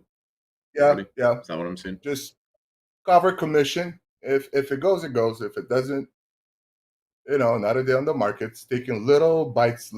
Small fish, little bites. Here we go, 500 lot, 63.50 quarter on the bid in the ES. I would really, if you're in high finance out there or finance, what's the deal with these 500 lot orders? They're all over the place. You don't see 400, you don't see 6, you see 500 all the time. This man will kill me. They pulled it, by That's the a good way. question. They did pull it? Man, it was right there. Oh, shit. Yes, it was. It was okay. Got kicked out. All right, very good. What do you think it is, Jack? I do not have it. It's always 500, right? Is Citadel? Who is it? I mean, I don't know. It's always 500 lots, but they're pulling it though. So do you think they're getting a fill somewhere else? Is what we're seeing. They sometimes get filled. It's probably some sort of spread. It's just interesting. The size is so consistent. It is. Yeah, you guys might not have heard me. I'm out. I got kicked out at break even. Okay. If it's going to go down, there's going to be another opportunity. But sitting as it is, it was more risky to short it than wait for the proper long location. Still talking finance. They like that one. Finance. Let's take a look. I choked on my drink, man. You're going to kill me one day. Is there does anyone still say that? Finance. Say It's what? been a while since I heard finance. I bet Besem says that. I've never heard it personally, Jack. Maybe I'm just too young. The internet is a wild thing. Every time I heard finance from that point on that I watched the girl on TikTok, like I'm looking for a guy in finance, that's what immediately pops up in my head. I mean, I've had that where girls like, what do you do for a living? What do you do for work? I'm in finance. What is that what you say? I tell them finance. Yeah, I tell them finance. Okay. What am I going to say? You're a YouTuber. I tell them I'm a finance, and then I coach and help traders do the same. Chart analysts. I don't know if you were That's here why I for have this, black Dakota, but I Black saw eye, a tweet last week that was like 30% of teenagers right now want to grow up to be YouTubers. So, Right. I don't know. That's I remember being a kid and I wanted to either be an astronaut or a musician. That was my two career choices. Now they just want to be YouTubers. Wild. Now they just Maybe want Jack, to you be might be right. stars. This is a simulation, maybe. This is a simulation. All right, we got Euro close in about 21 minutes. 21 minutes till the Euro close. And pinned to the top of the chat, get your votes in. You vote on Baron, you vote on Dakota to who will get live funded account in the fewest amount of combines. If your trader wins, you win as well. It resets paying to your new dashboard. What are you chuckling at, Dakota? You found something amusing. Yeah, Martin in the chat says, "Be mysterious and tell him we're a speculator." I like that. That's good. Buying and selling candles was funny too. I like that one. Liquidity provider is a classic one that's too. Tulip. Yeah, A tulip dealer. a tulip dealer. That's what they would say on all the sites. When you'd go to the job sites for the different prop shops, it would be like, what do we do? Like, we're a world-class liquidity provider. Nice. For one of the biggest financial markets of the world. Yes, we provide liquidity in the treasury markets, because you don't want to say on your site, you need like a snappy statement. I'm that's writing not this like, down. we're here to make money. I gotta write this down. I am a liquidity provider for the biggest financial market in the world. Yeah. I used to tell girls that That I'm sounds good. a logistics expert. That's what I have. Yeah, that was me. That was me there, Doom. Trade a few bond futures, Dakota. Just trade a few bond futures, and then you can say, yeah, I'm a liquidity provider. Where? Yeah. In the treasury markets. No one will ask beyond that because they don't care. Exactly. Gas Yes. station. You're a petroleum distribution engineer. That comes later, Hoag. Yes. I could do that job. I got an engineering degree.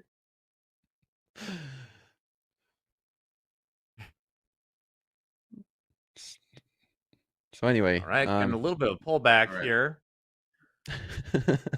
we are having a lot of buying at these highs. Our CVD is still negative, so we could just keep pushing up. I'm demanding good trade location as Hoag said. So I'm waiting to there you go. See this get back down to the New York session VWAP to reload on longs. And if it runs without me, it runs without me. Well, what do you have as New York session VWAP? Is it about 200? 23,224. 224. Yep, that's a good price. It's a good price.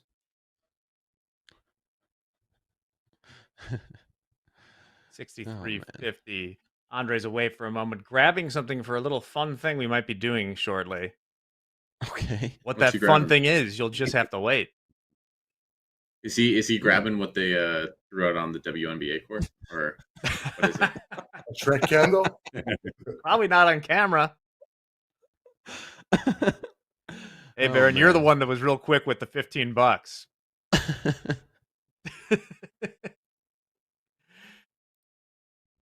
All right, let's do a position check real quick. Anything on Doom?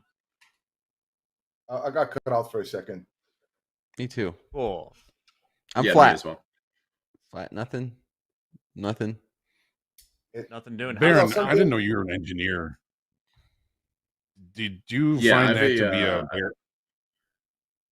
what kind of engineer? I have a mechanical engineering degree. Did you find that to be a challenge in trading? Because there's no right answer. I think it's helpful because it's taught, like I went through school and they teach you how to build systems. I mean, like whenever you're solving a math problem, you're building a system. Like it's just, you're following a system. When you're trying to solve a engineering problem, you build a system. It's kind of the same process, especially when you're doing like real world engineering, like you're building a product or something. Not everything goes your way. Not everything goes to your expectations. So you kind of have to adapt and readjust very quickly. If you start building something and it's, oh well, this part doesn't line up with this part. How do we quickly make it reproduce something to solve that problem? I like that. I have two brothers who are engineers, and they can't trade their way out of a paper bag. They always want to know what the right answer is. What do I do here? Well, it could go higher, it could go lower. Well, what do I do? I need to know. Yeah, I mean, I do some of that. I could see I your like the dependence way on you're trading. statistics on that. That's a good thing. I was gonna say, Baron's trading style makes sense from an engineer's perspective, right? The way you approach analytics and statistics, and the way you reference those statistics, and getting like solid numbers that are based off of hard data is it matches your degree, the way you trade. That's why I like the IB. The IB, there's so many good stats on it and so many different ways to use it. I'm really glad I found it like a year and a half ago. You hear that, you IB haters out there? it changed the way I trade, and it allowed me to build a level of consistency in funded accounts, in passing these prop challenges, in even getting into that live funded account. Most of it's based around the IB. Nice. We are seeing some continuation in these equities to the upside here now. We are seeing initiative buying above the IB high. No failed upside auction, folks. Don't sell this shit yet. Yeah, I'm just seeing straight buying on Bookmap as well. I'm uncomfortable just because of indicator of mine to kind of chase into this. I strongly believe we'll see the decent pullback that we deserve to hop on this train. I think Apple's this up. is some extension. Apple I is think this up. is some extension versus. Okay. I like it. Apple's up 4.6% now. It's going on a tear. Apple is a huge market cap. 4.6%. Tesla up 3 in the third. Microsoft down just a little bit, but then Palantir's it keeps going too. It's up 3.6% as well. So yeah, I wouldn't be surprised if we see NASDAQ just continuing to push. Maybe we come back and test yesterday's highs. We're already up there through those 300s. I could see this thing possibly getting to those 380s. Man, Palantir is really the land of, what do you call it? Like, what a recovery. I'm still shocked. Well, recovery, it's been nothing but up pretty much for like the last 15 months. I mean, I'm looking it up right now. It's where the optimism is. Over $420 billion in market cap. Wow. A company that just released earnings 2 days ago of $1 billion. So they make about $4 billion a year. $420 billion in market cap. This is where fundamental analysis fails, because if you look at what Palantir's doing, it's more so the value that they're going to add in the next few years. It's less so about what they're. Of course. I mean, yes, but their revenue is growing like 40 or 50% a year. I mean, like, what's going on there is unprecedented, and like very well could bear out. I mean, certainly it's been doing nothing but going up, but like no, and maybe somebody can give an example in the chat, but I've just never seen a company with that sort of price of sales at this size. It's awesome. Great. I'm sure there's a few examples like similar to Palantir. Hey, God bless their price. What's their price to earnings ratio? I don't know, like 600. But yeah, that's insane. The caveat here is that it's big, right? We're at $420 billion market cap. Like, yeah, there's companies with billions of dollars in market cap that make negative money. That's not new. It's the price to sales to me that's kind of wild. So everybody go out and buy Palantir. Go buy Palantir. Tesla's price to sales is going to be much less. To give you an example, Tesla, even they've been struggling lately, but they still make like $22 billion in revenue a quarter. Tesla makes like $90 or $100 billion a year, and none of this is financial advice. It's wild. You're close. 900 lot upside ES as we made new highs. 900 lot offered 63.60 new highs. We are pushing into a low volume node here on a higher time frame. I want to see if sellers come up and defend this. We did just hit the 0.2 extension off that IB that had a 95% chance of hitting. So, see if we get some seller step in, get a little retrace down. I might look at shorting this, but it would just be with light size, probably like 3 micros or something. Okay. 400 offered at in the NQ. 400 offered at 325. 400 on the ask. Euro close. 10 minutes. 10 minutes till the Euro close. I see those. Level 2 data. Data. 63.60. 1,000 900 now. offer. Yeah, it's up to 900. How many minutes till Euro close? 10 minutes? Yes, 9 minutes. Yep. Okay. Yeah, typically you do see a retrace with Euro close. Why do you think that is? I like.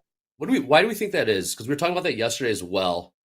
And what happened? Okay, Euro close bottom of the hour. What changes or why the retrace? That's obviously doesn't happen every time, but we do see that. And what do we think is the reason behind that, Baron? Honestly, I do not know. I don't either. I don't know. I don't either. But yeah, I'm gonna try this short up here. Conspiracy. Just traders closing out their positions end of the day. But the day's still going though. There's still like 5 hours left in the trading day. Not for But them. it's all your European traders, right? Yeah, not for them. Do you know Gary Economics, Andre? Gary Economics? The British guy? Yeah. I do not. Yeah, I do not. The guy who used to trade for Citibank? No. I mean, he was trading Forex markets, but 1,000 lot now. Hey, 1,000 lot offer. We got all right. 1,000 lot upside 324 offer. Oh no, it's not. It's like 1,300 together, right? At 324 and then 325. Yep, and we might go get it. Wow. Big size in the NASDAQ, big size in the NASDAQ. We'll get back to Gary Economics. Let's see if we get this filled. We're pushing higher here in the NASDAQ. Think we'll get it, Hoag? Yeah, this is initiative buying. This is not just. It's either people getting squeezed or people that are getting long for a reason. Oh, look at that. Partials on the offer, 324. There was 900 there. There's about 730 left. Build? They pulled it. I know. I do not want to sell this thing. Not okay. We're getting big buying here. Yes, we are. We're not Such a moving hard up. trend to jump on. You could So see a difficult. potential reversal here. That's weird. Why would they only fill a little bit and then just pull it? I think someone Think forgot they could to get pull a their better order. price? Someone forgot to pull their orders. They started getting partials. That's a good fill right now. Last trade 23,319. We did just see. Yeah. Like whoops. Isn't supposed to get filled. I would look to see if this reverses. We just had large buying at the highs and. Oh, there it is. 1,200. 1,200 at 329. Oh, there it is. Indeed. Okay. Nice catch, Dakota. That's what level 2 data is all about. Have that. 1,200 offer in the NASDAQ. 23,329. Man, that's big. Big size. Let's trade 318. Look at that. You think we go get it, Hoag? Yep. We got hungry buyers here. These are not wooden buyers. Shiv buying. What's Delta? Positive? NASDAQ minus 300. Positive 9,000 in the S&Ps. Okay, there's your initiative buying. I'll take a look at S&P's last trade. Right here at the high, 63.62 last trade there. NQ trading 23,315, about 10 points off the highs. We do have that 1,200 lot offered at 329, 23,329, 1,200 times. Your close, 6 minutes. I want to hear about this Gary Economics. But let's see this trade play out here.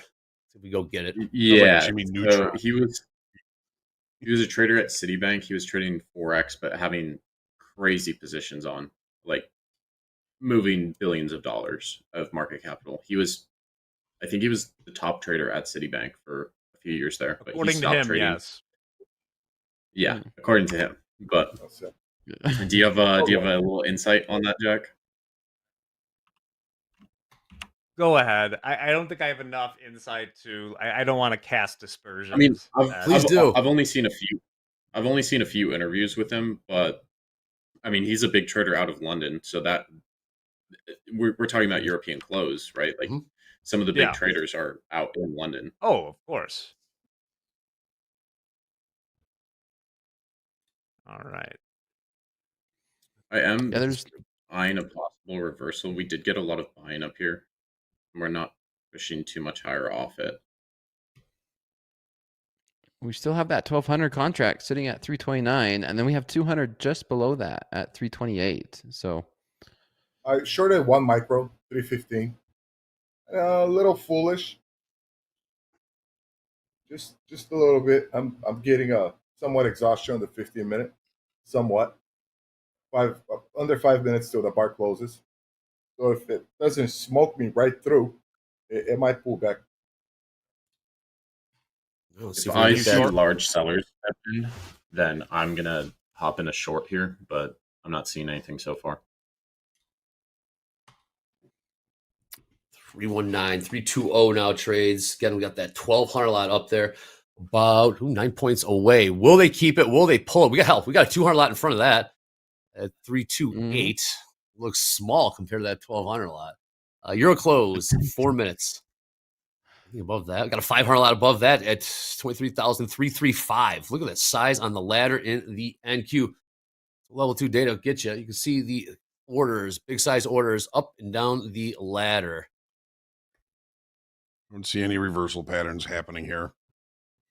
Nope. I'm just seeing a lot of buying at these highs, and we're not really moving too much higher. If I see large sellers come in, I will enter and try to trade it down to that VWAP. Do you consider that 1200 lot a large seller, or you're looking at sellers that come in at market? I'm looking at active sellers. So that 1200 lot would be a passive seller. Got it. Active is market orders. Yeah.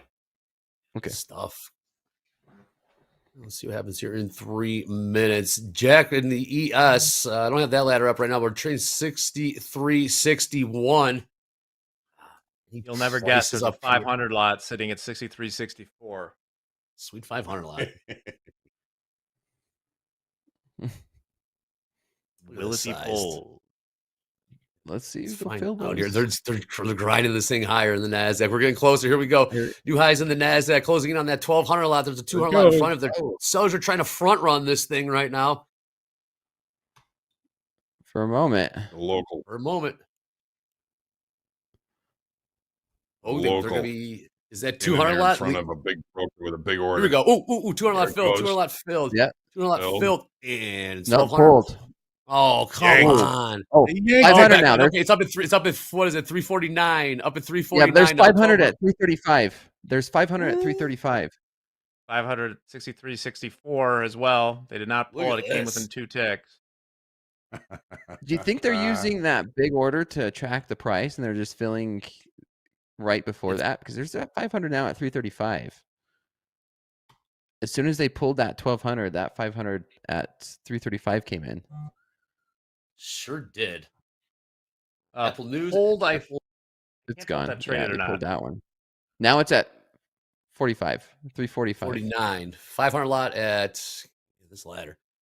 500 offer at 45, 345. 1200 offer at 349, 349. Last trade, 327. Yeah. They just keep pulling the rug on these buyers, man. Yeah, they're shooting for it and they pull it. It's like Lucy pulling the football away from Charlie Brown when he tries to kick it. I like that. That is a dated reference, but I do know exactly what you're saying there, Hoag, 100%. New highs in the ES. 63.65 half just traded there. We got size being traded around. We got Euro close 60 seconds, and we have markets are moving here on Topstep TV. 5,000 people watching all across the globe. Click subscribe, click thumbs up, click bell. Size is back. All right, who's got trades on right now? I know, Barry, you got a hawk and perhaps a short. Yeah, I just popped in. Okay. I'm short.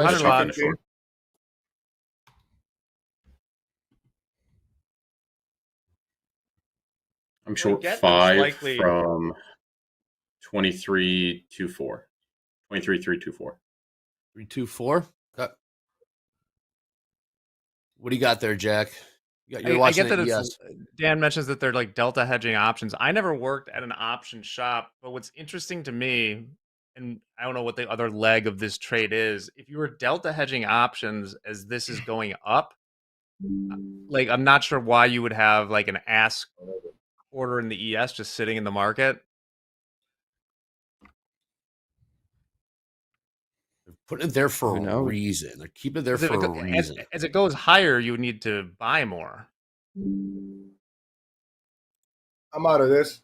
I ain't letting the full stop and sit in front of this choo-choo cucumba train. Hey, I gave my best shot. It didn't cook what I wanted. I'm out. Real close. Okay, Euro has closed. Still some more time here in fast markets. After this, we got the Thunderdome. The Thunderdome. We have full Thunderdome action here in the fast markets, but right now, markets are cooking to the upside. Such a great segment. I love it. The Thunderdome. Would you do the Thunderdome? Would you do the Thunderdome, Doom? The Thunder Doom. The Thunder Doom. So dumb. We had a lot of thunderstorms in Florida, I'll tell you that. There you go. Being alleged that Here goes the something in the house NASDAQ. won't get fried. And we are cooking here. New highs, new highs. We are in the midst of a I would yes, it's up co-host about it. 30, 35 points in the last hour or so. NASDAQ up about 200 points in the last hour or so. Keep buying this thing higher. Hoag, it doesn't look like they are going away. Initiative buying. Yep. These are not wooden buyers. No, they are not. Hey, I just got a I very text much, from I Eddie. very much took that Eddie into sends his account love when to you said it. everybody.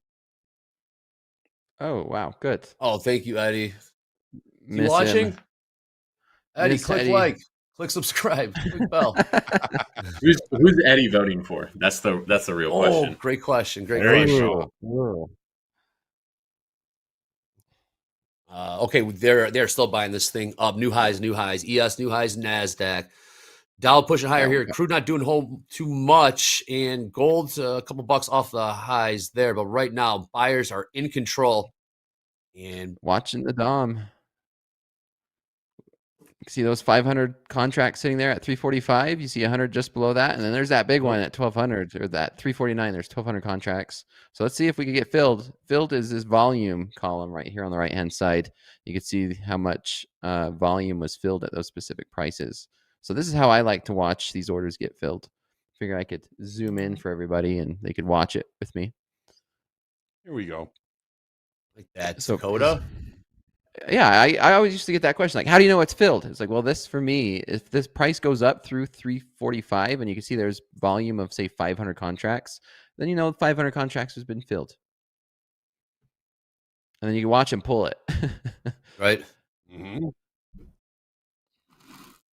Still pushing higher. New Those highs. machines Still in the short. Machines are so Still short fast. 5 I micro. mean, they can Okay. leave that offer in there until one trades, and they can pull the rest. They're that fast. They took It's partials. an algorithm, right? Yes.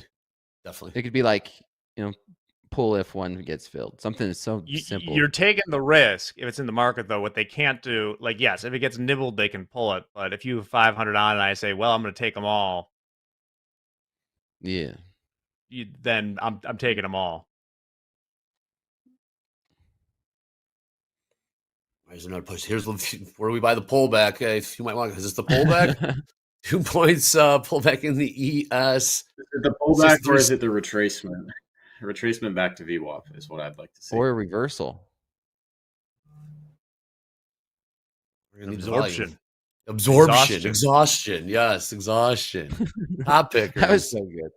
Absorb. Uh-huh. What did you say? You absorb your BS and exhausted from something. What was that? I absorb. That goes his in my nonsense. book. That Exhausting. definitely What, goes you're in writing a book? You're writing a book Yeah, now, yeah. Doom? Yeah, the Book of Whoa. Doom. Only serious quote from the show. Book of Doom? What? Hold on. Yeah, observing. We got to your get this on BS. Oprah. Go Wait on a it today. minute. Advert leads. Are you stealing my quotes? Doom on doom. Hold on here, Doom. We're gonna talk off air. Uh-oh, copyright. Uh-huh. I'm on to you. I'm on to you, Doom. Hey, I'm doing it for the moms. Man, I did not know this. Man. Interesting. No, I'm just joking. It's a silly book. Definitely definitely didn't come up with this myself. Man, okay, more buying. We're getting some selling here. We're getting a lot of. I like this short. As long as the sellers can push through, I do think this would be good for a retracement. A lot of people jumping in front of those big orders. They trying to I tried. I've been trying to all year. That worked better in the pits than it did on the screen. Yeah. Yes. You can't. Oh, right. You could lean on that. Not fast enough. Oh, the pits. There's a reason I have this black eye, everybody. It's been going up. Got this black eye from going against the trend. I mean, especially when it's strong like this. It's just short. We got 20 minutes or so in fast markets. We got the Thunderdome after that. Top quiz because it's a Wednesday. Ooh, yeah. Thinking we should probably get out of the rest of this gold. Why? We have a shooting star on the 5-minute right at the highs. Oh. Just noticed it. All right, NASDAQ's pushing. NASDAQ's pushing too. That's a 3-bar reversal too. It's not done. There's a 500 lot. It just came down. No. It got filled. 50 contracts was filled at 345. Damn. If you can see that, I can show you on the DOM. Yeah, show us, Dakota. Level 2 data. That's what we're seeing. Yeah, there we go. See how there's now 51 right there on the right-hand side? It says 51 was traded, and now instead of 500, you can see 472. And then we just came right off that. We did. Yeah, there was 348 at 342. So I see that large buying. Like, this is what I want to see. I want to see large buying and just a fail to push up. I'd like to see sellers start to step in, and they are. See if we can push back to that VWAP and then catch this to the downside and then reverse it back up to the upside. Yeah, here's a 3-bar reversal. Maybe. Yup. Let's call Hoag.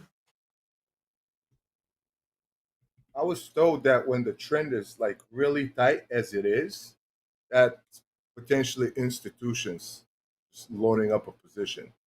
I don't know how correct that 1200 is. just moved down. Sorry, Doom. That 39 contract just moved sure down. did. 339. Hoag, nice call on that gold, man. We got out of those longs. Yeah. A little bit late. I'm pretty sure we dumped it. Yeah, we're out. Okay. We are flat. We're out. Nice. What was the final P&L there? Yeah, shoot. Star. Between the crude oil and gold, up $327. Which means that the house account, let me send away to NASA, is up $24. Look at the selling coming in here. ES This selling is off something right now. I learned from the show, that not every day has to be a gazillion $1,000. You know, walk with a nice, decent profit and call it a day. Yep. Exactly, Doom. And then we are getting a 3-bar reversal here in the NASDAQ too on the 5-minute chart. If anybody asks what a 3-bar reversal is, this is a great picture and an example. It's a beautiful one. It is. Yeah. Now this 5 minutes not done. It's not closed yet, but we did, right? 3-bar reversal. We did just close, or we just broke the previous candlestick's low right there, right where we're pointing out. And so we'll see. We'll see if we get a push back down. I could maybe see us push back down and retest these, 280s, but we still have that 1,200 contracts. It's chasing this market down. I don't know if it's trying to bring it up and then they pull it, but they're moving it. They're active. Aaron with the call on that one. He said he saw a bunch of sellers up here, man. Yeah, it was. And I like that we also had large buying up at the highs and failed to push higher. Especially that last little that last little push of 300 at 23,340. So in a little bit early, but so far it's looking like what I want to see. Nice. And you're targeting overnight. 318 on a tick. I'm targeting New York session VWAP. What price is that? 23,236. 236. Doom, you are back in. What price? Just long. 318 and a tick.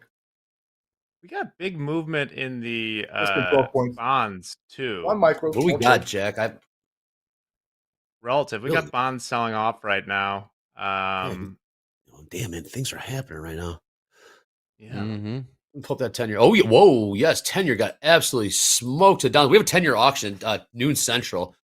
Nice catch. What's going on? Starting to flush. Bonds are not done, Jack. 5 bits. They're going. What is going on here? Bonds are getting absolutely smoked. Bond prices go down. Yields go Treasury up. auction. That's at Treasury noon auction? central. Noon central, Okay. 10-year auction. And here goes the NASDAQ. Here goes the S&Ps as well. Gold selling off a little bit too. But yeah, nice catch, Jack. What does this mean? We're seeing bonds getting smoked and price yields go up. To be a headline, what could we typically don't see this type of move? Seeing movement like this to me indicates there was a headline of some kind, but I have not seen it yet, so it's hard to say. Is this BOE, Bank of England? They typically do that in the morning. Now it's retracing. I'm in again at 309 and 2 ticks. One micro long. Somebody fell asleep on the sell button. PIMCO. Bill Gross. Bill Gross and Company. I want to see us break below this AEMA that we've been steadily tapping into and riding up on the way up. If we start to see more selling come in, that'd be nice. Currently in profit, like 10 points about. Nice. What are they doing that selling, man?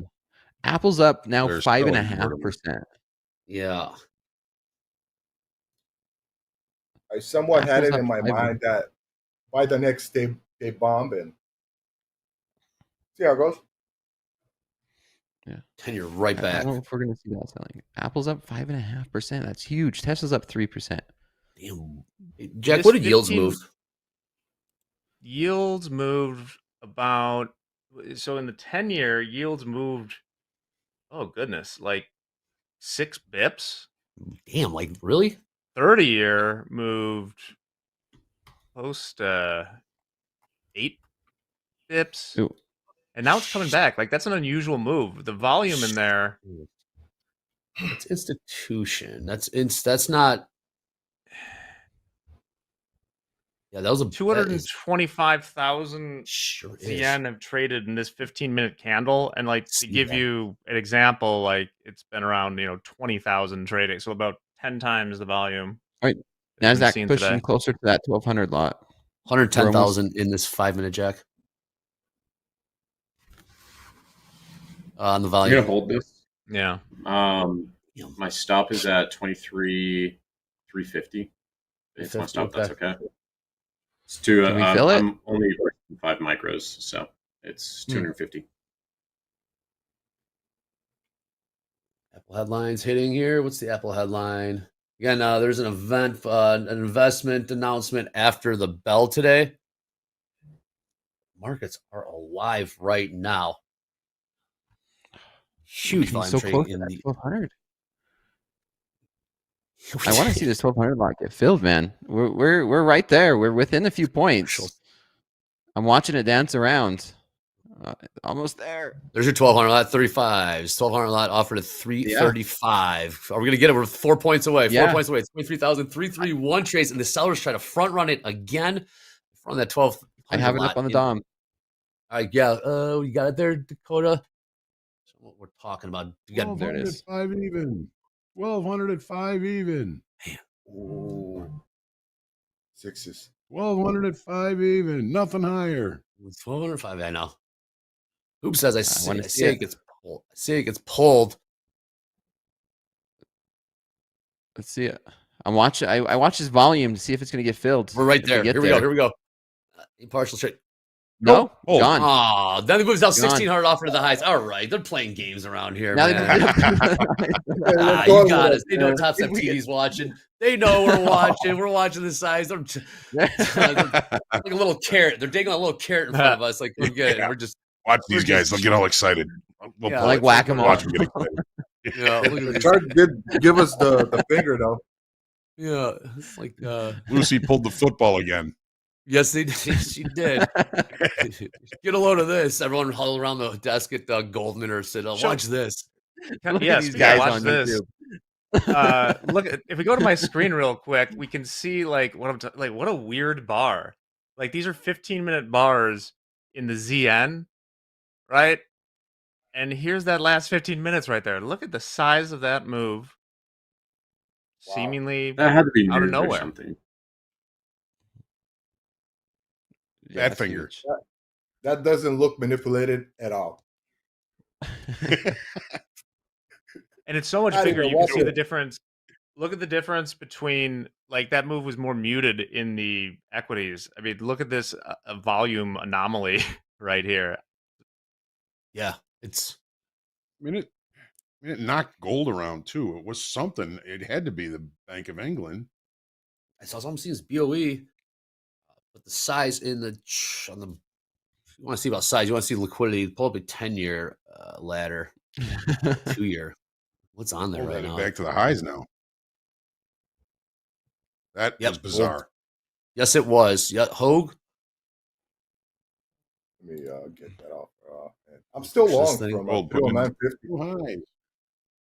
Nice. NASDAQ pushing back up to the that 1200 There's contract. 1,200. again. Look, come on. Are we doing the Yeah. same? I'd like- Phil. Oh, they filled. Filled. Look at that. Filled. All right, Yeah. filled. Yep. Wow, Look at the volume over 1,000 here on the lifted in bottom. one bite. Wow. Okay. Yeah. Hell yeah. Yep. Volume on the DOM is now there. And we have 400 sitting at Yeah, 55. 1400 at 2334. That's crazy. Yeah. Damn. Yep. There it What is. was that You price? can see it. 345. See that volume? 1300, 345 filled. And now there's 475 sitting at 355. So Look at this. yep, We're that cooking here. confirmed it has been filled. More? In one blow, too. That wasn't a Yeah. partial fill. No. It was just a buyer stepped in, right? Damn. Said, All right, I'll take take note them. of that. Write that down on your What does post-it that notes. mean? Buying. Write that down. It got real close to my stop there. We'll see how this plays out. I hope it doesn't pull within- back to find the liquidity for it. It was within a tick of my stop on that. Oh, Your stop's at 50 and a well half. placed. Yeah, 49.5. So literally within a tick.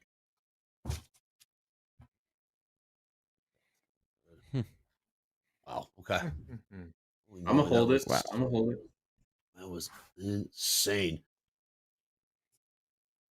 Rickety Rex says, thanks so much for this stream. No, thank you. Thank you. Watch, the markets are moving here. And that form will be pinned to the top of the chat for another 12 minutes. Another 12 minutes. Pick your trader, Baron or Dakota, who will get funded in the least amount of combines. You will get reset, bang to your new dashboard. New dashboard When do we get the results? of the voting. Well, Yeah. Is it like a percentage? we will. Well, okay, let's. How about I this? think we're going to see a heavy sway towards you, Dakota, just based off my combine counter right now. Yeah. I think that would be incorrect for them to vote like that. I mean, it makes sense. Like you're voting for the person who has less combines. What's in there? What Right. we got in there? Another Oh, big wow, order we got came more in. size. 500 lots. 500 lots. 352. What? Oh, and 355. Yeah, man. Size is jumping in here. Size is absolutely jumping in here. We're gonna stay, James. We gotta stay right here. These sizes, it's cooking. You can see if these get filled. Same thing. We'll watch. We'll see. We'll see if the same volume gets filled. If we could get up to that price, there's 1396. It's See if there's going to be edging 500 my there. stop. 200 on M&Q at 350. I'm leaving it where it's at. Points away. Come on, let me see it. Size. Send it. Full send. Trying again. Initiative buying, Hoag. Initiative buying. Now we got crude selling off a little Initiative bit. buying. So if we check my screen one more time, here's the 2s 10s yield. You see this on that 15-minute candle, like this spike and revert. Wow. Man, I wish I was still trading bond spreads today, because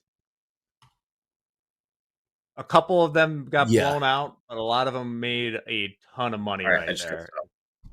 Yep, here goes the NASDAQ. I don't like how it's struggling here in 47s and 50s.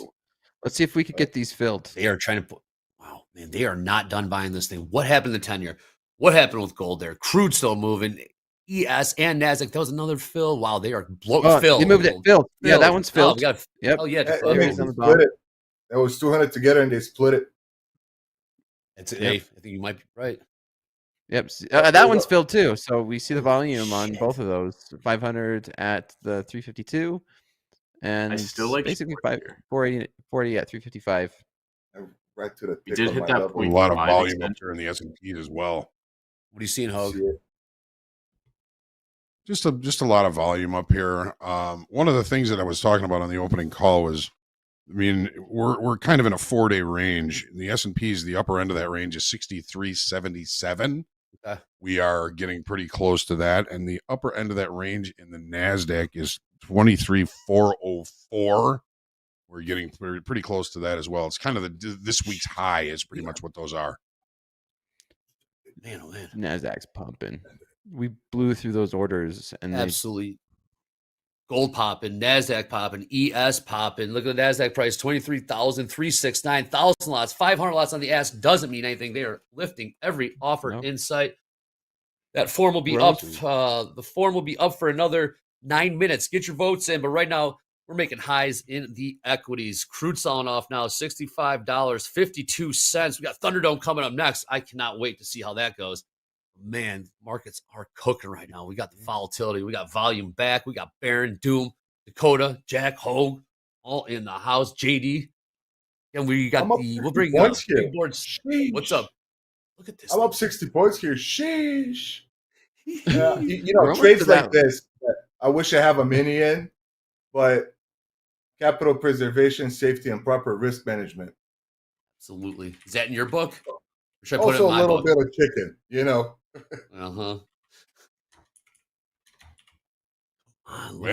we had a hoop slacking me saying, looks like the adults are back in the room. Oh, maybe this is them. Maybe we are finally squeezing them back into the market. Oh, they are. Yeah. Okay. More buying here. Almost to the stretch target of these yesterday's highs, 23,400s. Buy the dip. Buy the dip. Looking forward to seeing the open interest morning. For sure, Hoag. If we get a big jump.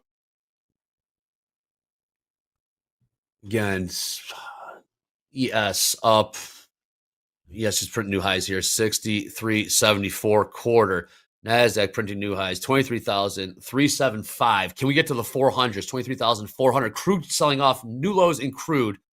Crude down about 60 cents in the last 5 minutes. We rallied a full handle in the bonds, in the ZB. Like, this is just like, I'm sharing it right now if you want to look at it. Like, I just have not seen something like this just based on nothing that we can see so far. So maybe it was a cascading fat finger. I think this is where the action started. And I think, like, the stocks react because it's like, wait a second, why are bond yields rising? Something bad happened. Who says they're slow? You gotta move like this occasionally. I trailed mine. Crude getting smoked, continue to smoke. Gold making new highs. There's a lot going on. Crude still getting sold right now. Crude down 80 cents in the last 3 minutes. Gold new highs, 34.37. Hoag, man, oh man, buckle up. We thought that exit in gold was pretty good, but not so good now. No, it totally was. Who knew what the hell's going on right now? It We got wasn't new good. highs.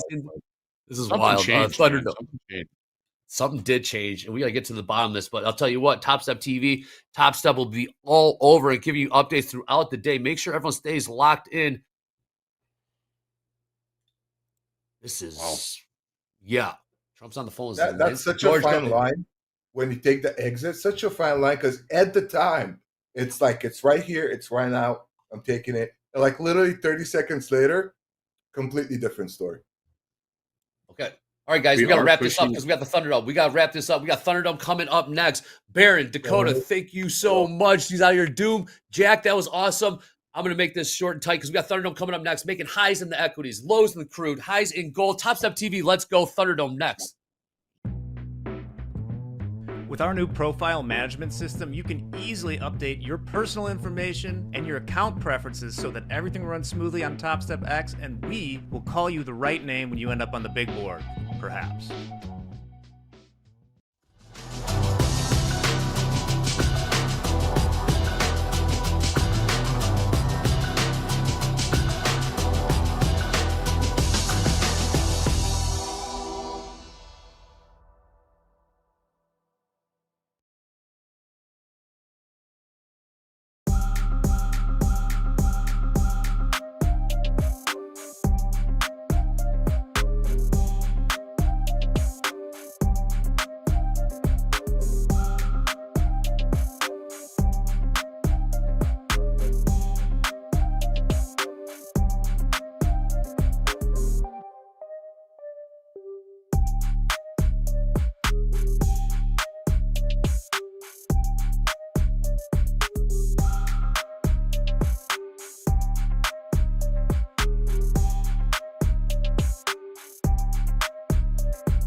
Good afternoon and welcome back to your new favorite segment on TopstepTV. That's right, this is the Thunderdome, where two traders enter their battle against each other.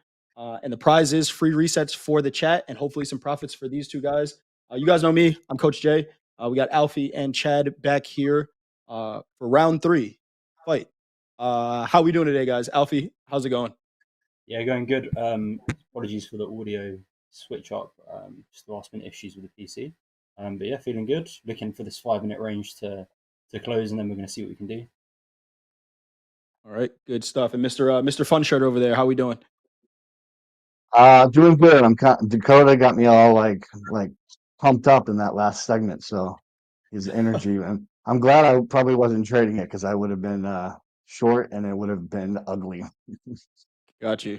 Well, these guys traded it up yesterday. Chat, just a reminder for what we're doing here. And if you guys get into any trades, let us know. But we have a competition going on for the week between Chad and Alfie. You all voted on Monday. But if you want to show your support in the chat, put some either geese or boats in the chat. We got Chad with a 2-day P&L of $946.86. We got Alfie somewhere around 456. I'll go back and check the tape. Whoever has the highest cumulative P&L for the week is going to win. If you voted for them on Monday, you're going to get some free resets credited to your account in the new TopStep dashboard. Guys, these markets are moving. We had some pretty crazy movement right at the end of fast markets there. We see crude oil selling off, the equities rallying, gold rallying as well. So if you get into any trades, let us know and let the games begin. I'm short of 3 micros. I'm going to look to potentially build into this. Bit of a dangerous place for me to be short in, but I like the idea of the fade of this little opening 5-minute range. Okay, so you're short the NASDAQ, Alfie? Yes, sorry, short MNQ, 3 MNQ from 372. Got you. Thank you, Alfie. We got crude still selling off here, 64.67 current price in crude, making new lows on the day. Alfie is short the micro NASDAQ. Chad, you got a little bit of a lead going into the 2 days. How are you approaching today? With a little bit of caution, just because this tends to be like a zombie crawl where I would keep adding to the shorts and get hammered. So with this kind of trend, I'm definitely more of a range trader. Okay. And this doesn't feel like a range. It might be. I mean, I guess you could consider it a range if you're looking back yesterday, and this wouldn't be a bad short, but I'm gonna wait it for a bit.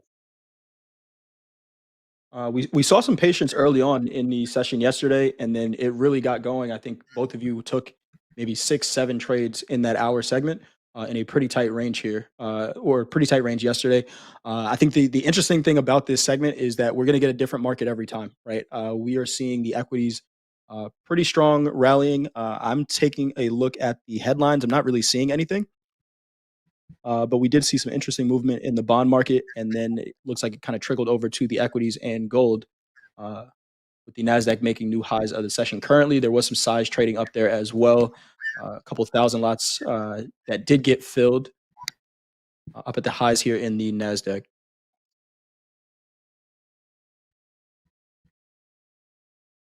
Apple is popping. There's been a ton of conversation with Apple and investment in the U.S. I think the number was 100 million. Was that the number? Oh, 100 billion. 100 million. What is that to Apple? That's a drop in the bucket. Apple to boost U.S. investment commitment by 100 billion was the news with Apple, and that is why we're seeing a pop there. Thank you, Jack. 100 million is Go long and buy on some dips, but I was hoping for a dip before I got in, but I want to go long. Okay. Just to add some excitement here. $1 million. I've added to the short considerably as well, guys, by the way. So negative 7 micros here. Okay. Put my CYA a little bit higher up. I might adjust it again just because I'm waiting to see how this range plays out.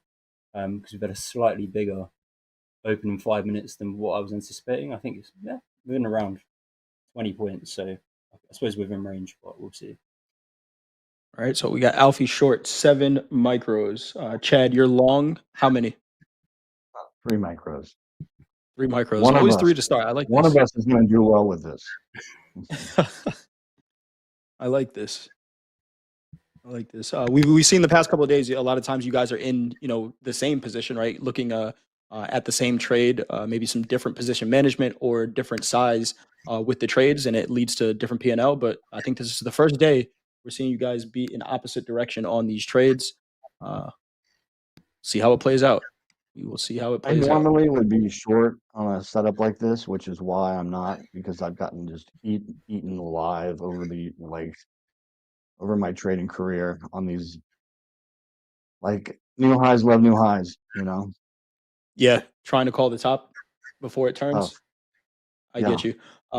Quick look at the tilt. We got 50% long in the, or 50-50 in the S&P, 56% long in the NASDAQ, 60% long in crude oil, which is interesting because crude did just make a new low on the day. We see about a 30 tick bounce from the low of the day in crude and a 66% long tilt in gold. Alfie, first day we had you on here, you traded in 3 different markets.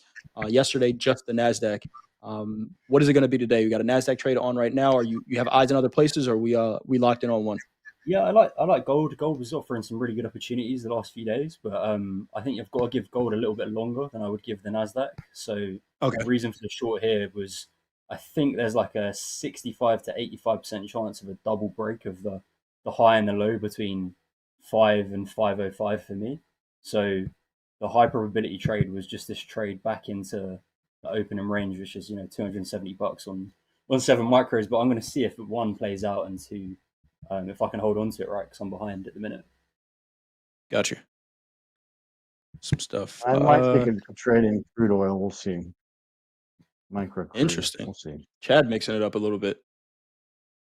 Chad, I think you've been only NASDAQ trade so far this week, but seeing something in crude that you might like. I think so, except for that accidental gold trade where I wasn't linked. Yeah. The oopsie trade. Did that one work out? Was it a green trade? I'm trying to remember. It I think worked it out. was. Yeah, it worked out. And it wouldn't have worked out if it was on the NQ. So I feel pretty right. Feel pretty fortunate. Happy accidents. Happy accidents. All right. Alpha, we got you short in the micro NASDAQ 7 contracts from 23,376. Chad, what's your average price here? 23,382. 382. Okay. Not a direct fade, but painful. Well, Chad, I think now is the perfect time. You were talking in the green room. You said we need to spice this up a little bit. We talk some trash. You guys are fading each other here. How do you feel about your competition over there? I was just talking to ChatGPT about how to get Alfie on tilt. And, I don't know. I think he was mentioning that I think the British are just better with gap trading because I don't know, the gaps. Well, I think actually he was referring to the dentists over there, I guess. I don't know. So maybe it was some dentistry questions. Good stuff, Chad. I think keeps to the day job of trading, Chad. Your trades are better than I do see my trade dropping as I talk, so. Well, I don't know. I think I have an advantage too. My husband told me I've been teaching my husband how to trade, and he said the gays have always been good at picking tops and bottoms. So we will, there's always an advantage for that too. There we go. Welcome to TopstepTV. Chad is on a heater right now. That's a good one, Chad. Chad, you're gonna get the chat with that one for sure. Great joke. Chad's mic is a bit muddy, but we could hear the jokes here, and he's not gonna stop with them. We got these 2 traders in trades right now in the Thunderdome. Alfie short 7 micros, Chad long 3 micros, and we will see how this trade plays out. The NASDAQ currently trading 23,376. S&P's 63.72. We got crude oil trading at 64.76 and gold at 34.36. Not much to talk about on the tilt here. I might add to this here. Okay. Just because I'm seeing this tail getting built, it's on a 3-minute, 10 seconds left to close, and it's kind of heading upwards. Nice. Alfie, if you can, the production team is saying we're getting a little bit of an echo with the different computer setup. So if you can log in with a different setup or a different browser, maybe, or I guess just mute one of the feeds that we have. Oh, right. Do we have 2 feeds? Yeah, we're getting a little bit of an echo from you. Sorry. One sec. All good. That might be a little bit better. Let me know. Test. Yeah, sounds way better. There we go. Yeah, I think it was just a video, to be honest. I had Got the you. sound. Awesome. Yeah. Thanks. Wicked. Thank you. Let's see how you voted for these guys in the chat. Let's get some geese in the chat for Alfie. And remember, you guys have some stake. Chat, you have some stake in these trades as well. You were getting a free reset if you picked the right trader. Geese in the chat for Alfie. Some boats, some yachts in the chat for Chad. He wore the sailor hat on the first day. And what do you got? What's on the shirt right now? You got pigs flying? We got pigs flying. Okay. Pigs flying. Interesting. Do you look at lean hogs by any chance? Because they are selling off right now. That'd be a pretty nice trade. Yeah, this is looking pretty good for you, Alfie. This is Yeah, I mean, we'll see. I think it's still early doors because the 15's only just closed, right? So I might actually take a few off here. There we go. Oh, I accidentally went long. Okay. We'll take that. Plus 212. Yeah. I think it's because I had my limit in where the end of the opening balance was. I'm just going to get out of that. So plus 215. Alfie playing a little reversal challenge here. Got out of that short plus 215. Caught you up on the day. Alfie, you came in positive 456 for this challenge for the week. So adding a little bit, catching up to Chad there. Chad, you came in at $946 short currently. But I think you said you may even add to this trade if you're liking what you're seeing. So let's see what we get. Great Filibuster says, change the battery on my smoke detector. I promise you that is not here. I actually just changed them not too long ago. Just changed them. All right. NASDAQ trading 23,368. Chad is still long here. Alfie, nice trade there. Thank you. What would get you back into a trade here at all? Or actually, I didn't give you the chance. You want to talk any trash back to Alfie, or are you just going to let the trades do the talking? Who, me or Chad, sorry? Oh, yeah, you, Alfie. You. Any trash you want to talk to? Yeah, I mean, like, it's all love, right? I think we let our trades do the talking. We'll see where we end up. I mean, I just want to remain the underdog until Friday, so I can ham some free dots at you, Chad. Oh, there we that's go. the max I'm going to be able to risk, but we'll see. There we go. well, that wasn't really trash talk. We start throwing some punches on Friday. And I do get the Friday joke, will be Chad. an interesting day, I think. Friday should be interesting for sure. Friday should be interesting for sure. I'm adding some right, leverage here. I do feel like sometimes with these 150K accounts, you know, you don't always use the MLL properly. You gotta take some risk. Yeah. Okay, what do you mean by that? I mean, like after 5 days of nice and green, and you know, if you still have 3,000 or something MLL, you don't want to take a payout, obviously, because it goes to zero. And you know, I think it's there to sometimes, you know, have some flexibility and take that risk. Otherwise, I'd just be doing 50Ks. Gotcha. What I did see that was interesting is you guys are in different accounts, right? Both trading micros, but Alfie, you're in a 50K account. Chad, you're in a 150K account. So you got a little bit more room on the downside, but we understand that, you know, with more risk, you know, it could go both ways, right? You could make some more money on the upside, but risk more on the downside. I do like that you're continuing to trade micros here.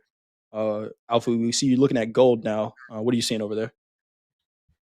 Potential for a little reversion trade back up to that high of range, but again, I just want to give it some breathing space because it went after the close of the end of the 10 minutes. And it's just going one directional. And there's one thing we know about gold is it likes to just go in one way. I remember Hoop saying that to me. It just turns on a dime and just runs. So I'm going to respect the dump so far. Okay. Got gold currently trading 33 433. We did see an interesting move in gold. House count was long. Hoag made the call to get out of that trade, and at the time, it was a great call because whatever that random spike of volatility was, gold looked like it was ready to sell off. But we did see a pretty nice bounce off that low. Weird reaction in all the markets, really the bond markets for the most part. But looks like we're back to normal for now. Still don't see a headline that may have caused that, but here we are. Just a reminder for the chat, we do have at the top of the hour, 1 p.m. Eastern Time, 12 p.m. Central, we do have a 10-year note auction. Understand that these note auctions have the potential to cause some volatility in the markets.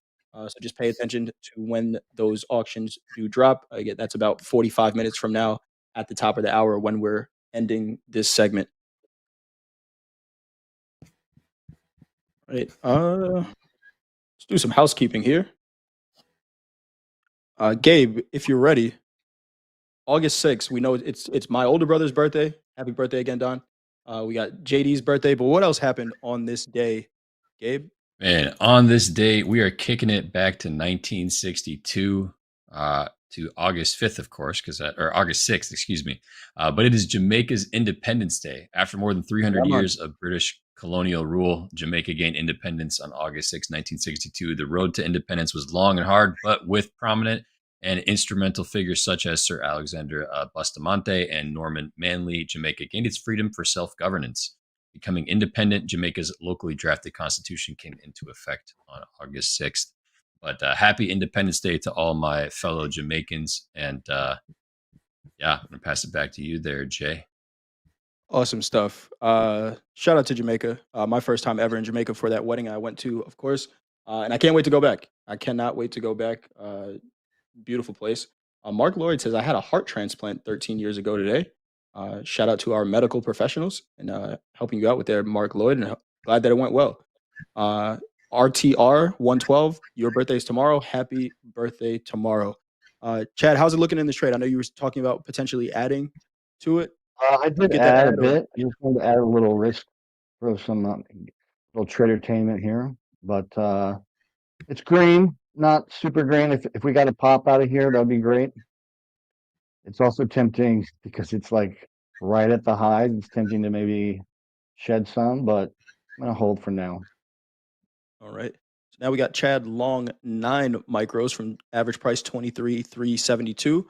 A nice little pop here, 23,383. Wow, Jay, you know numbers. Trading in the NASDAQ. See if we get a push up to these 400s. This area, this 380 to 360 area is where I was looking to short yesterday. But if we get some buying to step up here, if any of those shorts are still holding that position from yesterday, we might see some covering coming into these highs here. So nice trade you got going on. Alfie, anything you do over there in gold or back in the NASDAQ here? Yeah, looking at the NASDAQ again, I can get a better entry on the short that I closed, right, is the way I'm looking at it. So I just want to see it pop a little bit more because I'm imagining there's some stops at the high that might get run and then potentially I can look to fade it. But yeah, might jump in sooner rather than later. I can just feel it though, when it gets to like a whole number, it always runs a little bit higher than that whole number. Yeah. And it's similar to Chad, like it's where I normally get ran over. Stop losses. Exactly. Interesting stuff. Is there a way we can see total P&Ls for both traders? Dylan, maybe we can get a graphic built. I'll remind you, Chad came into the session up $946. Alfie came in up $456. Alfie just locked in about $215. So what I really love about this competition, I saw somebody say it at the end of the session yesterday. Jay has a big smile on his face when everyone is winning. These markets are big enough for both of us to win. Obviously, chat, you guys have some vested interest in one of these guys winning.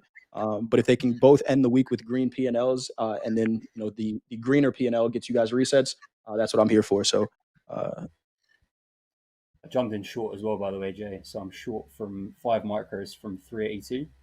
And yeah, we got like a nice move of that look above that 15-minute range. That looked like a pretty good move. That was a good call. Thank you. Let's see here. So Alfie, you're in short now? Yes. So yeah, minus 5 micros from 382. I'm going to lighten it up in a second. If I don't see follow through in volume, yep, lightened up now, plus 284, 2 micros short. I like it. We saw some patience for the first 10 minutes, and now these guys are in these markets. You guys dealt with a 60-point range yesterday for that hour. A little different here, but let's see what we get. Again, we got Alfie short, Chad long. Chad long 9 micros, Alfie short 5. Alfie already locked in some profits, 215 with that initial trade. Chat, let us know in the chat, are you guys in any trades? Are you just watching the competition right now, banking on these free resets? I'm adding I say here just Chad. assuming that we might be getting a little range built here, and this would be kind of the bottom of the range, I'm hoping. Okay. If it falls through, then I just will reverse it and take a loss. Got Chad long at 12 now, building into this position. I've just short 1 micro now, so plus 311, leaving the rest to run until I see either a good point to add or reverse. So I'm going to have a look at some other markets. Okay. Alfie scaling out of that position and checking in on gold. That gold long would have been a decent looking trade so far here, but Alfie, you switched over to the NASDAQ and got some profits there as well. So nice trade. I like the scale in and out, right? And I think the flexibility of micros allows you to do that, right? If these trades were in minis, there's a lot more pressure on the trades, especially because the markets aren't very directional right now, right? So you can scalp a couple, you can trade around a position, keep that core position on. You have the one on, but you'll add to it, subtract from it, depending on how that price action is going. And Chad adding as you're doing the Dolby add, right? Whereas the market trades down to the lower extreme of that range, you're buying more. Yeah, it's not exactly the best loser wins approach. I understand that, but I'm more of a range trader than a home run trend trader. So we'll see if this is the range. Awesome Yeah, stuff. trend day seems to be the thing screwing me as well, to be fair. Like, I think it's 15% of the time or something like that. But yeah, it tends to be the days that are just so expansive, they just blow out my accounts. So I'm hoping for a rotational day today, but we'll see. It's been pretty trendy so far. So we got a question from Greg B. This is the first time I've watched this segment. What is the story on the free reset you keep talking about? So on Monday, these guys entered the Thunderdome. We asked the chat to vote on who they thought was going to win, and there was a form that was filled out. We only allowed it on Monday because, of course, we don't want any bandwagon fans. I would vote for Chad right now because he's up on the first 2 days. But we put out a form. We had the chat vote. And at the end of the week, who has the highest cumulative P&L, if you voted for that trader, you'll get a free reset credited to your account. Next week, we have 2 more traders entering the Thunderdome. We might give another opportunity to do the same. But remember, you have to be here on Monday if we are going to offer that same opportunity. We don't do bandwagon fans over here. Gotta hit your wagon and hold on for the week. We got Chad long 12, pretty much right at your average price right now. Market kind of just bouncing around, 57% short in the NASDAQ, 64% short in the ES, 65% long in gold. Damon can't remember who you picked. Did you guys vote at all? Chad, Alfie, did you guys vote? I was going to hedge, but I've completely forgot. I didn't know we could vote for ourselves. Oh, you can do whatever you want. I should. This is a democracy. You can do whatever you want. Make them ES traders. I mean, so the thing about making them ES traders, right? On Monday, we saw Alfie trade the Dow, the NASDAQ, and gold, right? So there's no restrictions on what markets these guys want to trade. It really is, hey, who can be green by the end of the hour or 58 minutes? We're going to, we'll cut them off, cut the positions off at 11:58 Central Time, just so we can get a P&L count and move on to the next segment. Trade what you want. The only objective is green. Only objective is green.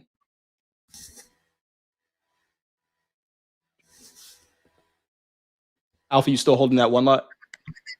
I am, yeah. I'm just gonna let it go until I think I've set it to break even.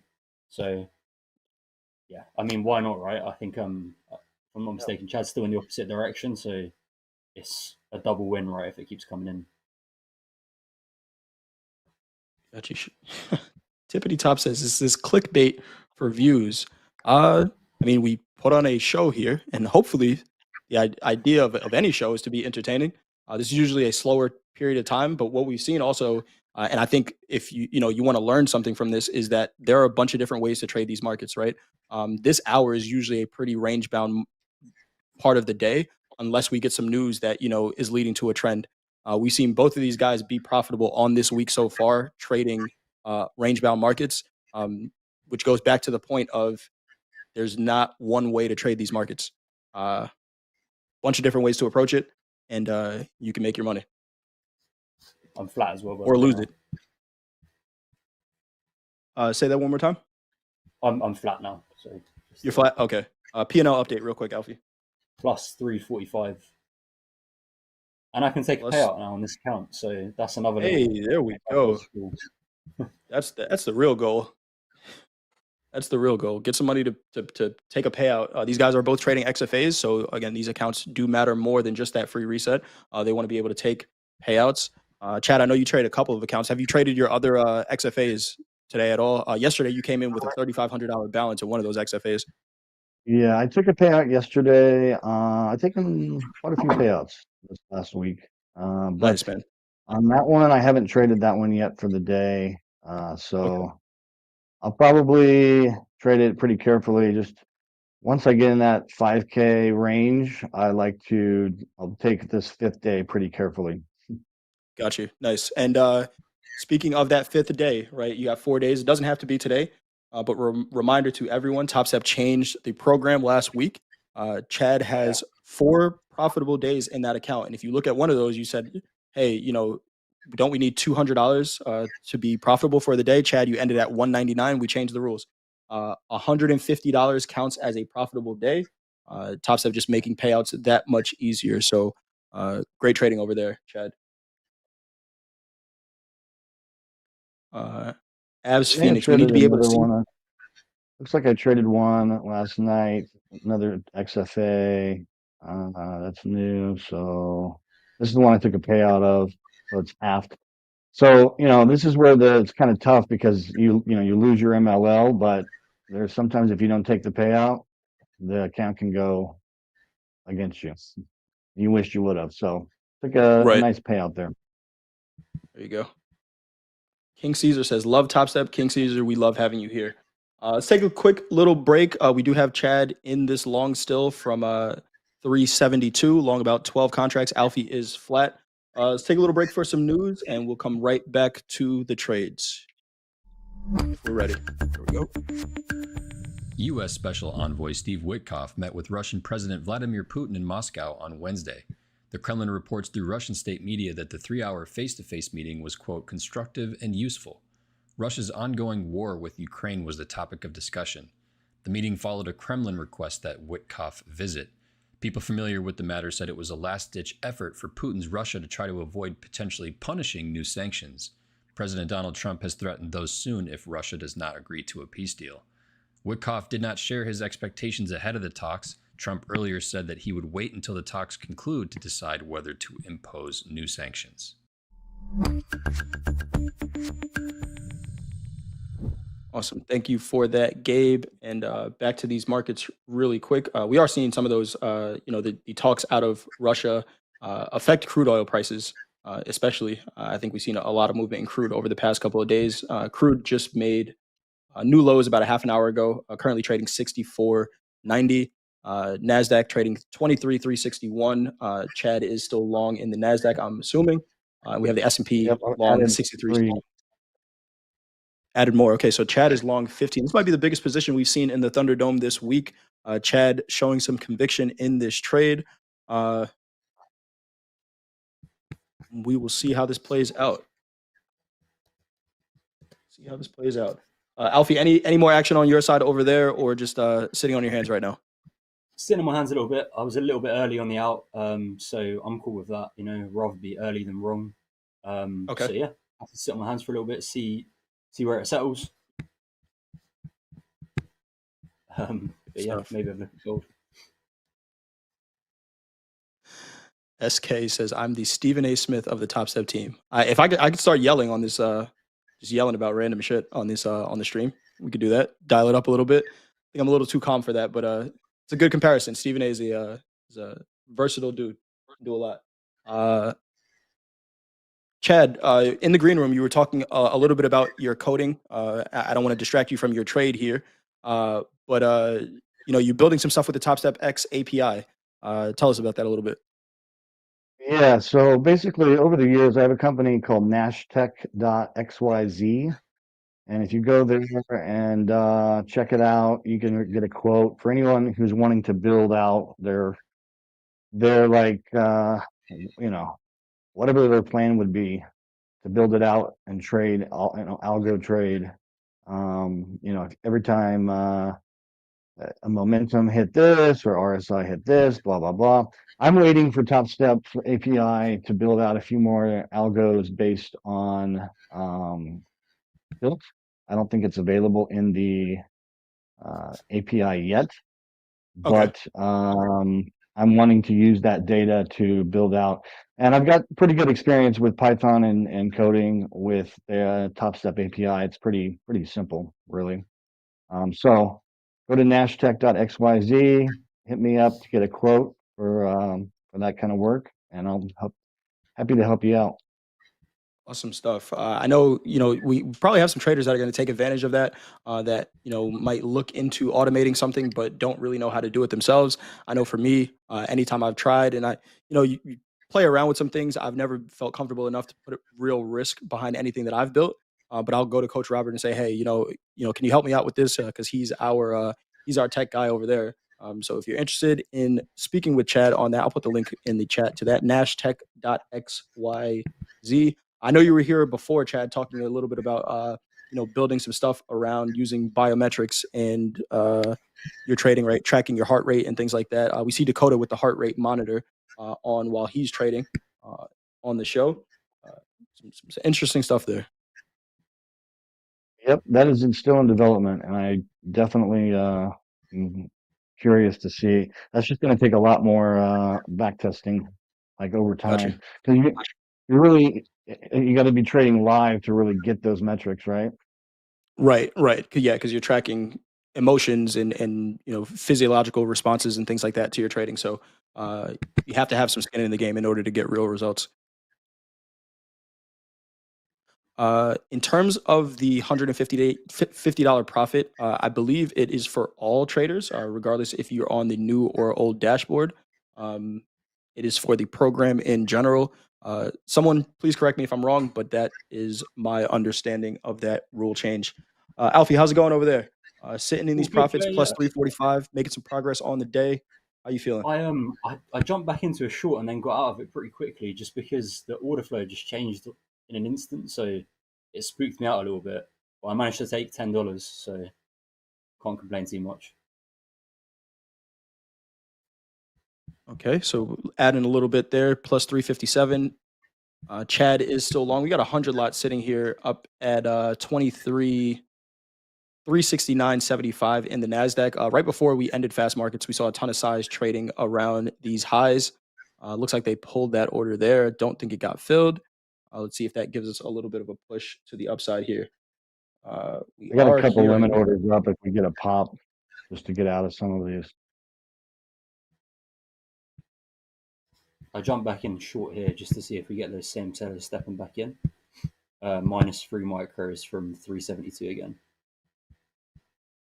All right. Okay, sorry about that, guys. Fake news. Topstep site says for traders still on the legacy dashboard, they will need to make $200 for a winning day. So do not quote me on that one. My bad. Don't shoot the messenger. I got that one wrong. Got most of the stuff right, but I got that one wrong. Chad, we're sitting right around your average price. Alfie, you just did get back in short, right around this 373 price. We've been trading around here a little bit. Looks like one of my orders filled on the way up here. Okay. Yeah, looks good long. Yeah, we're seeing a push here. Seeing a little bit of push, some bids stepping in under the market now. We got 55 bid at 23,377 and a half. See if that gives the market a little bit of support. Little underdog here, push us up to new highs. S&P trading 63.74. Let's take a look at the tilt really quick. Tilt still short in the S&P, 58%, 53% short in the NASDAQ, 67% long in crude oil, buying those lows, and 59% long in gold. NASDAQ currently trading 23,380. We got Chad long, Alfie short. Someone just got flat. Go. Yeah, short 6 Chad. now as well. Just Trading this it up could be a little again. fail here. And earlier when it popped up here, I didn't get out when I would have had 200, and I just want to reevaluate where this is going here. I wouldn't mind being short here. Okay. Chad currently flat, positive 436.90. That brings your total for the week so far above $1,000. We're somewhere around $1,300. It's a great trading, Chad, especially during this time. Again, we talk about it. It's not the most, we don't get the biggest trends during this hour. It's usually a range trader's paradise here, and you guys are making it work. Alfie's short right now, 6 contracts, and you're in the profit on this trade as well.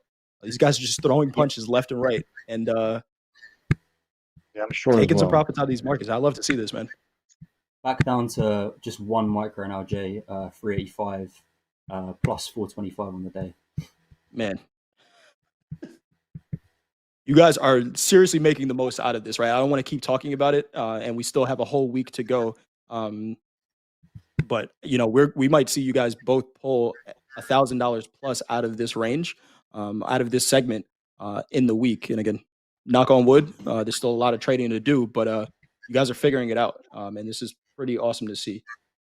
Yeah, you know what? I think I might keep doing this even when I'm not on Thunderdome, just because it's been. Hey, man, if it works, it works. yeah, like, if it works, it works. Couple $100 out of an hour is not a bad rate. no, not at all. Yeah, not at all. So shout out to you guys doing this. Did Dakota or Baron win? Dakota and Baron's challenge there is going to go probably a couple of weeks there, where they are battling it out to see who can get into a live account first. We're cheering on both of them. Let's hope they get there the same day, and then we'll see who took the most combines to get there. But Dakota and Baron are challenging each other in the combine counter, see who can get back to a live account. If you haven't done so already, if you like what we're doing here, if you like this new segment, again, props to these guys for trading it up. We talk about tradertainment, but both of these guys are trading a strategy that is making sense for these markets and showing traders how you can make some money during the segment. If you haven't done so already, hit that thumbs up button, like, and subscribe. Chad, I'm going to throw it back over to you. You had any more trash talk you want to send over Alfie's way? No, I think he's got enough. Oh, he add some vinegar to his trades, his fish and chips. Yeah, the last time you talked trash, he made $400. So we'll see. Different strategy. We'll switch it up. Yeah, we'll switch it up. And thank you, Andre. Just a reminder to everyone, we do have a 10-year auction coming up at the top of the hour. Hoag's going to be doing the market recap at that time. Maybe we'll break a little bit early if these guys aren't in any trades, just so we can talk about that 10-year auction. Again, those have the potential to cause some volatility in these markets. So as we're changing over into that hour, if you don't want to have a position on, make sure you hit that flatten all button, because the auctions, they don't always, but they have the potential to cause some volatility. And we are seeing those reports of and unfortunately we have to report on these things, but active shooter at Fort Stewart in Georgia. Just praying for everyone's safety there and a peaceful resolution to whatever is going on over there. And just, it's a crazy world we live in, but hopefully everything gets figured out there soon. And we hate to hear stuff like that. How do you vote, Amani? We are going to, you can't vote on this week. You can vote with your support in the chat. You can put a duck or goose in the chat for Alfie if you want Alfie to win, or vote in the chat if you're voting for Chad. Next week, be here next week on Monday during this same time. We'll have 2 new traders in the Thunderdome, and you should be able to vote on them. Chris, how does it affect the market? It doesn't. I don't believe so. Is that a swan? That's a swan. That is a swan. in the cryon. That might be a swan.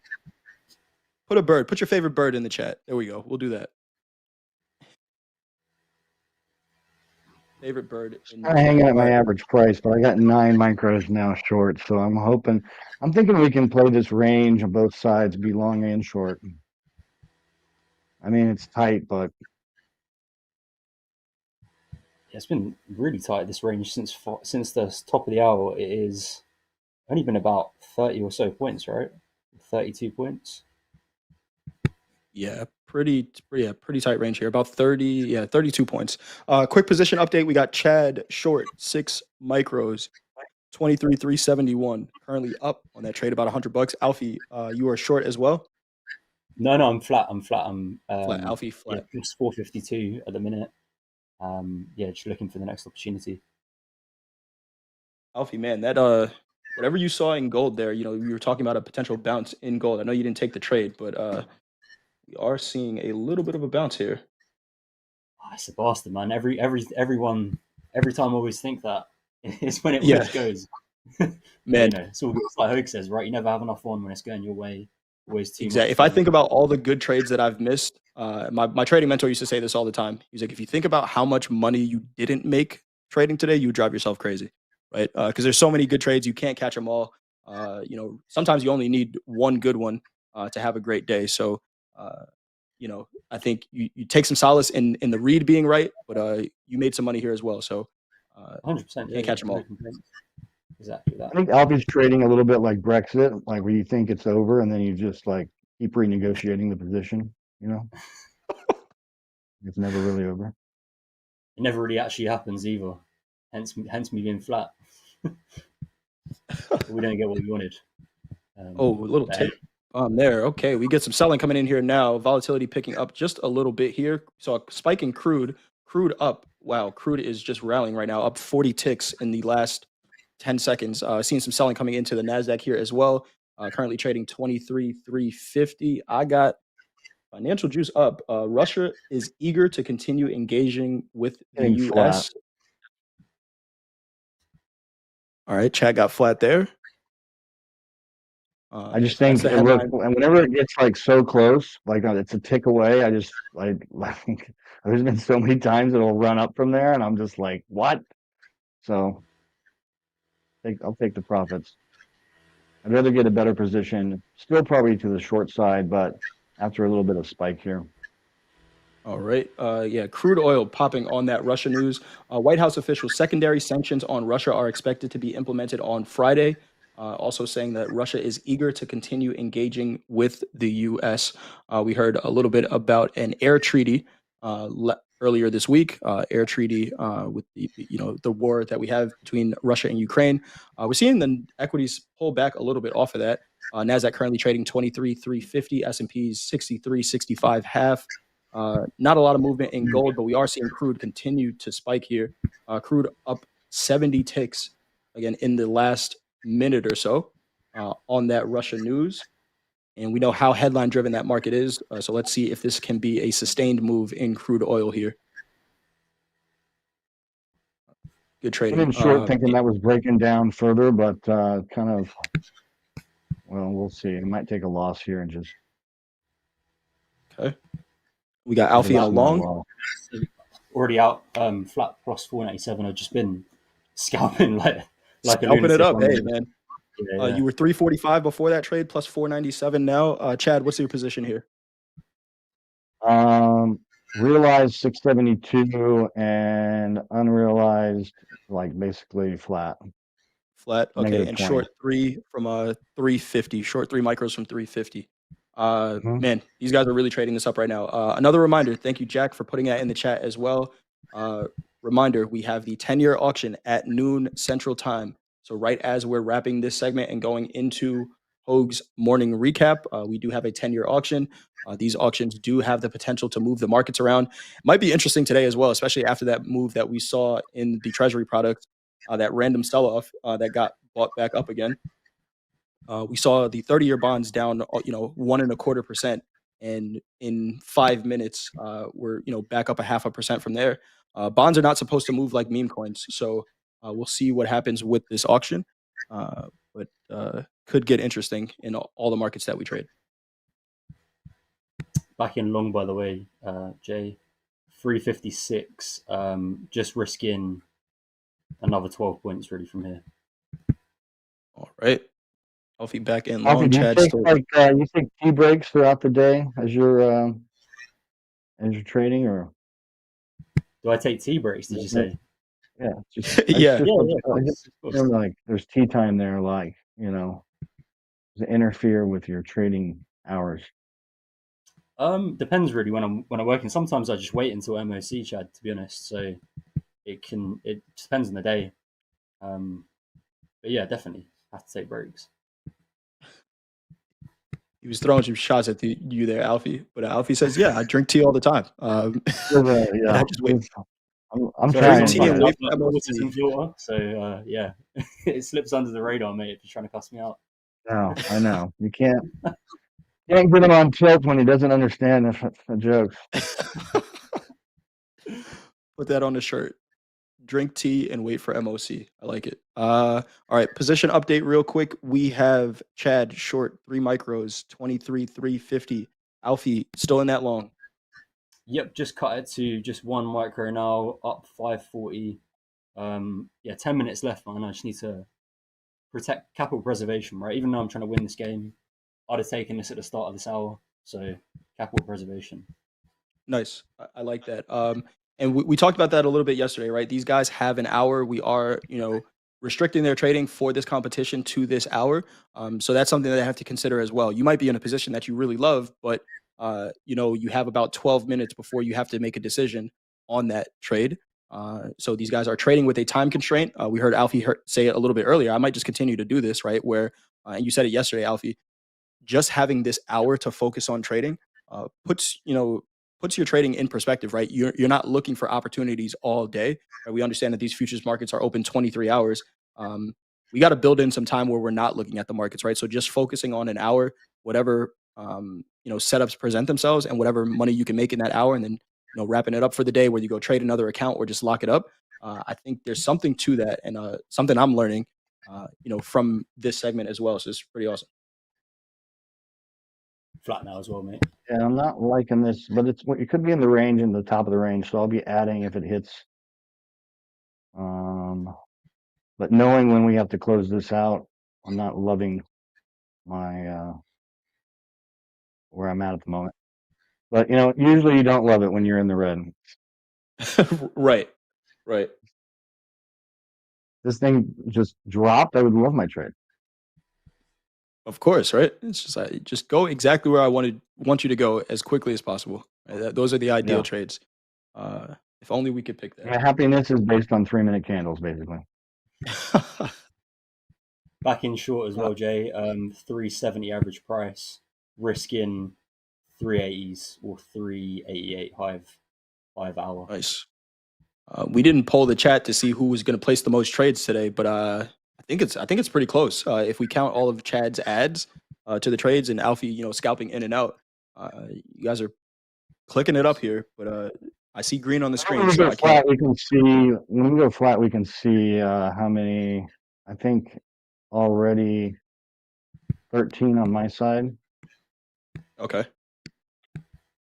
Just added one here. Let's have a look.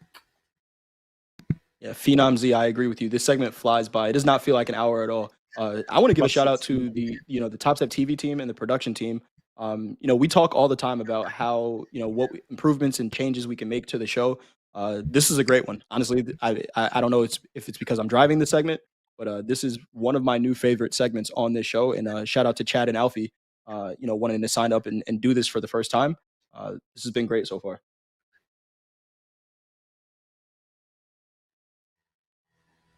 Both of our traders short right now. Oh, I'm out. Flat, Jay. Man, Alfie, I can't keep up with you, man. Yeah. Sorry. Plus 620. Literal in and out. 15-second scalp. There's the well of like this middle bit of this opening range between 5 past and the start of the hour, and we kept basically selling off from 373, but it looks like it might flip it here. So I'm just erring on the side of caution. Nice. Awesome stuff. Chad, still short? Yep, still short, not loving it, but I'm I'm gonna definitely end the day green here, so I'm happy with that. Okay, good. I like that. Well, I say that. That's like the universe saying, "Oh yeah, watch this." Here you go. Here's the tape bomb for you. It is 11:52 Central Time. We are going to close these trades. Let's close them a little bit early, guys. Let's go at 57, just so we can get Hoag in for the Right. morning recap and be on air for that 10-year auction. So we'll close them at 57 if you guys are good with that, and we'll count the P&Ls and get you guys final words before we go into the morning recap. You know what? I'm going to lock it now, Jay, just because I'm happy with that, and I'm going to leave it to Chad. Okay, good stuff. Alfie, P&L update really quick. So plus $620 on the day, and I think I took about 24 trades in and out. Plus 620 on 24 trades, scaling in and out of micros. Alfie came in plus 456 on the challenge for the week. So 620 plus 456. I'm going to add all of these up in a Google Sheet so I don't have to continue doing public math. But 456 plus 620 puts Alfie right around 1076 for the week so far. And we'll get Chad's P&L as soon as we wrap these trades for this session. Price drop would be really good right now. Yeah. Yeah, we are up near the upper extreme of that range. Maybe got extended a little bit there. We see in 390s, but let's see what we get here.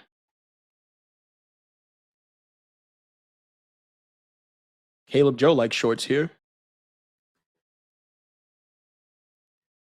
Yeah, the thing that was worrying me about the shorts was just every time we poke our head above these 80s, I just worry about the 400s. And then once you're at 400, right, there's that whole flux of people just shorting the whole number. Then all of a sudden you're 420, 450. I don't know. I've been there. Got the t-shirt. Yeah.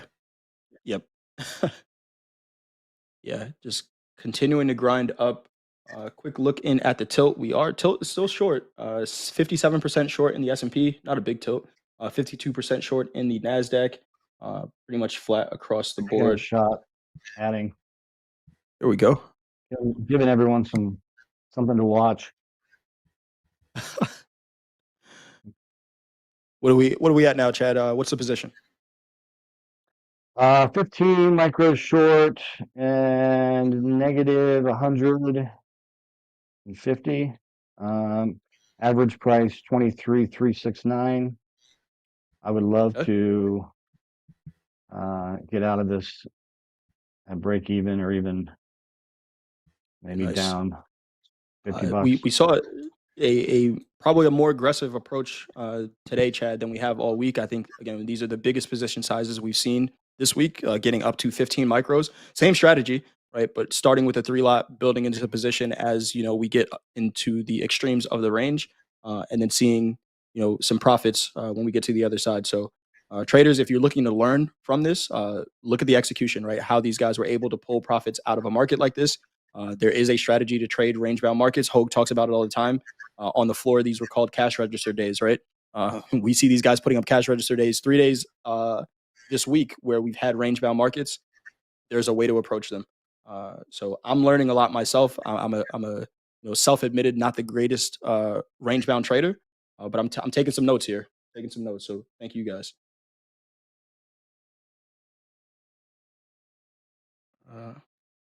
Boomer Brian says it's almost as if they're trading larger sizes to win a contest. Yeah, it could be that. It could be that. But we're not seeing over leverage, right? We're still trading micros here. These are not not really. I mean, this is like my other or XFAs, same thing, 600, 500. Yep. And we didn't see an Alpha.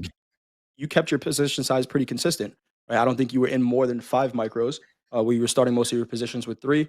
Chad, real quick, 30 seconds on that 57 number. If you want to think about closing that position, we got 30 seconds here. Yep. I'm counting when this counter ends. Probably go ahead and close it. Take the loss. Not loving it. It was out down there, but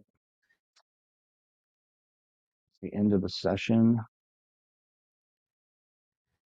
9, 8, 7, 6, 5, 4, I'll tell you 3, what, All right. So 312 green. And then total number of trades 18. Not bad at all. Not bad at all. Competition got closer there. Alfie, you gained some traction. You took day 3 of the Thunderdome. Real quick, guys, 20 seconds. Chad, how you feeling after day 3? Your opponent caught up a little bit. How we feeling going into the last 2 days of the Thunderdome this week? I'm gonna stop making British jokes, and then I think that's hurting me. There we go. Alfie, you took some lumps over the first 2 days. You were down a little bit, but you gained some traction here. How you feeling about your chances the next 2 days? Chat is banking on you. All the geese in the chat are banking on those free resets. How you feeling, Alfie? Feeling good. Just building into it. If something good comes up tomorrow or Friday, we'll see what we can do. Awesome stuff. Well, thank you guys again, as always. Great trading. More green on the screen, so we love to see that. We got Alfie with a net total of 1079, Chad with a net total of 1259 going into the final 2 days of the Thunderdome. We got Hoag coming up with the morning recap. Remember, we do have that 10-year auction coming out as well, so just check your positions if you want to be in one there. I'm supposed to have the schedule up to know what's coming after Hoag, but I'll leave that one to Hoag. This is TopstepTV. Let's go. Guys.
All right, it is for the morning recap. Thanks for joining me. I hope you've had an enjoyable and profitable morning. As always, we're going to go over the house trades we took this morning and some of the trades that were taken during fast markets. The markets have provided some pretty decent opportunities. We're seeing some pretty good buying into these equities this morning. Some decent moves in gold, and kind of decent moves in crude oil as well. We're going to hop right in and we're going to talk about what we did in gold, the first opening range trade. You all voted. You voted for a 5-minute opening range, and that paid today. Paid very nicely, as a matter of fact. The opening range, that first 5-minute bar, was let's see, 34.15 half up to 34.1920. We got long 5 micro gold at 34.1920. It kind of come back at us a little bit. That put in the initial balance low. Our stop was very well placed at 34.1420, kind of below this last little swing low before the open. We did take 2 of them off at about 2-to-1 reward over risk. That was about 34.24. Held on to the rest until we got up to this NPOC. It hadn't been checked in regular trading hours, so we took 2 more off up against that naked point of control. We started seeing a reversal pattern above that, a little bit of a shooting star here. We were in the middle of something. I didn't have the opportunity to really talk that much about it. We did talk behind the scenes. We decided to get out of that last one. Got out of that last one about 34.25. About a $500 win overall in the MGC, I should say, today. Pretty good trade, nice trade. So we're looking at about maybe $200 worth of risk. So we got at least like 1.5 to 1 overall the risk on that trade.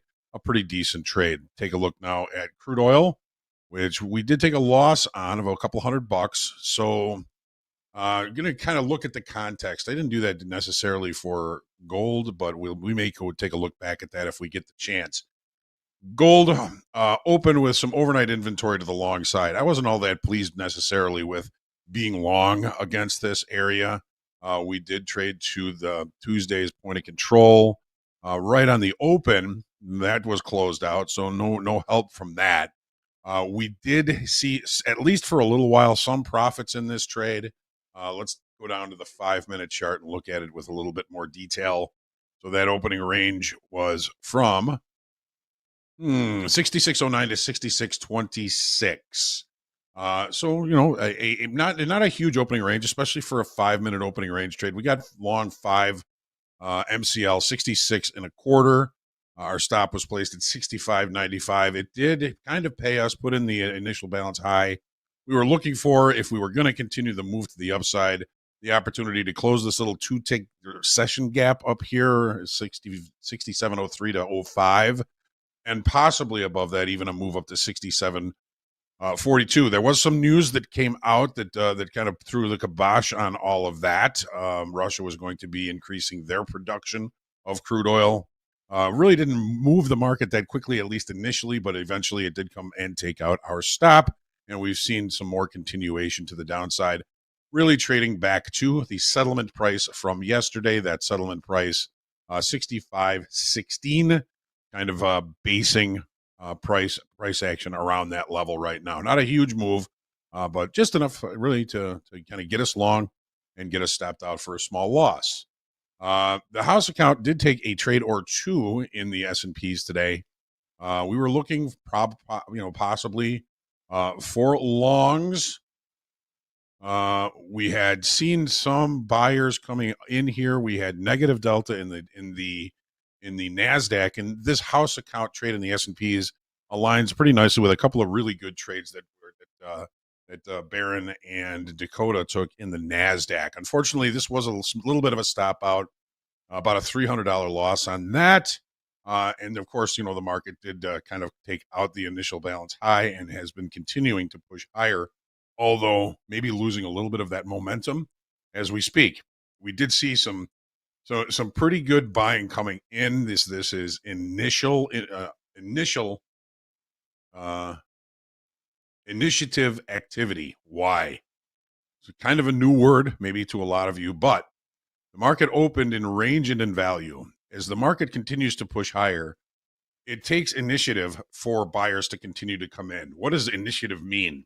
It means there is a reason, not just because they think that, not just, well, I mean, responsive would be if price moved below value from yesterday and buyers came in. You've got responsive, just looking at that as cheaper than it was yesterday. Let's take a shot at a long.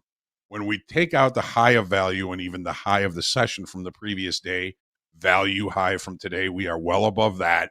That is initiative buying, and that is buyers that are doing it for more than just a reason because it looks cheap or looks too expensive. They're buying at higher pricing. They are either stuck short and they take that initiative to buy at higher prices to cover those losses, or they're looking at a market that they believe is going to continue to push to the upside. Initiative buying is usually more aggressive and stronger buying, or initiative selling is stronger selling than responsive buying. We did not see it the first time we looked up in this area.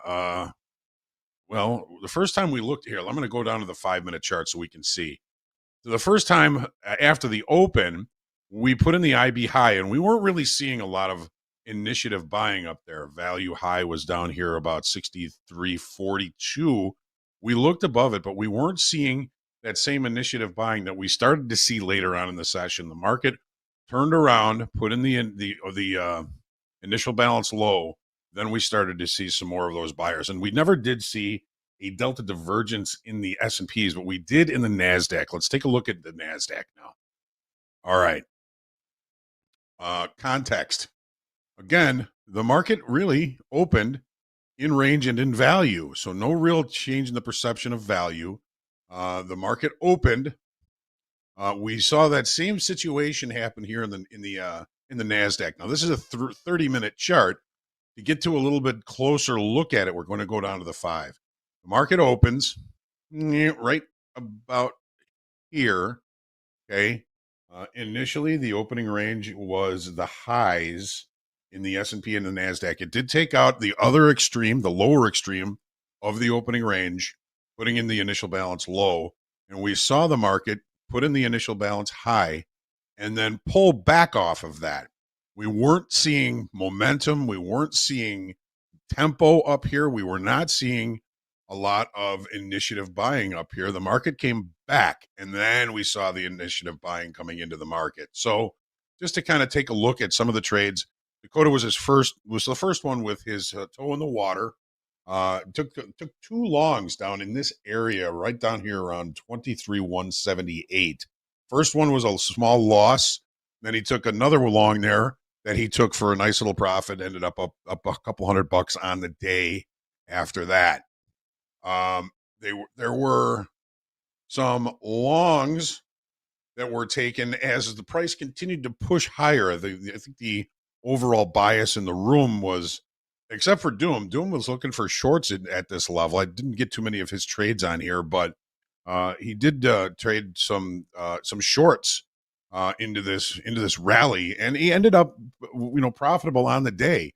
Doom ended up $165 trading micro NASDAQ, and pretty much was kind of opposite the bigger move on the day. So very good risk management from Doom today. Very good job. So let me get this right. So Dakota and Barron both were looking for longs on this pullback. Approximately 22,233 to 232 for one of them. And they didn't hold on to those for very long. They both got stopped out right around 23,220. Dakota was looking for longs down here. He got long two NASDAQ, 23,220, and got out of both of them in pieces, but pretty much at the same level, 23,250. That put him up about $1,000 on the day. Now, one of the I think the best trades of the day was as price pulled back lower, we were seeing the potential for some possible initiative buying. Barron got near the low of value from the session today. Barron took long 10 micros down here at 23,188. and took a nice ride on those. That was a really, really tasty trade. We got out of those right about 23,276. And at the end of the day, as we were kind of looking at this and saying, this is initiative buying. I don't want to sell this thing. He managed to get into a decent long 5 micros, 324 above the initial balance high, looking for some continuation. And he found some continuation, getting out of that last trade at about 23,350. So another 25 points on that one. And at the end of the day, Barron finished the day up about 1564. Dakota pretty much a scratch on the day. Doom up 165. Great to see good risk management in action today from everybody on screen, and good to see some decent profits for Barron. As we know, we have the Combine Counter Challenge going on right now, and it's going to be very interesting to see how this all plays out in the end. And at this time, well, let's go into quotable quotes. We did actually have the 10-year note. The 10-year note actually came out at a pretty decent yield here. They were able to kind of look at the yield a little bit lower here. The bid to cover was 2.35, and the yield was 4.255. So pretty decent auction, it looks like. And the markets aren't really doing much responding to that. But again, let's take a look at the quotable quote. One of my dad's things was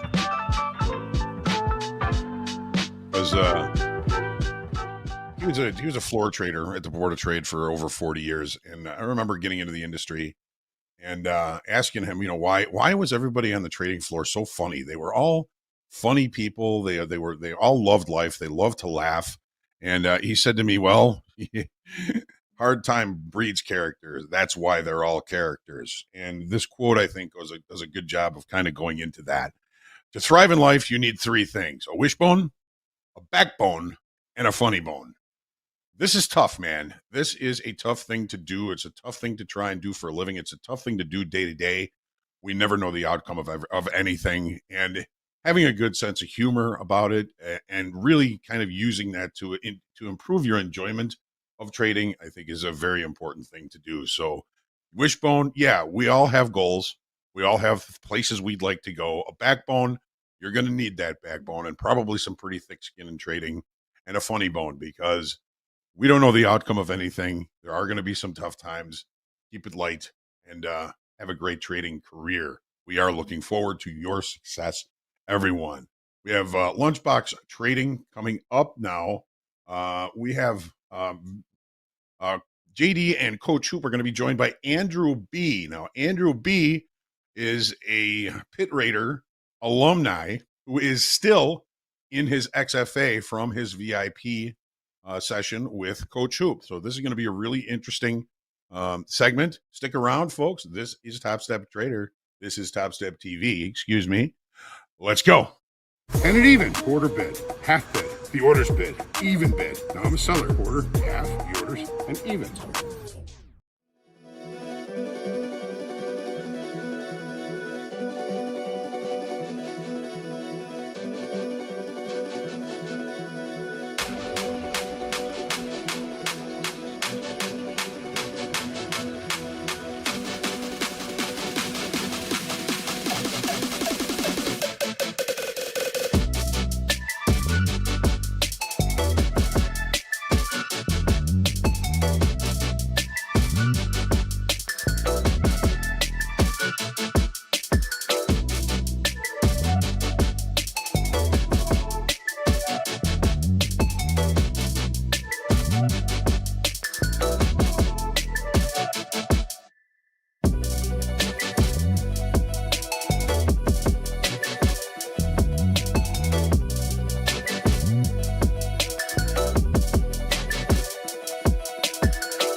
Good afternoon, friends and traders. Welcome back to TopstepTV. This is Lunchbox Trading. I'm JD.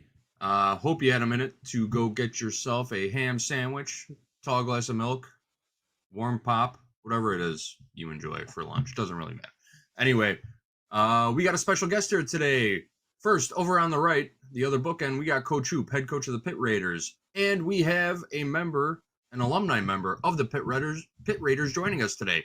Andrew B. in the middle was a student of Coach Hoop during Topstep VIP Season 2. I was just learning in the green room a minute ago. Hoag spoke about this momentarily also. Andrew is in the very same XFA still that he acquired during Season 2 of VIP. So we're going to talk about that in just a few minutes. First, though, we got a little housekeeping to do. I saw some people asking about it in the chat, and we are here to respond. Let's take a look at the big board for today. We didn't get to it in fast markets because things were really cooking, but here are your top 10 live funded traders here at Topstep. Up at the top, Trader J still hanging on. He's up another $15,722 today. So I think Trader J is going to be at the top of the list for a little while. Again, Big Board is tracking P&L over the last 30 trading days now. Also still up there, Guan C in second place. Guan is having an impressive day also. $24,574 trading the NASDAQ. Other than that, we've got Calais down there in, Calais in fifth place. Made a big boost, 41 notches up on the ladder. Total P&L of $35,564 trading the NASDAQ. Big day yesterday for Calais also. Only other movement on the top 10, I should say, is Johan R and Daniel O down there in 8th and 9th place. Swap positions. It was the only other movement in the top 10. And now the rest of the best 11 through 25, your next 15. A little bit of movement on this side. We've got KJ Futures back in it. We saw him on our P&L board from yesterday. Let me check again. How much did KJ Futures make? $5,990 in profits for KJ Futures down there in 19th place. Now sitting with a nice balance of $9,036 back in the green for the month. All right, folks, those are your honorable mentions for today. Get your cams ready. Take your screenshots. We're going to leave it up there for you for just a couple of minutes. When you post a social, make sure you are tagging Topstep, hashtag Topstep, hashtag TopstepTV, hashtag Fast Markets, Power Hour, Lunchbox Trading, all the good stuff. You know the drill.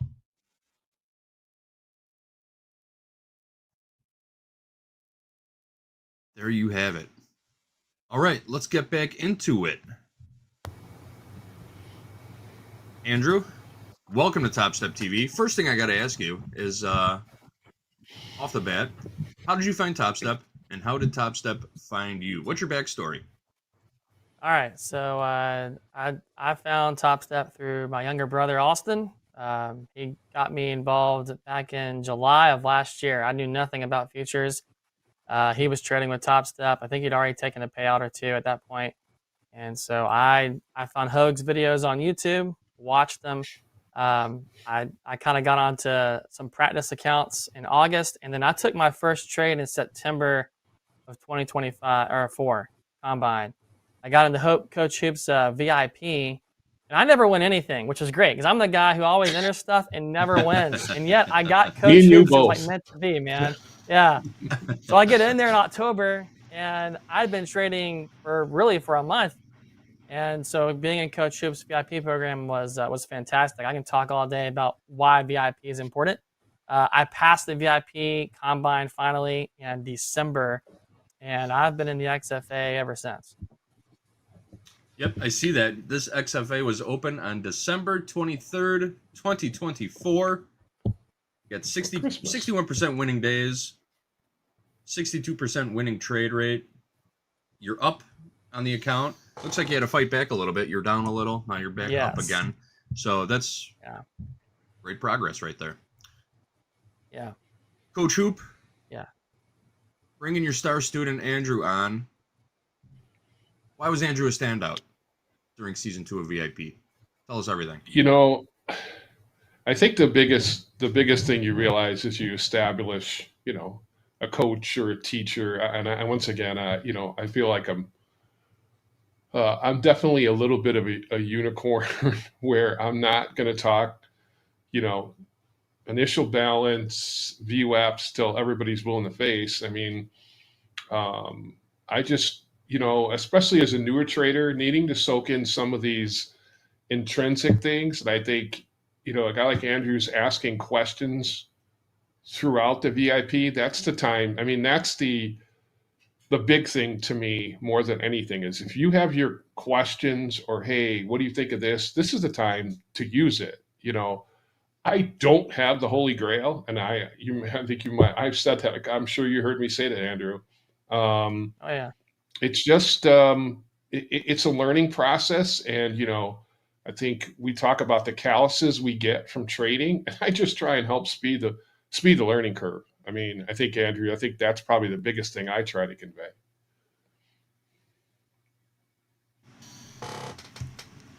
Very good, very good, good stuff. All right, Andrew, let's dig in to your VIP experience. When you got in, you're surprised you got in. Yeah. How many combines did you burn through before you got to the Oh fund man. level? Let me think. I burned through the 2 we had in October. I came really close to passing in November. I lost it. I learned for the first time that November experience. I learned what tilt was all about, buddy. And I was only I think 500 away from passing. I went on tilt and lost it. I think it took 5 to do it. I want to say. So when Powell killed Christmas, I was able to pass that December combine. So Powell killed Christmas. I almost forgot about that one too. Yeah. The day Powell killed Christmas. Yeah. For you traders out there that aren't aware, VIP Season 3 teams have already been drafted. What you get when you're drafted onto a VIP team is 3 months free subscription, 100K trading combine, 6 free resets, activation fee waived if you pass from the trading combine into the funded level account. Then you start taking payouts too. So it's basically a free program. 3 months and 100K combine, 6 free resets, no activation fees. So you came real close. You were down to your last reset, it sounds like. I was down. What changed things up in December? All right. So I don't know if there was any one particular thing that kind of changed it, other than I was listening to all of Coach's Discords. So he had VIP twice a week, and then he had Monday, Wednesday, Friday his own Discord channel discussions he would do. And so, I'd get home from work or trading or whatever during the day. I'm a father of 3, so I got kids. I'm helping give baths and dinners and everything else. But I would have my earbuds in, man. I would listen on the Discord and try to interact as much as I could. Try to ask questions. Try to listen as much as I could to absorb information. Coach Hoop is just he was hammering hard about alternatives as well. So don't just do equities. Also look at gold. Or oil, whatever your non-equity is. I took that to heart. I did a couple of trades in gold that kind of got me on the positive side. And I guess those lessons stuck, man. Because November or December, it kind of turned around for me. I was able to pass just before Christmas. Are you still kind of heeding that advice? Are you still trading alternate markets, or are you stuck on Coach? Yeah, one market now? Coach asked me that. So all right, I've been NQ is so addictive, is it not? So I've been on NQ for a little bit, but gold, I've gotten to gold a little bit this year, not as much as I need to. In fact, before we came on the air today, Coach asked me that, how's the gold trade going? I was like, it's not going the way it probably should. I probably should be looking at gold more. I did some MBT earlier in the spring, the micro Bitcoin, and found some success there. But I've been doing more NQ. So I probably do need to diversify that a little bit. I understand what you're saying about getting addicted to the NQ. Once you get used to that volatility and you move to another market, it's real hard, to stay patient without just jumping into a trade. We're used to things moving and getting a second chance almost immediately to turn around and make money. It's not really a skill that you can turn over to another market. You know what I mean?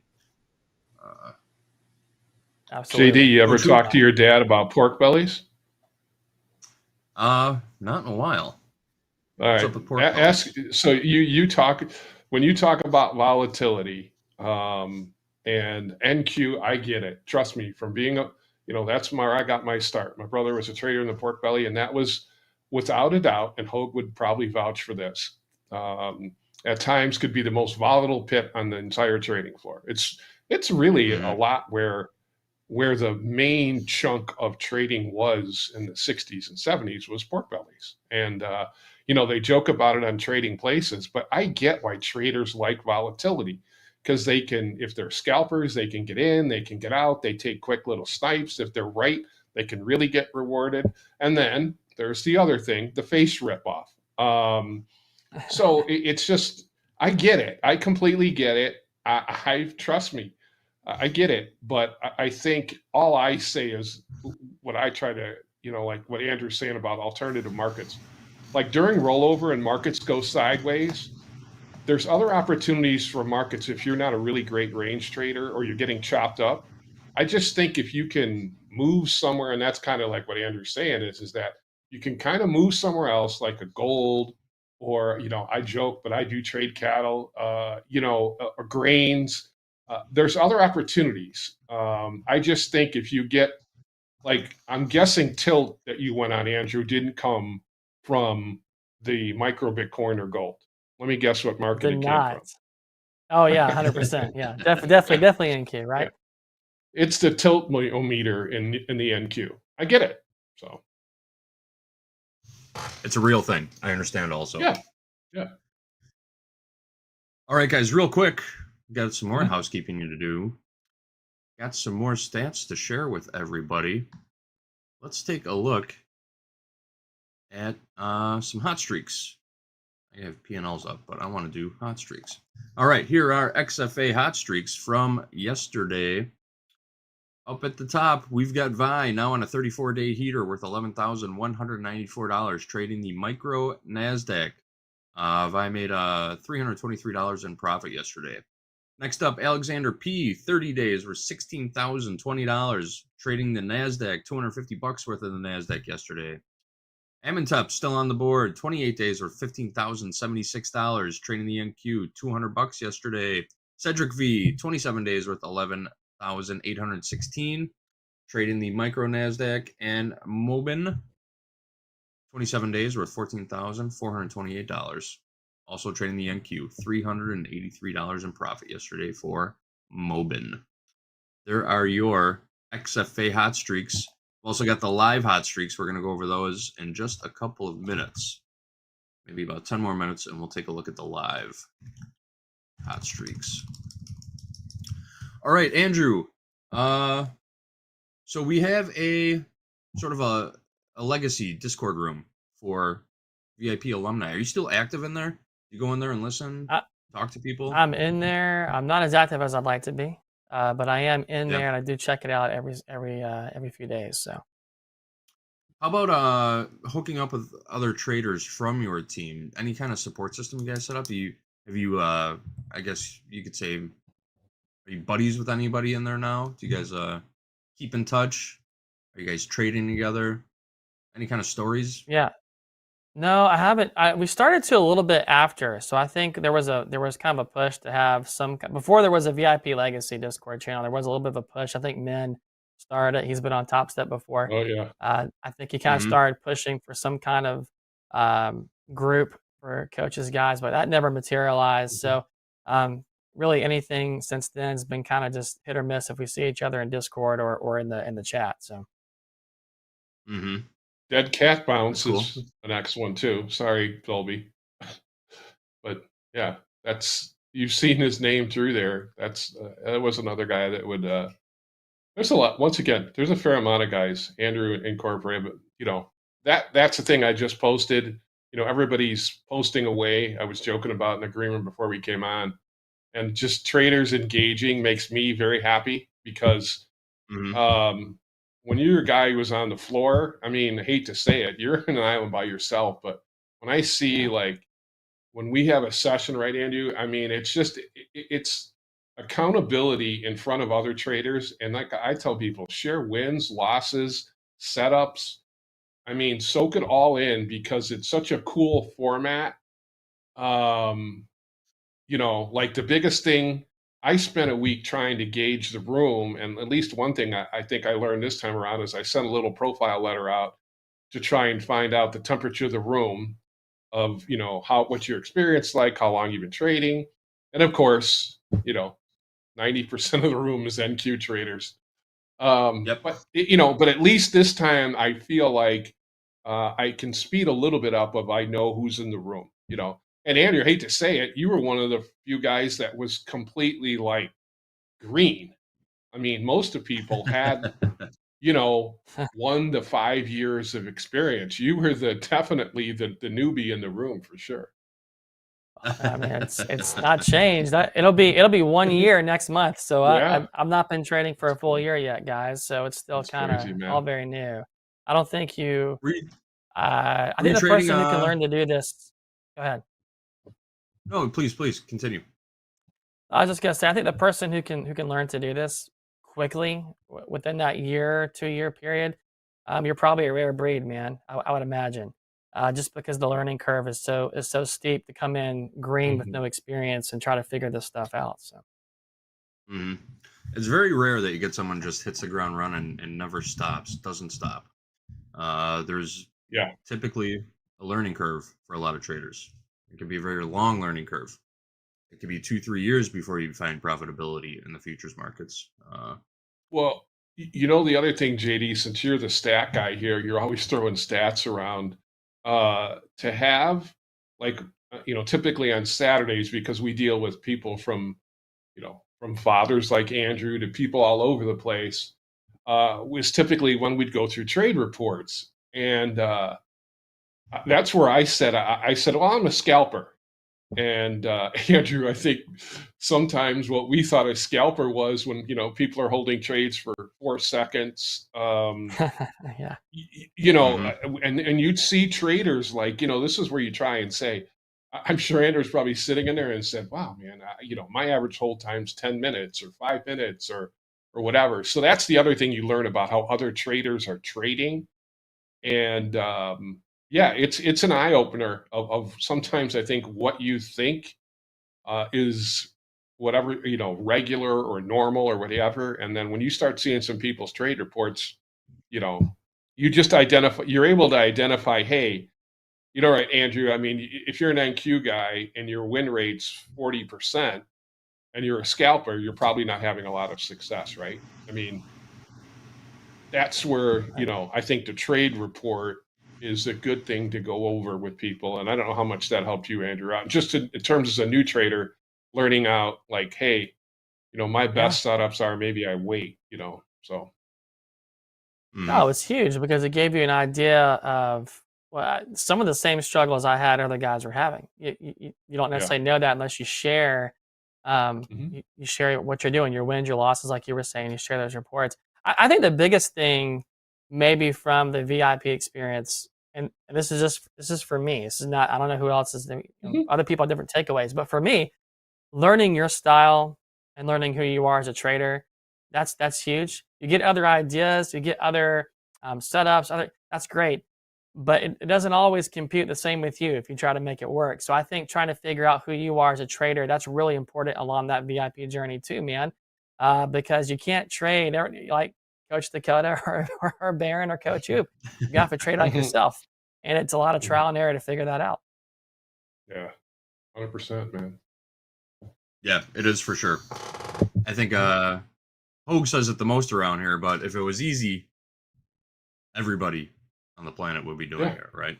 Oh, yeah, for sure. Let's check in on the markets real quick, guys. A look at the tilt. We got 50%, 50-50 in the ES, 54% short in the NQ, 59% long in crude, and 60% long in gold. Gold settled a couple minutes ago, 10 minutes ago. Gold settles for the day at 12:30 p.m. Central Time. That's when official settlement price for gold is established. It will continue to trade, though. Let's trade in the... Say again, Hoop? Cattle new highs. New highs in cattle? Yep. Beef ain't gonna get any cheaper, ladies and It gentlemen, is not. anytime soon. Nope. It is not. Nope. My local butcher shop down the street off of Armitage and Western. It's a little mom and pop, small Oh little yeah, spot. know the area. But they get the Schlegel. They get the Schlegel Farms beef. Nice. Real good stuff. But I went in there just snooping around the other day, and 2 ribeyes, 2 pieces of steak cost somewhere in the neighborhood of $85. And I stopped myself from buying them just because I wanted to go home and reevaluate. Like, all right, are these prices for real? Are they gouging these prices? Like, is this the actual price of beef here? I don't want to get ripped off, you know? I'm not like a cheapskate or anything, but it's like, I don't want to get hoodwinked. So I went home and actually looked up beef prices, and they are certainly very high at the moment.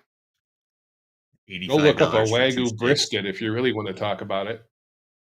Yeah, right. Snake River Farms had one for $290, and I'm like, I'm not buying a piece of meat that I can smoke on my smoker and mess up for $300. I'm like, Yeah, right. no way, no. Brad Sims, 2 prime ribeyes the other day for $93. I believe it. Crazy. Whenever people tell me that stuff now, I believe it. And you know, for a lot of people, it is a waste of money because, let's face it, a lot of people don't know how to cook a good steak on their own. That's why they go out for them. Yeah. I need Coach Robert to have a little, he has a 5-minute video on everything Top Step X. I think we need a 5-minute video of him cooking a ribeye in a pan in between coaching session. I like doing the reverse sear. You ever try that one? Stick it in like a 225-degree oven till the inner temperature gets to your desired temp. Medium rare, medium, whatever you like. And then you just throw it in a hot skillet. Dolby time in there, backing me up. The reverse sear. All right. Andrew, we didn't teach this in Discord. We didn't teach this in VIP is how to smoke meat. Yeah. All right, Andrew, let's get So into what let's are take a you look at your trading charts now, for a few Andrew, minutes. mainly? Yeah. Good question. Good question. What are you mainly trading, Andrew? I mean, I'm still in NQ. MNQ? Yeah, MNQ? yeah. MNQ. Yeah, I go back and forth between minis and micros a little bit. I'm not coming on air. It's the second time I've been on air with you guys. I'm definitely micros. I don't want to trade anything. Yeah, I hear you, man. I'm getting messing up. So so far it's this afternoon. I took a trade this morning. It was a winner. It was 244. I trade 1, maybe 2 times at that if I'm going to trade. I don't normally like to go past that. So I don't know if I'll take another one here this afternoon. I know that's not everyone else's cup of tea. I look at it this way. If I had a $30 an hour wage and I worked an 8-hour day, I just made $240, and I did it in under 30 minutes today. I can walk away from that, and I can be okay with that. Nothing wrong with that, man. Yeah, so I don't know if I'll jump in or not, guys. But I've got MNQ pulled up in case anything sets up. Cool. Let's walk through some of your setups. We got your charts up. Let's talk through, what do you look for when you're putting a trade on? All right, so for me, I've got the anchor VWAP. I anchor it to the New York session. I don't have VWAP up at the moment, but I do have the overnight VWAP as well. So typically on my chart, I look at those, and Dolby kind of had an influence on me, I think, man. So but he made some great points on ranges, and what I've learned in the short time I've been doing this is that most of the time the market's in a range, right? And it might even be in a range depending what kind of move is made. It might be in a range 2 different, maybe even 3 different times throughout the day. So trying to learn how to trade in a range, if it's a 1 hour, 4 hour, 5 minute, whatever, trying to figure that out, that can really help you. I've probably found more success doing that than the momentum trades. So I try to look for where we got a range setup taking place at, and if I can get in the bottom and buy it, or if I can sell the top, let's look for 10, 15, maybe 20 points at that, and we'll be good. So very good, very good. Nothing setting up right now, though, so we will check back in on that. One more piece of housekeeping to do, guys, before we move on. I've got those, I promised you, the live funded hot streaks from yesterday, and I've got them. I don't care if you want to see them or not. Here they are. All right, here are your live funded trader hot streaks from yesterday. John N, 16 days or $6,178, trading the micro S&P, $571 in profits yesterday. Jeffrey S, who we saw on the big board a little while ago, 13-day heater worth $8,396. I'm sorry, the name should be Jacob. I goofed that. But Jacob made $4,759 trading the MNQ yesterday. Wafang, we talk about him quite a bit. $967 trading the NQ. Chandler S, $2,682. I'm sorry, in profit, trading the MNQ. $574 of profits yesterday. Bellin S, $2,174 in profit. Total $466 trading the MNQ yesterday.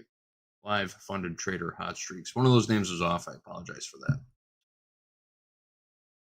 But there they were. All right, guys, back into it. Coach Hoop, You know what do you what's strange? JD is looking at Andrew's no level 2 platform binging back and forth on the dome. That's Yeah, I don't have I'm not used to looking at that. It's weird. I'm like, what's wrong with yeah. this dome? And I'm like, oh crap! I don't.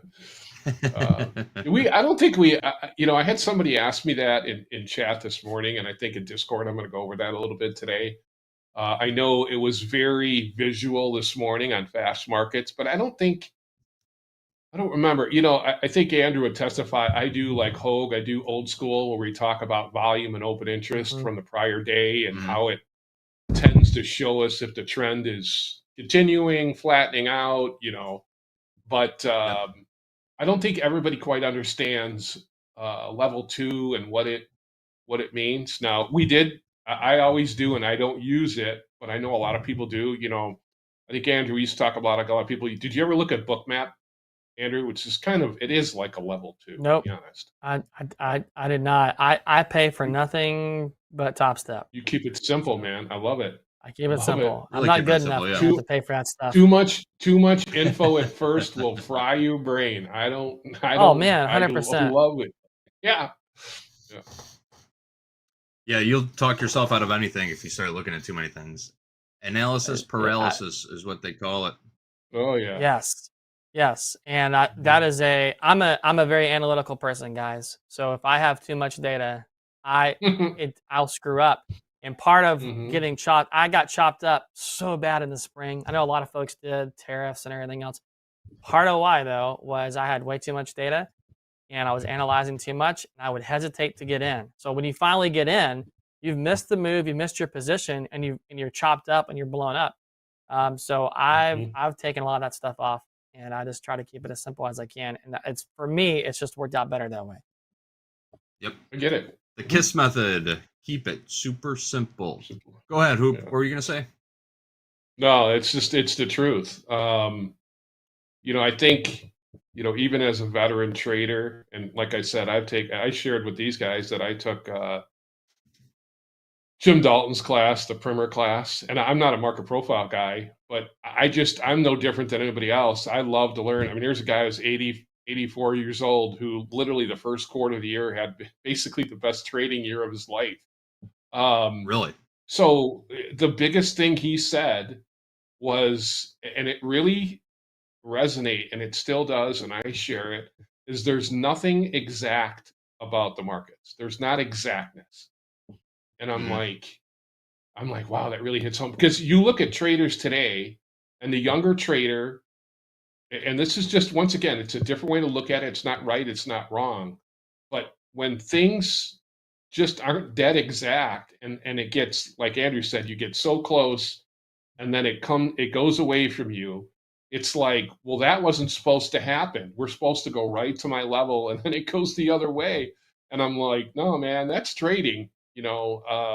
So that's the one that has really sat with me this year, and it's helped me. Hoag's used the one that's always sat with me, and we've talked about it for years, the 10% rule. I'm telling you right now that's been a good one. And then you get a guy like you said, Andrew. You go down the wormhole of like Tom Hoagland, who never has a TP out there. He says, "I don't know where the market's going," which he's right. But it's once again, you start soaking all that stuff in from 8 different ways. I get it. It's keeping it, simple is not a bad method, especially at first. And I got to tell you, Hoag's 10% method 10% rule has saved me quite a bit of money the last couple of years. And it's such a simple process too. If you have a target, a profit target set, a target price, and you get close to it, if you're within 10% of it, that is when you start looking for your exit, because there's no guarantee of a fill. Prices might not make it all the way to your target price. So once you get close, you better dig in, get in your seat, and look at that market real carefully. Or just get out in general. Take 90% instead of the full 100% profit target. Yeah. No sense in risking it all for a couple more tickies. Doesn't make. Well, and the problem is, JD, I give you some shit sometimes, like the other day when you did gold and you didn't pull the trigger, and then the market goes, and then the problem that happens as a trader is that it stings and can lead to other issues later in the day, right? Like you don't 10% it, and then the market runs away from you, and then you're pissed. And it just, once again, those things can snowball real quick if you don't watch it in trading, Yep. Very, very true. Yeah. All right, Andrew, your brother introduced you to Topstep.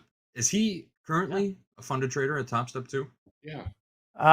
No, he was, let's see, I think we just texted today. So I think he said he lost his funded account just last week. No. So yeah, he was in it for a little bit though. Yeah. That stings a lot. I'm sorry I brought it up. It's all right. Tell your brother. Is your brother watching right now? Is there anybody else out there? He might be. He might be. I'm sure he's watching. My wife is supposed to be watching too, I think. So, but anyway, good to see you guys, man. Shayna, Austin, good to see Is y'all. Bull your brother? Is Bull your brother by any chance? Bull, yes. Yeah. He's in the chat. I see him In here. the chat? He's in there. He's back. Oh, cool. See, I don't have the chat up, man. So that's cool. He's back. You earned it back. Yeah, he's back. Awesome. Yeah. Good job, Bull. We're gonna have to get the two of you on together. A couple of brothers trading that'd be funded fun. accounts. That'd be cool. That's a good story for sure. For sure. 100%. All right. What's next, Andrew? What are you looking to do with this account? How far do you want to take it? Are you looking to go live? Or are you just trying to stay alive in the XFA? Tell us everything. We got about 2 minutes left. All right. So I mean, my goal is just to keep funded and here's how I look at VIP. And if I can just use the last little bit of time I got to mention this, maybe it'll help somebody out there watching. Okay.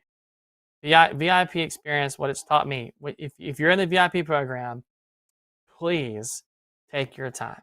Don't go in and YOLO it and try to get in there and, hey, I'm just going to throw on as many lots as I can, whatever my limit is, get the funded account and get moving. A lot of times that backfires and it blows up, and then you're out of the program. And like, take your time to learn from your coaches, learn from your guys in your Discord channel. I look at it this way. Topstep took me in and said, okay, we're going to invest free combines, which you don't have to pay monthly maintenance for, free resets. We're going to waive the activation fee, right? All of that because they're investing in you to become a trader, so that, they get something out of that if you can make it to live and that kind of thing too. I get all that, but they're investing in you. So why would I want to blow that, including get that time with experienced coaches to help you grow as a trader? Why not look at this as, I got this investment. It cost me nothing. I can only get better from it if I'm going to focus and hone in and take it as far as I can go. So that's kind of been my mantra with it.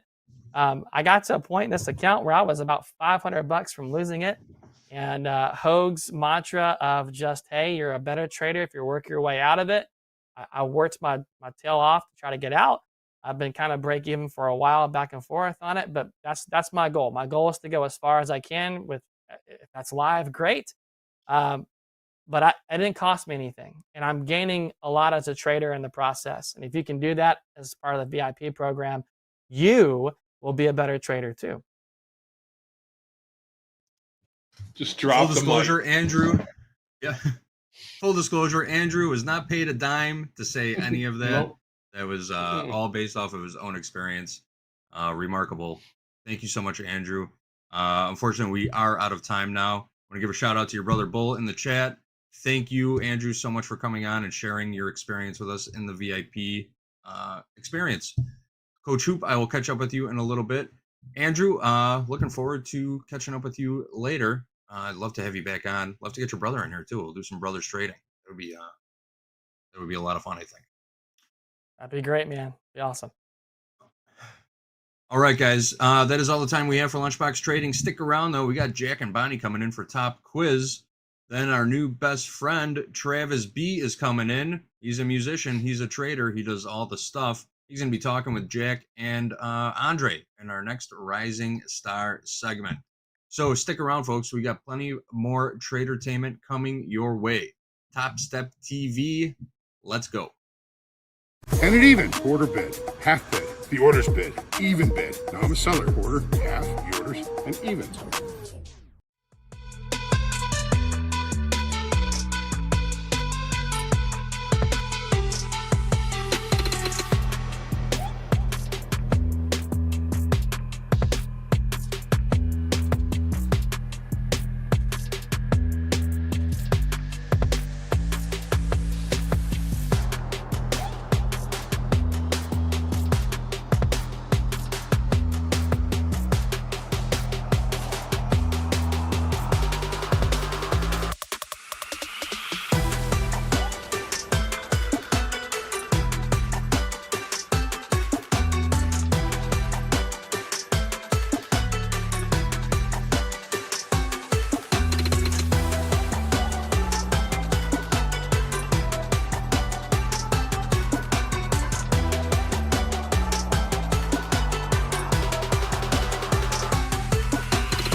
Hello, everybody out there. Welcome to Top Quiz. Bonnie, this all started, I think, with you and me like 2.5 years ago. Time kind of means nothing anymore. Yeah, it's been a while. I'm glad to be back on here with you, Jack. Awesome. Well, we'll see how you feel after the questions today, which as always are fair and correct. For those watching right now, seems like a lot of you are already getting into Kahoot. We take the quiz. If you are one of the 5 winners or one of the randomly drawn people that gets more than 3 right or 3 right, then you are entered in to an extra spot for the drawing for season 4 of the Topstep VIP program. I think that covers that. So, Bonnie, how are you feeling today? We predict how many you're going to get right. I'm feeling okay. I hope I get at least 2 right. Okay, that's But good. maybe I'll get all 4. We'll see.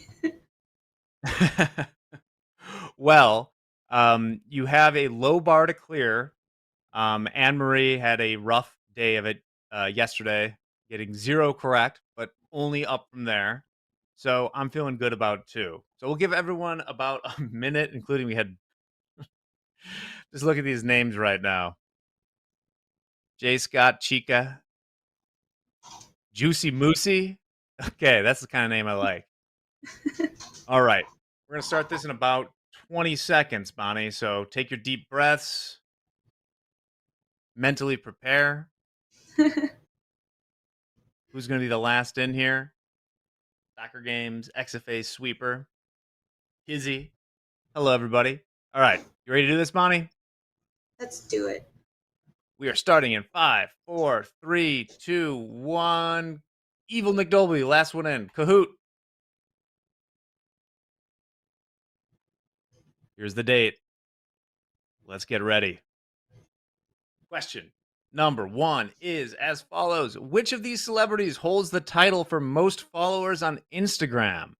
Is it Lionel Messi, Kylie Jenner, Cristiano Ronaldo, or Michael Patak?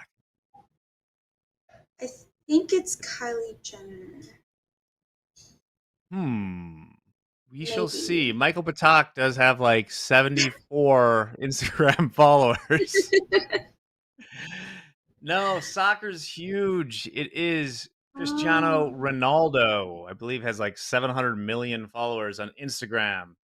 It's like 1/10 of the earth or something. Pretty wild. I think Lionel Messi is second too. So it is always Ronaldo, even though I'll probably get crucified in chat, but I think he's kind of boring. Let's see who knew it. Artemis Fowl got it right away. Penetration, Tim Apple, Scalpy, my real name. Okay, Bonnie, I'm feeling confident you're going to get 2 out of these last 3. All right. You ready for this? Yes, let's do it. Question number 2. And before I go to this, we did talk about this during the news earlier. So let's see who was paying attention. Question number 2. The 10 largest companies in the S&P 500 now account for what percent of the entire index market cap? Do they account for 20%, 30%, 40%, or 50%? I'm gonna take a wild guess and say 30%, maybe. I don't know, Bonnie. They're pretty big companies. 40%? Yes, Bonnie got it right at the end there. 40%. The top 10 companies in the S&P 500 by market cap now account for 40%. Indeed. All right. Let's see who was paying attention. Artemis stays up there. Scalpy, Infinity Stress, The Beast, and Daring Lizard 94. We're going to do the next question now, Bonnie. You got 1 right. Let's do it. Thanks for the Next clue. question. What kind of car does Jack drive? Me, not Coach Jack. Do I drive a Honda Odyssey, a Toyota Sienna, a Mercedes G-Wagon, or a Rivian R1S? What type? I think you drive a Rivian. Maybe. That's my guess. Well, MP You does. look like a Rivian guy. Yeah. Do I? I owned Rivian stock for a while, and that sucked. But no, I have a Toyota Sienna as featured in one of our videos. Okay. Maybe G-Wagon someday. We'll see how it goes. But Bonnie, you can still get 2 right by getting this final question correct. Let's do the stats here first. Somebody actually wrote into us and suggested that we ask more questions like this because long-term viewers know what I drive. Scalpy, Artemis, JDN, Sancho, QQ Trades. Okay. Final question for redemption. Bonnie, are you ready? I'm ready. All right. This is hot off the presses. The headline I just saw when I was writing this quiz. Here we go. The NFL announced today they will ban players from doing what? Is it doing the Trump dance? You know the one. Using smelling salts, punting inside the 40 on 4th and 2, or demanding trades. One of these was banned. Hunting inside the 40 on 4th and 2. I'm going to give that to you, Bonnie, because that should be banned. But it is using smelling salts. Just today, the NFL. Oh, that was my other decided that guess. you can't use smelling salts. I guess that it masks concussion syndromes, which, as we know, is not a great thing to have masked when you're playing football. All right, Bonnie, excellent job as always. Let's see who the winners are. Today in third place. Oh, no. I ask a football question. Some asshole gets it. Coog. And the winner today was, of course, QQ Trades. 4th and 5th went to TK, Lame Name, and Jace. Congratulations, y'all. Stick around. We got a great segment coming up next with a very, very special guest. We're glad to see him back here. I think that I'll be here with Andre as well. Bonnie, any final words? Hope everyone have a good rest of their day and week and trade well. Exactly. Trade well. Wednesday's almost over, guys. We'll be right back after this with more Topstep TV, so stick around. We'll be right back.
Yes, yes, yes. Backed by popular demand, the man in the middle, number 204 on the big board, Travis B in the house.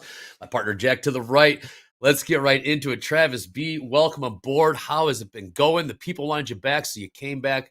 Thanks for doing this. And thoughts on the market, Travis? I'm surprised they wanted me back, to be honest. 100%. Why would you I say went that? back after the first session. I read some of the chat. People were roasting me, dude. It's They funny were? though. Oh, they'll do it either way. Yeah. Yeah, I know. You have to build that skin. Like you will be called you'll be called names, you'll be called compliments. It's all good.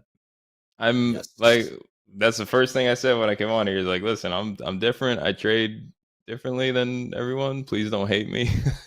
So, Well, let's but yeah, get into that, Travis. it was definitely a good time going back and looking at the chat. Okay, well, let's talk about how you trade. Well, let's take a look at the prices first. New highs in the NASDAQ, 23,415. ES, 3 points off the highs there, 63.73. Oil right near the lows, $64.39. And gold selling off about $6 off the highs. Last trade in gold, 34.32. Travis, tell us about how you trade for those that are just getting to meet you for the very first time. You do things a little differently, but hey, you're on the big board. So talk to me, Travis. How do you trade? So it's mainly you could call it price action based, but you know, I only read charts. I don't use indicators or news events or anything. And I just read specific data points on charts and try to trade the best I can off of those data points. I think that's a more simplified way of saying it than what I tried to explain last time for you guys. But yeah, but that was fascinating. Like that's why I'm on here too with you, because I was watching in the background when you were on last time, and you said something along the lines of like, there is no time. Like I don't look at time or anything else. You got to tell us a little bit more about this. Time is important. Maybe I just explained it wrong, but the two things that matter are price and time. Nothing else matters to me. I just trade based off of those two elements, so time frame and price. So I can give you an example. This level got messed up. So we had what I would call polarity. Polarity, that word means to me is that this is where the chart is going to make some kind of decision, right? And there's going to be a range around that polarity that tells you how that decision is being made. Okay, so you have exterior polarity and you have interior polarity. So exterior polarity in this move was right here. This is what we would call, what I would call an origin level. And an origin level being a valley in the chart. A valley is two or more candles in the same direction that create kind of a U shape up or down, right? That's like a very basic way to think how the chart is based. It's all valleys, and we call the opposite of valley a peak. So like this would be a peak here going up and down. It creates like think of like a U shape in either direction.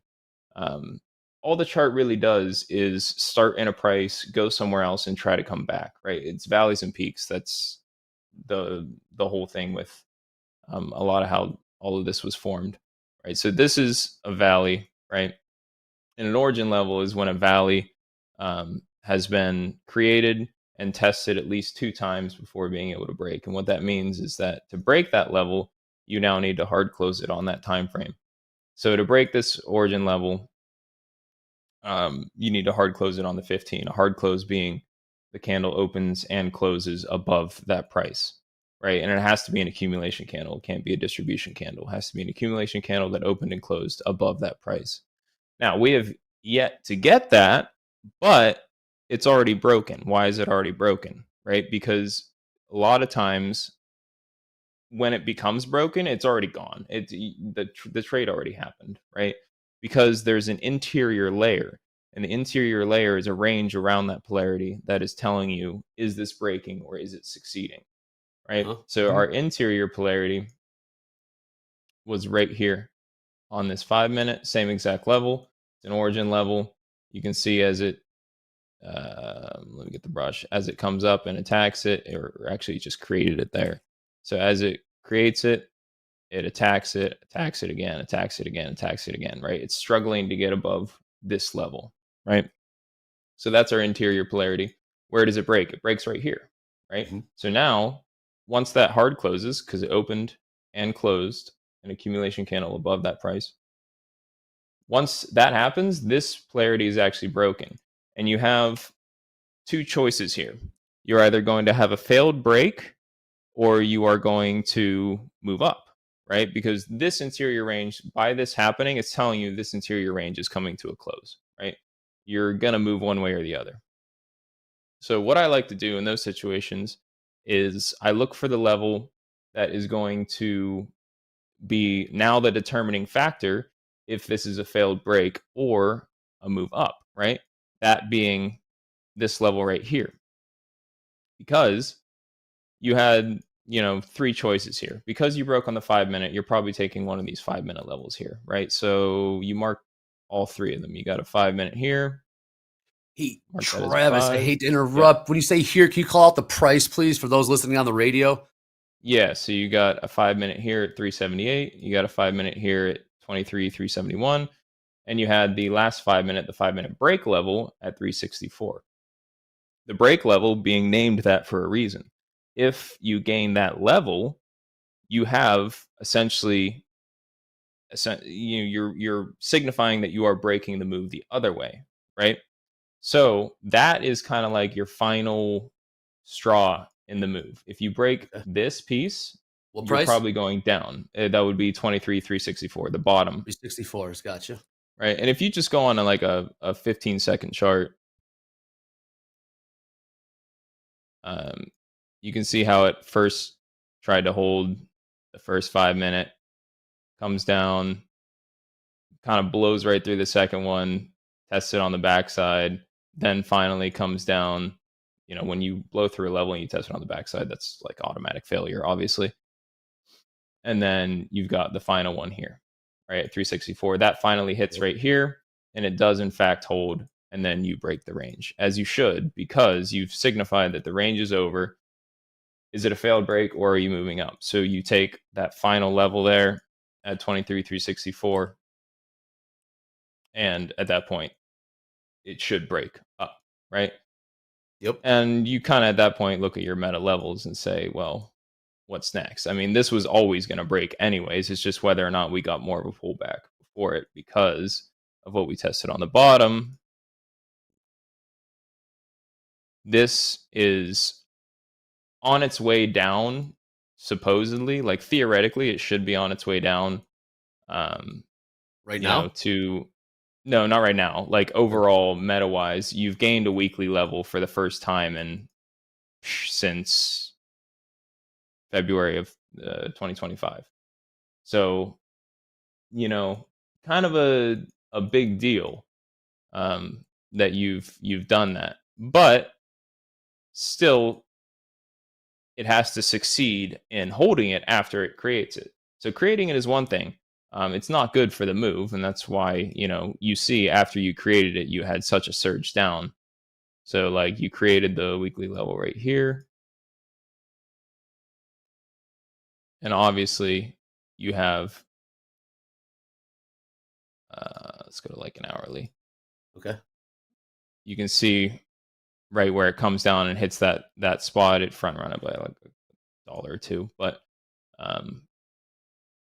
you can kind of see where it held it. It was like, oh, are we going to create it? We create this hold level. Sure. Try to hold this. And then you just hit the one on the other side and you fail straight down, right? And that's where you really get that big surge for the rest of the move. There you go, Jack. Now that you created it, it's like you have to hold it because you've now broken. You've broken below, or at least come really close. Yeah, you actually did break below the last ladder point, right? Which was you had a ladder up here, ladder, and then it moves up, right? So this is what this ladder right here is what built this move, right? So if you break that, now you're kind of signifying, okay, this ladder is broken. Now there's two options. Are we going to end up holding the top of this move and executing that weekly hold level, and then you're going to see a massive dump? Or is it going to recover and blow through, right? So you have to have polarity on the other side to kind of signify that. Well, where's polarity, right? It's kind of the top of the move building up. Right. So you had the ladder points here, and then you laddered it here and here at 23,356, right? 356, yeah. You created that big surge up, right? And then it immediately comes down and breaks through it, right? So that ladder's broken. Another reason why this had a big surge down, right? But you got to think to yourself, okay, what's the spot that should have held it up if it was going to continue up, right? And that would have been this move right here, right?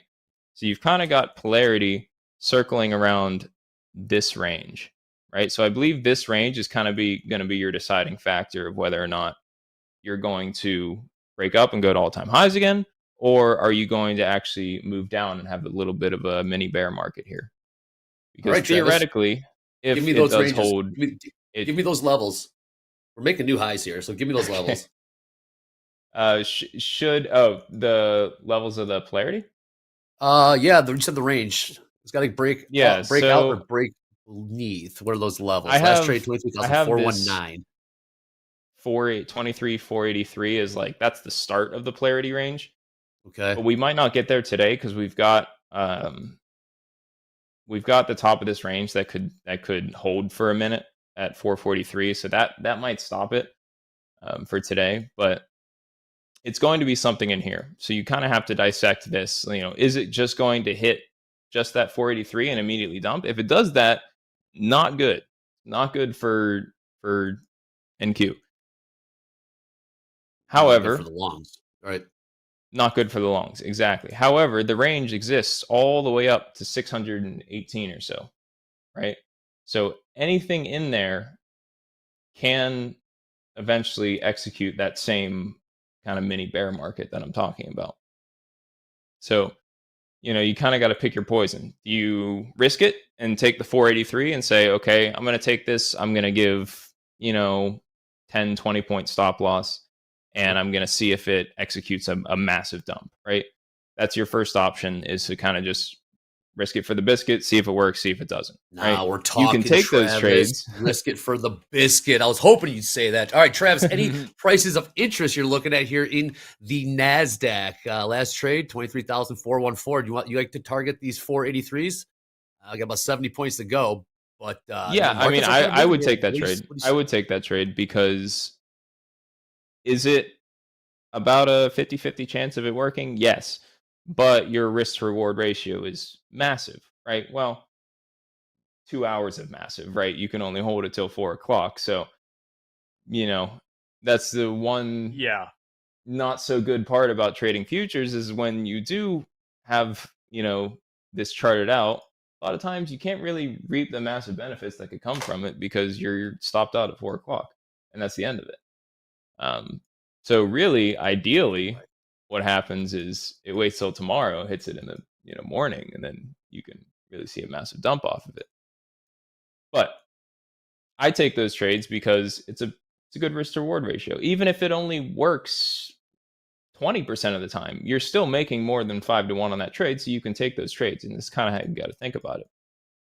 And you can't get upset if it doesn't work, because it's not a high chance of it working, but when it does, it's a massive payoff. So you risk a little bit for a lot. And then the rest of the range would need to be dissected further. That would take me a minute, so I'm not going to do that right now. But anywhere in that range of 483 to 618 ish is where I'm looking at to be the deciding factor. If it hits 483 immediately and drops down, then it's kind of just already in succession. But if it goes up into that range, then you're going to have an interior range, just like how we talked about with that interior range deciding the exterior here. You're going to have an interior range in there that's going to tell you what's happening in that moment. All right, so I got a big sense? target here. I don't normally trade the NASDAQ, but I'm looking now. You got the 483 is not that far off. No, it's not that far off.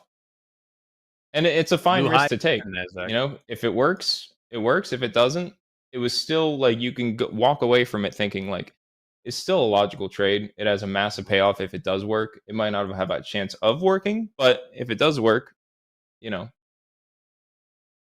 it's a big So win. a couple things I take from this. I saw you like flipping around a bunch of very long term. You had weekly and monthly charts up. So you seem pretty selective with your setups for bigger rewards. Am I right on this? Yes, but that just tells me the meta of what's happening and what's happening in that day. Because, you know, if I was a non-futures trader and I was just trading the stock market, then I would just be taking these massive levels and, you know, taking these 5-10% moves in the market and just calling it a day. I wouldn't even have to look at the charts that much. But because I'm a futures trader starting from scratch, I don't have a big bankroll. I can't do that. So I have to trade interior to what I think is happening during that day, like these moves, like this 5-minute taking this up. These are the trades that I kind of have to take,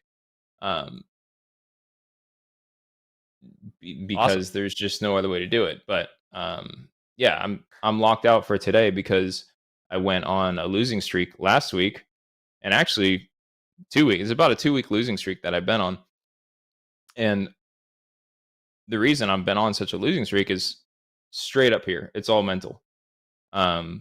Because my TA has been great. It always is.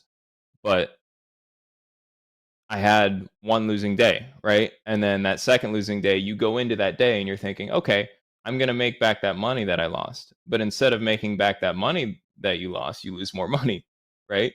So you need to go into a day thinking, I'm going to make money, not I'm going to make back that money I lost, right? That's two very different things, right? Chasing. Yep. So I got into like a chasing spree, and I've now locked myself out for, I mean, I'm going on vacation this weekend. It's actually the perfect timing. I need a break. Where? Just up to Lake Erie with some friends. We're going boating and all that. It's gonna be a lot of fun. Nice. New highs. It's coming at the perfect time because I need a break. I've been looking at charts every day for the past 3 years straight, and it just I need a break. So that's kind of what I'm in the middle of right now, is thinking, you know, I had to take a step back for a second. Yes. Because, you know, I started this account in May, and by the time July rolled around, I had made like $75,000. That was a lot of money for me, being a career musician, living off of, you know, before I started trading, living off of less than $20,000 a year. This is a lot of money all of a sudden. It's life-changing stuff to start to get good at this. So I had to take a step back and say, okay, you know, you made 75, you lost 15. If you think about it like that, like, okay, big deal. You know, you made 75, you lost 15. That's perfectly fine. And then I didn't go into those losing days thinking about that and thinking like, let's just make some more money. I went into it thinking about, let's make back that 15,000, right? And that put me in a bad place for a minute. So I had to just step back completely and say, like, I'm going to take a break. I'm going to take a break, and I'm going to come back to this when I'm not thinking about the losses and thinking about, all right, let's just start building this account again, right? Because I put myself in a sticky situation. I withdrew 55,000. So I put myself in a sticky situation where it's like, okay, I got to build the account back up if I'm going to keep this account rolling. So I got to start small and come into it fresh thinking, let's just build this account. Let's not worry about making about $15,000 back. It's not a big deal. You've withdrew 55,000. Your expenses are paid for the rest of the year and well into next year, right? You have plenty of time. So that's why I'm locked out right now. And I'm saying, hands off, like, relax. Just get back to what you know. You're really good at TA. And that's what I told you last time, guys. It's like, I'm the worst trader you've ever seen with the best TA. So mentally, I was all over the place last week. And I was like, God, it gets you in a dark place for a minute because you're thinking like, you know, I lost 15. It's the end of the world. It's the end of my trading career. I'm never going to be able to do this long term. And it's like all these bad thoughts flood into your mind, and you have to step away and forget about all that and just like think big term. Like, you made 75K in 2 months. and you lost 15 over the course of 2 or 3 weeks. It's not like you're losing. It's not like you lost a third of the money you made in one day, right? You went on a losing streak. It's going to happen. It's going to keep happening.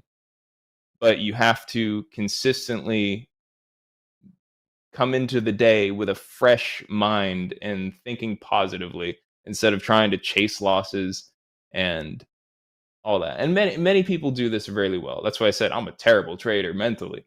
But my TA carries me. So I need to make sure I'm actually listening to my TA and not my brain. You know what I mean? Hey, technical analysis? Read my head. Technical analysis? That's where there's technical analysis. Yeah. There's procedural analysis and there's comparative analysis, right? Oh, I was not doing good procedural analysis or comparative analysis. Comparative analysis is like, after your trade hits, how is it reacting? How is that interior range forming, right? Procedural analysis is, should I take this trade, right? Technical analysis happens before the trade. Procedural analysis happens like right before the trade, during the trade. Is this a good move to make? Comparative analysis happens after the trade. My comparative analysis was very bad last couple weeks, and my procedural analysis, because I was chasing TA stuff that didn't make sense procedurally or comparatively to try to make back the money that I lost, if that makes sense. Yeah, well, okay. Sounds like you're like trying to make a comeback is what's happening with Travis B. You're on the comeback. You're gonna fight your way out of this thing. So here, this might be a little inspiration for you, Travis B. A little segment or a little dropping, like to call jab, jab, jab. I'd like to have Gabe come on in and deliver it. So Gabe, come on in. Travis, we're gonna fight our way out of this thing. Where'd Gabe go? Jab, jab, jab. Look at that. Hey, have to do with Gabe voice. It looks like Gabe got disconnected. We got James B took out $800. Sorry, I was just reading those right there. Yep. Hey, look at this, Travis. We're still moving here. New highs, 23,435 in the NASDAQ. You got There's me. Gabe. What's up, Gabe? My VMix just kicked me out at the worst time possible. All right, what's going on, everybody? We got jab, jab, jab. So here's a few traders that are jabbing away, persevering day after day. We got James B. Took $800 going long, 2 gold on the 5-minute breakout. Thanks, guys. Base 5 NYC just hit my daily $1,500 daily combine max on that push. Great job. Got ASIN hit my daily loss limit. Kind of my fault. Oversized, but it's all good. We come back tomorrow. We got Inverse Sandwich. Love the name. Passed the combine after a month off. Are we back, chat? We are back. Kevin passed my combine day 3. And great job there, Kevin. And Infamous Stacker passed my first combine finally. So shout out to all those traders. If we missed you, we see you. And we'll see y'all tomorrow for a little bit more jab, jab, jab. Back to you guys. Love it, Gabe. Jab, jab, jab. Indeed. Let's take a look at these markets. Crude still riding lower here. $64.25. Look at the ES, $63 or $63.75. $63.75 in the NQ. 6 points off the highs there. Trading 23,428. 300 plus point range in the NQ. Where can this market go? Travis, you're looking at 483s. So we got about 60 points of room to the upside. How do you get in on something like this when it's just trending to the upside? Or that's not even in your analysis, is it? Trends. You just risk it for the biscuit. That's all you do on 483. As one open to risking it for the biscuit, because it might not happen while we're on. I was trying to remember back to what you were saying. So at that 83 level in the NQ, did you need a candle that closes above it, or do you just go? You go. So at 83, you're shorting. Yeah, you're straight take that's the big polarity level, and it's like if it hits, it's gonna hit, but it's a low chance of hitting. You know what I mean? But if it hits, it's gonna really hit, and it's gonna pay you off. So say we took that 83, like we pumped this afternoon during power hour or something. You're looking for a big reward on it. So how big is the stop on that? Do you know where the stop would be on that trade? There's no good stop loss on the chart, unfortunately. So you kind of just gotta you kind of have to wing it. It's like all the real stop losses. Well, the stop loss is above 620. So like the real stop losses are way too far away. That's why it's a risk it for the biscuit trade, is because there's no protection. It's, that level's either going to hit and rip, or it's going to melt right through in a couple candles, and you lost the trade. So for me, if I'm playing that, I'm taking a lower position size, right? Because it's a big risk reward ratio. Taking a lower position size, and I'm giving it, 20 to 30 points. And I just scale that position size. Like, okay, what would I not care if I lost right now? $200? Great. Scale your position size so that 20, 30 points is $200, and, risk it for the biscuit. That's all it is. There's no good way to kind of put a stop loss on this trade, just the nature of it. So yeah. Yeah. You just, it's, does it work or doesn't it? That's what all Well, boils Andre, down to, I there, have, Jack. I mean, I have yeah. banked that. That is in my mental bank right now. Risk it for the Through biscuit. the fast markets tomorrow. I want to say this on video right now so that we have evidence. Go ahead. If I take this trade tomorrow. Yeah, it would be unfortunate if it happened today, to be honest, because we're running out of time. So it would be kind of unfortunate if it happened today and it actually executed. Like, that would suck. Because if it does execute, you're going down. You're going down at least below 23K, Jack met his It's tough right now because it's earnings season, so like anything can happen. But like, have you thought about slapping it if it's at a similar level or a little better, a little worse, just slapping it back on at 5 and putting a stop in there? Slapping what Or do back you- on? Oh, the position back on, like when the market reopens. Oh, like at 6 o'clock, or it's 6 o'clock for me. Yeah. It's 5 o'clock. Oh, you're Central. East Coast. Yeah. We're Yeah. I'm past New York here. time. So, yeah, I've done it before. I really scale down my position size if I'm not there to monitor it, because I'm not going to sit and look at the chart all night. That's just not what I'm going to do. I would consider it, risk like $100 or something, and put on a few micros on it. Sure, why not? Because if it goes and it executes overnight and continues to move down, and then the next session opens, then you're going to see a bunch of people getting into that short when it opens. It could be a massive payoff. So I would consider it. I would consider it. I would be kind of surprised if we got there by the end of the session, because I think you're still going to get some reaction around this 440, and we actually got pretty close there, 434. Let's see if we can find what that hit. Love this, man. Jack, I told you. Andre, told while you. he's Travis looking, I do love Travis this. brings the goods. Chad is asking, like, it isn't common parlance to say slap a position back on. Have you ever heard that, or am I crazy? 100%. Slap a 5. Okay. Yeah, slap 100 a lot. Yeah. Yeah, slap it on. Yeah, absolutely. We got a little bit of a move here in the 10-year prices, going a little higher here, close to the highs. And it looks like the NASDAQ and the ES are chopping around the highs as well. And Crude, down to the right, last trade in Crude, 64.17. Nothing on the tilt. Travis B in the house, number 204 on the big board. Travis, your thoughts on being on the big board? What is the big board? Love it. Perfect answer. Absolutely. There's love it. Perfect. There's the level that it hit there. It's actually the 1 minute break right before that actual polarity. So that's, I mean, it may just circulate around that now instead of going for the higher one that I marked at 443. It may just kind of circulate around that and create an interior range to break that. So that may have been the high for the next couple minutes, but it might still hit 440. There might be some more room to the upside here. Man, it's going by fast. A few more minutes here in Rising Star Travis B. So you went back and you looked at your last appearance. What were your thoughts on how you did? Doesn't matter what the chat says. It does, but you're fantastic. I mean, there's different ways of trading. You come on here.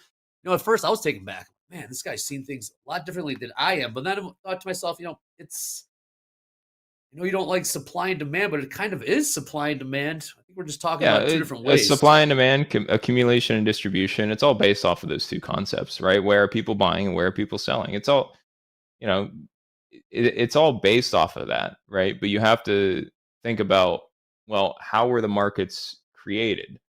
and how were the markets, how were decisions made in the beginning in the 1800s when there was no digital charting, right? You had mathematicians with pencil and paper doing these charts, and what did they have to go off of, right? Well, they had price to go off of, right, and candlesticks.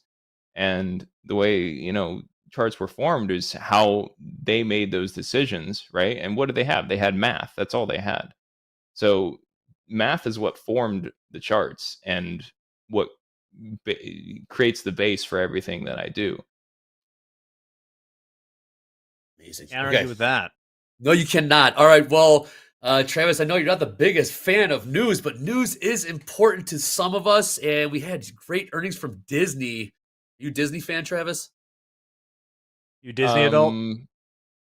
I will never forgive them what they did to Star Wars, so no. Ooh, man, oh man. Well, I'm going to throw it to Gabriel, to get a load of this because Disney shareholders are happy.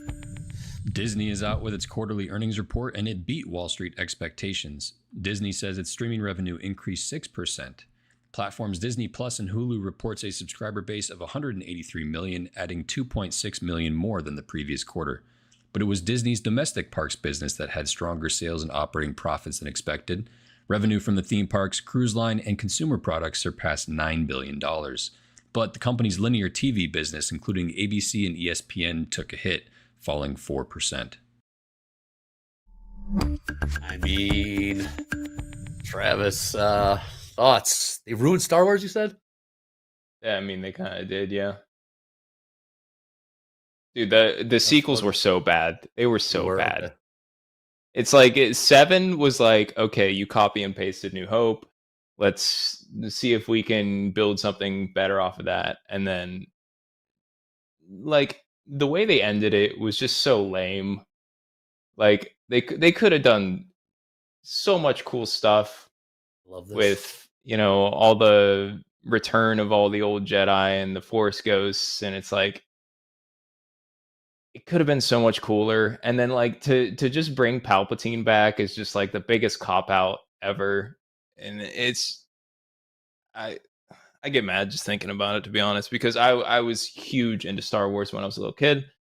I had The Phantom Menace on VHS, and I legitimately watched that thing hundreds of times. Like, that came out Phantom in Menace. 99. I was like 4 years old, and I watched that thing so much. I fell in love with Star Wars immediately. I thought it was the coolest take on like a superhero you could ever come up with. And ever since then, I've been a huge Star Wars nerd. I have watched every single piece of Star Wars media, even the Disney stuff. Some of it has been good. Like Ahsoka was fantastic. Mandalorian was really good. But then you've got stuff like The Acolyte, and Andor was awesome too. Andor was fantastic. But the rest of it has been kind of subpar. But the only reason Ahsoka was good is because they piggybacked off of Rebels. Rebels was awesome, and they basically just made that Rebels 2. Gnarly. I totally know what all of this means. No, you don't. There's no chance, Jack. There's no chance you followed all that. I've I'm a heard huge Star Andor's Wars nerd. good. I should watch it at some point. It was amazing. Oh, Andor's awesome. amazing. You can go into Andor not knowing anything about Star Wars and have a good experience. It's really well done. Cool. I will check it out. Absolutely We're still incredible. kinda Okay. dancing in this area here. What's up, Andre? No, yeah, we are dancing in this area here. I wonder if we're going to take this trade. Quick programming, Jack. You got the last minute shift there behind for our next segment. You got it right. Oh yes, I Okay, will be cool. Sounds hosting good. Power Hour. What important thing are you doing, Andre? I'll tell you after I'll talk to you about it later, Jack. Last minute change back here. We are seeing the 10-year continue to grind higher. Higher prices means lower yields. Take a look. Oh, we have Cook. Who's been talking now? We got Cook and Collins coming out, and they've been saying AI could bring gains to price stability. AI technology could affect both job and inflation sides of Fed mandate. Higher productivity growth has improved economy's supply side.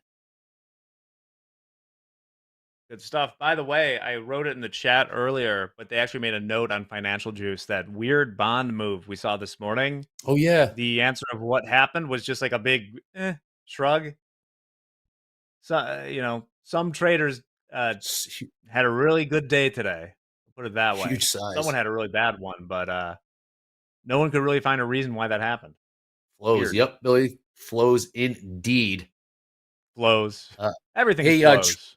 It is. Travis B, who do you got in the challenge between Barron and Dakota? Who's your vote going for in the combine counter challenge? You got Dakota, or you got Do you know Barron? who Barron and Dakota are? There's no chance. I know who Dakota is. Okay. The couple times I've tuned into you guys, I've seen him on. I don't know who Barron is. Dakota seems like a really good trader, though. He seems like he's got a really good grasp on the mental side of things. So I would go with Dakota, even not knowing who Barron is. Dakota seems like he's really mentally sound, and that's 80% of trading. Okay. All right, we got a vote there go. from the Absolutely. man Travis. This is I incredible. love how locked in you are, and that you're Yeah. willing to come on here. I mean, given that when we were back in the green room, Andre and I were saying something the MP wanted, and you were kind of like, "I gather that he's your boss or something." Yeah, so good. Like, Yeah, love it. mean, no offense, guys. I'm not like super into the whole Topstep community. None taken at all. taken. None taken at all, Travis. I obviously trade a lot different than other people, so I don't really like to tune in and like hear biases that are going to affect my decisions. Not that my decisions have been very good recently, but still applies. Yeah, you were talking how it's a sticky situation, but I mean, you did take a 55K payout, so like there's stickier positions to be in. Oh yeah, don't get me wrong. 100%. That's what I had to do, is take a step back and look at that and be like, okay, dude, like your expenses are paid for months, so calm down, get back in there, right? Worst comes to worst, so what? Even if you lose this account, it's not the end of the world. You've pulled out a ton of money. You can start over fresh and do the exact same thing again. Yeah.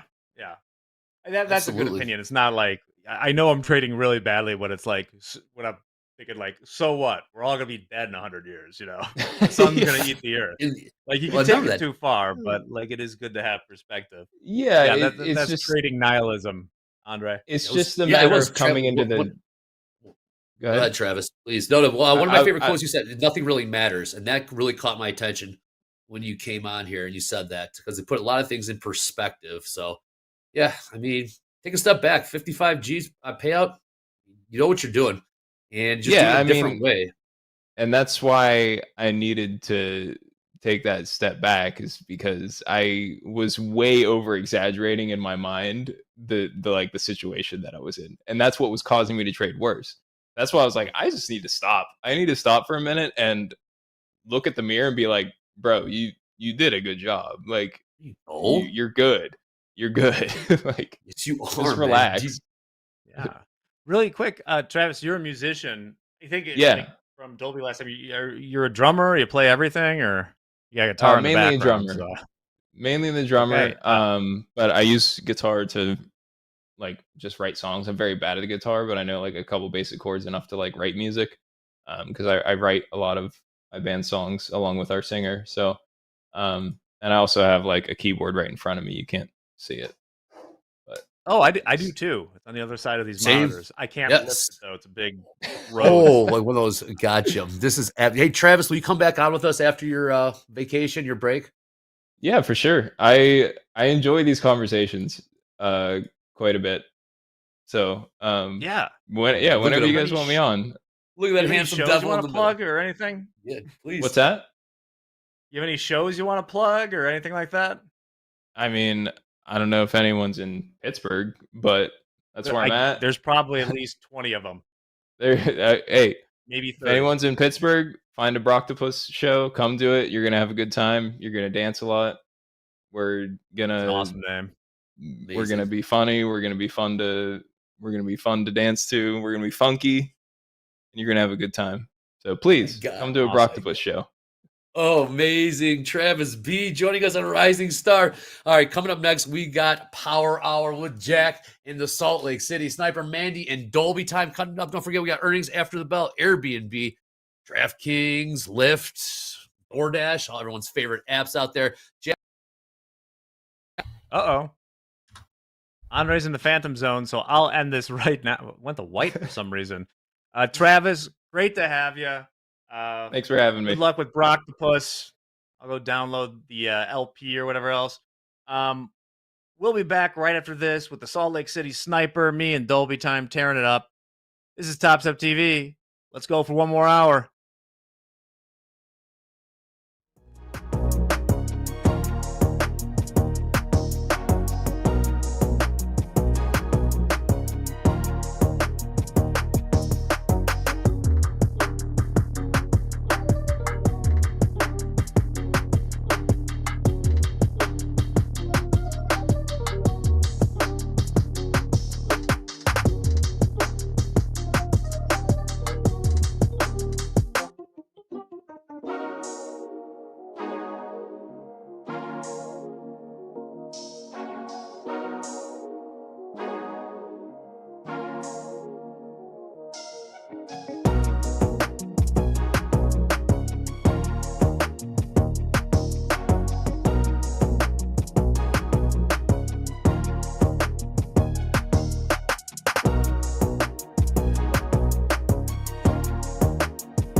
What's up, party people? It's Power Hour. Hashtag Power Hour. I am Jack, joined by Dolby Time. We're working to get the Salt Lake City Sniper in here, but there are some technical difficulties, but that won't rain on our parade. Dolby, what's up? Just chilling. My first time on air. This is how I prefer it. You just wake up, slow roll into the 2 p.m. Power Hour. 90% of the market has already marketed, and we just got to find 1 or 2 setups for the day. Call it. It's a beautiful thing. Early morning trade I find extremely difficult. I just wish I had the patience to not trade until 2 o'clock every day. But this is my favorite hour, Jack. This is Power Hour. It's good to see you. Typically, we don't get to see you this late in the day on air. This is fantastic. I know. I'll see if I have the stamina. The afternoon is usually not my time, but I am ready. I see Travis in the chat. Thanks for coming on, brother. And one trade idea that we're definitely taking, if it appears, if I have to do it, Dolby, is selling this 83 in the NQ. 83s in the NQ. All right, cool. I'll make a little Dolby, note if you were here. on lunch during the was. last segment, you have no idea how majestic that level is. But right now we're trading 420. Hello. In the NQ. So maybe we'll see it. Maybe we'll take it tomorrow. I'm mostly looking at the ES. Dolby, we'll probably pull the chat to see a little bit of what they want to do. If we get Mandy in here, maybe we'll take some trades as well. Anything you're looking at right now? I see some great ranges right now in the MNQ. Looks like we've had a couple. It's honestly the first time I even really opened a chart today, and it looks like what the NQ has done typically, which is super strong opens into sideways trade and consolidation. I think the only difference today is that we actually got a secondary push up. But we have a nice range. We've had 2 of them. There's a really nice one around lunchtime, and there's a really nice 5-minute range right now. So maybe some longs around 400 to get up to Travis's majestic level of 483s. That sounds like an idea. Or if chat has an going idea. long has been the play. Hey, what are we up? 1.2? Just resharing my charts real quick. Am I shared? Oh, I am shared. Good. Yes, hello, chat. Chat, how did you trade today? How did you trade? You're still hanging in there. TopstepTV. That's awesome. Yes, how was the interview? How was Travis doing? Is he doing well? He's doing really well. He's in the chat right now. It's fantastic. I'm sharing the wrong thing. It's okay. We'll get it going. Chat, do you have any trade ideas? Oh, yes. What's up? Thank you. Hold them. Let's say vamp for one moment. Oh, yeah, I'll riff. Chat, do you have any trade ideas going into the close? If you're not much of a power hour trader, we do have MOC at 250, which will bring in some volatility. But let's see, what do we got? We got shorts. Let's do longer short in the NASDAQ. Let's just start there. And then we'll lock down an area. So let's do longer short first. Don't have to do an official poll. We'll just vibe with the chat. I do see someone saying short the blow off top. I kind of if you look at my charts here, we've had a pretty well behaved resistance up here. Let's take a look. I believe the orange line is yesterday's high. We've tested that 1, 2, 3, 4 times now. These are 15-minute bars. For now, that's pretty much the exact high of the day. Judging how the market is. What is that level you're looking to? Yesterday's high in the ES. Oh, you're talking ES. Sorry. Yeah. In the NQ, Travis's magic number was 83, so it'll be a little bit higher. I see what you're saying here in the ES. Mm-hmm. Yeah, look at that. It's so interesting how sometimes the ES just sets up with much clearer structure than the NASDAQ does. Maybe that's why some traders have switched over to the ES, because the ES has a beautiful, quadruple top on the 15-minute or 30-minute chart, whereas NASDAQ is maybe a little bit less clear. less clear with that because we're kind of over that top in the NASDAQ, whereas the ES has not done it. So I guess if you're like correlating the two markets, is that where maybe the short idea comes into with the NASDAQ? Because the ES hasn't broken that top yet. Yeah, true. I think like the short in the ES right now is pretty cheap. Yeah. If we took it here, because get out Should we just before the take high some, of the Jack? day. That's like Like, real cheap. we just throw in like 5 micros and just set a stop at like what 63.80. Risk 9 to make 9. I mean, is that? Oh, I see Yeah. the trade. I see the trade. It looks You good. you could. For me, it's one of those things where, and this is personal preference, is with shorts here, I generally don't like to have stops that are like just beyond the current high of the day. 80 might That makes work sense. though. It's enough beyond it, just because. Well, like for instance, I would never put a stop at like 77.5 there, because if we get the high of the day, it's overwhelmingly likely it's going to wipe those out as well. Right. So maybe it'd be something like you start the position at like 63.80, like anticipating maybe a move to the upside to grab stops, and then it rolls back over again. Yeah, possibly. I feel like the long is very difficult for me here going in the end of the day. Betting against America. I do see. Oh, someone's at the door. somebody's at the Fantastic. door. Who could it be? Alfred, it's if you could grab Mandy. that. Yeah, Mandy. Hello. Hello, hello. Sorry, I was having major technical difficulties, but I'm here. So thank you guys. Oh, look at that fresh Excited to background. join you. Thanks. It's my Salty City sniping. I don't know. Do you see the scope in the back somewhere? Oh yeah. Yes. Yeah, look at that. Yes. Oh, yes. Beautiful panorama of Yeah. Salt Lake City. Yes, that is some good mountains over there. What are your mountains, Jack? We got a hill in Beverly. Cicero. Oh, That's the well, Cicero mountain behind range. you. Oh, the Cicero. Oh, Okay. behind me. This Yeah. is Denali in Alaska. Oh, Basically, it's wow. Yes. I kind of searched royalty-free images of mountains and it's kind of stuck. No super personal connection to it. Although I have been there once, but a long time ago. So tell us, Mandy, how's your day been? And are you in any trades now, or are you flat? I'm we need your flat. I charts, still need to Mandy. share my screen with your share charts with you guys here in a second. I've just been having issues with all this text. Okay, I'll share those in a second. I am currently down about 3,500 for the day on 2 of my accounts. So I am trying to build up to my 5 XFAs. So I'm going to be trading a combine here in Power Hour. See if I see anything. We are Okay. popping around, so it's gonna be a minute before I pop in and probably want to jump into anything. But yeah, let me get those charts over to you here in just a second. No worries. Checking in on the tilt. Kind of indecisive. 58% short the ES, 65% short the NQ. That's interesting. What do we got after? Not a lot of news. Nothing crazy, but jobless claims tomorrow. But not too much on the juice. I think jobless claims could really move things tomorrow. Oh yeah. Is that Trump doesn't have the new person to do the numbers, right? So is it still the old person doing the numbers? It's like their last I hurrah. think the old person is gone. Okay. I don't believe, somebody in chat correct me, I don't believe that they've replaced that person yet. Just next person up.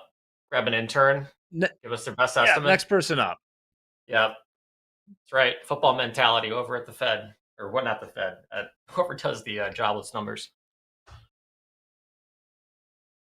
Oh, it's a Alrighty. whole process. Okay. Oh, I'm sure. Yeah, I will be honest. This morning when I took my L's, I was up when I bought, and then I ended up not being up because I was looking for just a quick pullback and that didn't happen. Sorry, let me see if I can fix that. So yeah, I got chopped up here before we busted out again above the 400. So yeah, gonna hit pause there and see if we can get anything on my combines that I'm working towards to get those 5 XFAs. My sentiment is hoping that we roll over. I won't probably buying into a short until we break below 404s. That's one of our top daily levels. It just has been such a strong uptrend. But if we can break above 421s, I think I will be looking to go long. That's kind of my sentiment right now. Nice. Well, Alright. Fed's Cook, I don't know if we mentioned this. This is not brand new news, but the end of last hour, Cook was saying optimistic things such as, quote, I am concerned about market valuations and, quote, stock valuations are quite elevated and certainly concerning. So, let's make it more concerning. That's what I say. Throw a little FUD in the fire. We got Fed FUD coming out. Well, Oh, man. we've traded a lot of contracts right at this level right here. At the exact tick of 63.72 3/4, 13,500 contracts have traded so far. A ton. Hopefully, we're not stuck It's a here. lot. Yeah. That is many. Mandy, I know you're down on the day in those XFAs. Do you feel like you still traded well, or were there some decisions you made that you maybe undo? Some poor go back. decisions for sure. I should have cut my loser earlier. And I think it was 2 bad trades. It was 2 bad trades that put me down pretty good. So and then I was just trying to chop it around. So I would say, yeah, poor decisions. That's why I'm like, you know what, hands off on the rest, save the remaining capital that I have, and then let's get into just my combines. I'm kind of in the sentiment of it is a fresh start for me on a combine. So for me, that's not really messing with my mentality going into a combine or trading into this hour. I feel like I've gone and touched grass, so to speak, to where I'm not like stressing too much about taking any trades or feel like I'm over trading or whatever, because it is a completely different account, brand new, clean, kind of a fresh slate. So for me, that's like a non-issue, but that was also part of my game plan for today, was to also try to put in some profit into my combines, continuing to build up my XFAs to 5. So, but yeah, it's I had a really awesome day yesterday. I was up 6K on both accounts, both of my 2 of my XFAs, and then yeah, down about almost 3 then. So on those guys, but Okay. yeah, So we'll see like if we see you're doing okay more. over 2 days. You're still up, right? Yeah. That's the thing too, is I'm still profitable. I just need to not hand back more profits Yeah. than I mean, I nothing had yesterday for though. sure. Nothing beats that new combine smell, though. I mean, a fresh account Ooh. is just Yes, so absolutely. delightful. Just so much Yeah. opportunity, endless. What, Jack? It's great.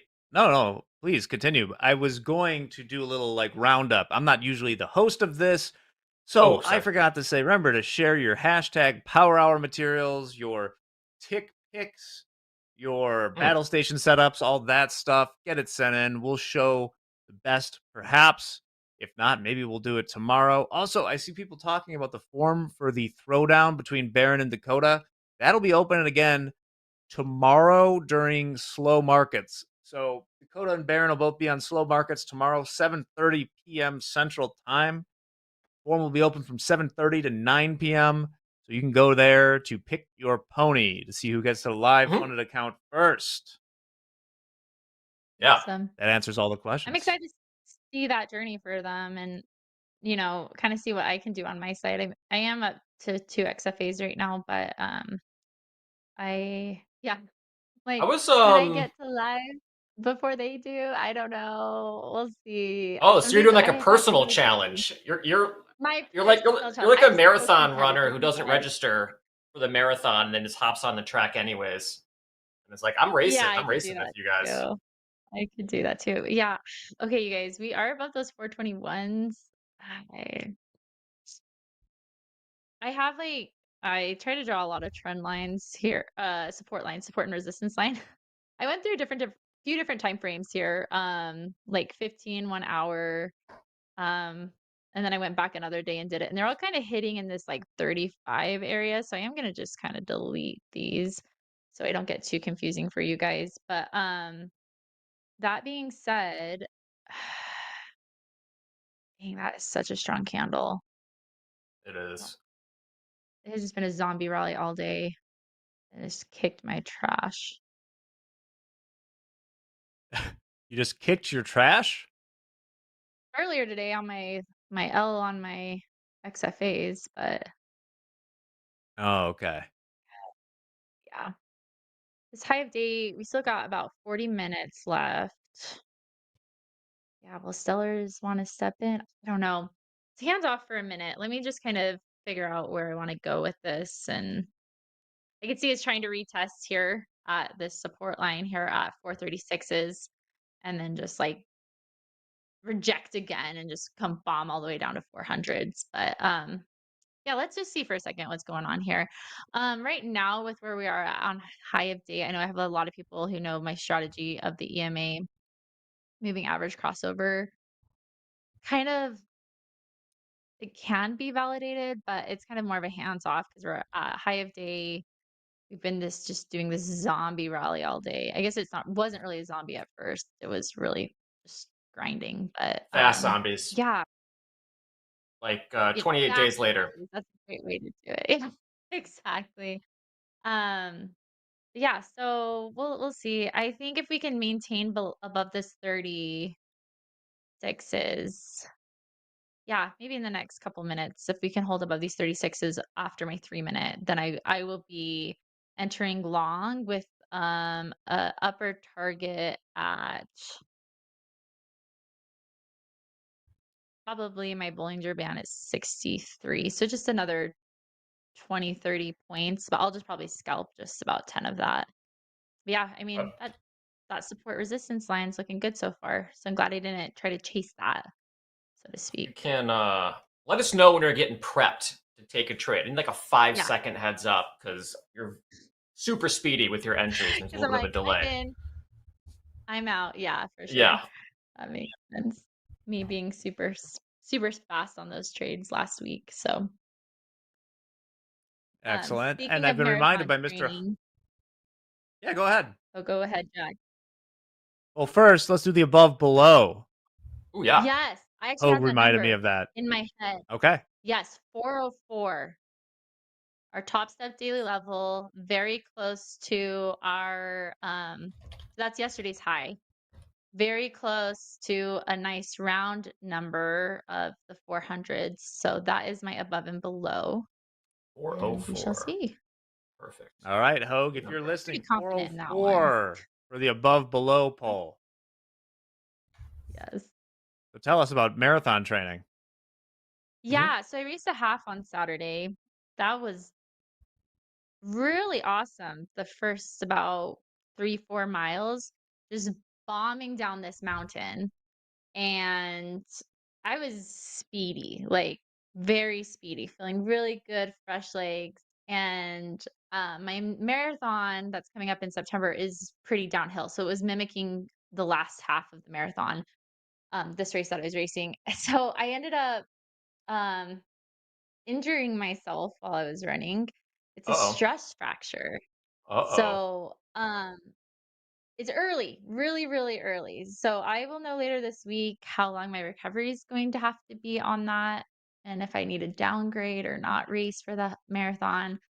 Part of me is also really stubborn. So I feel like I'm like, I'll still do it, just to try because why not? This is a big, big race for trying to Boston qualify for me. Just like because it's the last week you can qualify and anyways, I'm just trying to get a little bit better time. But we shall see. We'll see how I am doing this weekend. But yeah, the downhill, I just don't know if my body wasn't ready. I've been running downhill, just not as steep. And so Yeah, it's kind of rare. So On your by foot? mile 7, so it's doing like sub 7s the first 4 miles. Oh, you're And speedy. then I'm You are very speedy. yeah. And then I was able to maintain like 7:30s until about through mile 7, and then I was just like, my foot is done. I had to be done. So I really pulled back. Still pulled out about an 8-minute average. So, but I just Okay. not quite what I was hoping to perform at. So, and I was thinking about Hoag at that time when I was still running. I wasn't You say Hoag failing or that Hoke? day. Hoag. Oh yeah. John Hoagland. Yeah, Hoag. I wasn't failing in that moment. He doesn't like to use that word. I just had a minute of a fall, is the way I was thinking about that. Mm. So, even though I missed the mark, I still finished. I might have an injury I do have an injury, whether or not it delays me. Um, you know, if it does delay me, Yeah, that's okay. It's going to be a fall in the long-term trajectory of where I'm going to be headed, which is going to be Boston qualifying. I do like that we are maintaining above this. Okay. I am looking to enter long here in about a minute, if we Okay. can. All right. Might be Use the this next 5 minute. minutes until the bottom of the hour. We got about 25 minutes till MOC today.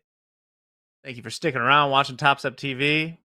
Those of you just joining, we have Mandy, one of our funded traders, the Salt Lake City Sniper, and Dolby, my guy, some friggin' guy. We're here, chopping up, taking trades, answering any questions you have too. we can do that. We can do that. Of course. Already answered one question about volume profile settings. So chat if you have questions about anyone's charts or settings or indicators, feel free to ask. Someone typically is always in chat, wants to know a little bit about someone else's charts. Yeah. I think we had a question about see if I can find it, my EMA or moving average settings. What was the specific? Oh yeah. Talk about her moving averages and strategy. Okay. So my moving averages, I really like the triple moving average kind of more as target points here. I have a 14-day, 21 and 35 with a simple configuration on those. That is very that's already set up on Topstep X. Like that is just what pulled up. And as I've been using it, I have liked it. I mean, today, if you look at this, we have been just riding right along this 21-day EMA very nicely. And then I always like VWAP, but usually with my moving average and my EMA, I have those both set at 10 days. Moving averages is usually a good confirmation when hold on, I gotta get these numbers straight. When my moving average pops over my EMA, then usually that's a good indication to me of a sell. Usually I can find about 10 or 20 points out of those, and I'll take us, half of that. So here we had a nice cross, but we actually see this is actually one that would negate that because we've been on such an uptrend today. Let's go back down to here. Okay, green. So like again, it's not perfect every time, but it does have a high percentage for me. So that's why it is part of my trading plan. But we have here green popped on top. So that was my EMA. EMA then tells me that that's a buy signal to me. So starting here, we were about, what was that? 390 and we flew up to a 408. So that was, You're typically 15 holding trades points, that pretty long easy there. to take advantage of some No, of those I bigger moves? snagged just a fraction of that. Like I'm looking at Okay. like five points on that, 5 to 10. Got it. Yeah, I mean, I'm just on just one candle. I mean, look where it's at long term. This is where you'd be looking for like a possible pullback. So that could have been a good time to pull out of it if you were looking for like a longer term trade. And are you? But yeah, for me, EMAs are really hard today on just such a straight heavy up. Sometimes they're a little bit more tricky they're not as accurate. Like we're probably closer to like a 60 to 70% accuracy versus on a good day versus probably today was more like 50-50. Right. So So for this that's hard to long, know in hindsight. are you trying to get? It's hard. Hey, we love hindsight capital, don't we? Are you trying to get? Absolutely. You trying to get long on a pullback to the EMAs? Because I saw we kind of just touched them on your screen Yeah. there. Yeah, right now, again, I was looking to have this candle close above 436, the previous candle, and it didn't stay above it. So for that reason, I didn't enter as well. So right now, so there's kind of like two steps. I look for support and resistance, and then I look at my moving averages. So yeah, I guess you could say we had a crossover with green on top. That would have been an indicator to go long. We went about, let's see, 42 to 36, few points, but just right at the high of day, we were hitting support, or sorry, resistance for me. We haven't held a candle above, haven't closed a 3-minute candle above the 436s. So for that reason, I don't want to take a long yet. My short would be now valid. Like I said earlier, probably closer to 404. I could see shorts being valid also maybe at 414. I really do like the 35-day on the triple moving average as well. And so then, like, yeah, if I'm looking for a short, we're just so high. I guess my like a long-term target, I would just try to snipe all the way down would probably be VWAP because I don't have any of my other averages below that. So Where's VWAP at for you? 279. So yeah, I would only take like hello. snipe my way down probably to like where we had another resistance. So there's some See more it? new time data coming through with today. You know, we had this another resistance spot at 387. So There's a question in chat for those you, ones haven't grown. Yeah. Mandy. A little bit more maybe psychology than strategy, but Gibbs in chat just passed 2 trading combines today, and he's asking any advice on keeping them. So how do you keep those XFAs? Keeping those XFAs, base hits. Love the base hits. I feel like I get a winner, my confidence increases, not elevating or inflating my confidence, but more just keeping that ball rolling. Don't try to go for any, big hits or home runs. Adding those little base hits at first, you get then in yourself your cushion, and then you can really set into your system is what I have really felt like. So I keep my system, my rules, and then I end up getting those base hits, then really carry on what I was doing in the combines. I hope that makes sense. Maybe I like cut my That's great advice. profitable trades a little earlier and keep some of my green. Because yeah, that psychology really changes like a ton. It does. I would agree. Once you're in that XFA, as weird as it is, like it shouldn't, right? It's the same parameters that you have in regards to maximum loss limit, and it actually helps you. You're on a scaling plan. Yeah, you scaling can't plan, overtrade too right? much. Yeah. Unless So you're you trading can too only much do size. 2 like contracts. NQ. Yeah. So I love that because it's like training wheels on you, right? Helps you stay in control a little bit easier, not take those hold on, we're looking pretty good here. Yep, we just closed above.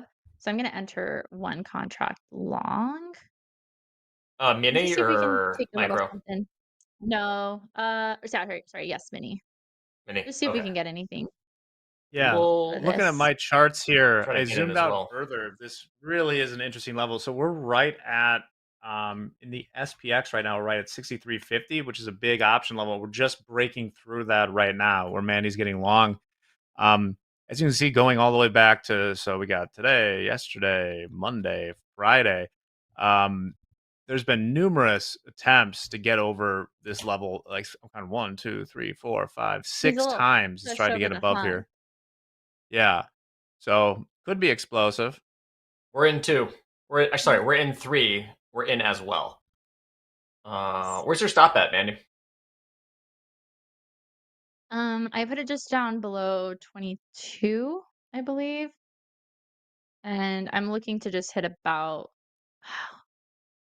50, 52, 53. 52. Okay, so I do negative inverse. risk to reward. We've talked about this Yep. before. So it was Yep. it's just below the wick of that last candle. Cool. 3-minute candle. We are in with you. That's a good question from Sahaj. How many points is your stop loss on a 50K trading combine? Moreover, using 50K combine, what's your daily loss limit? What's your personal daily loss limit on a 50K?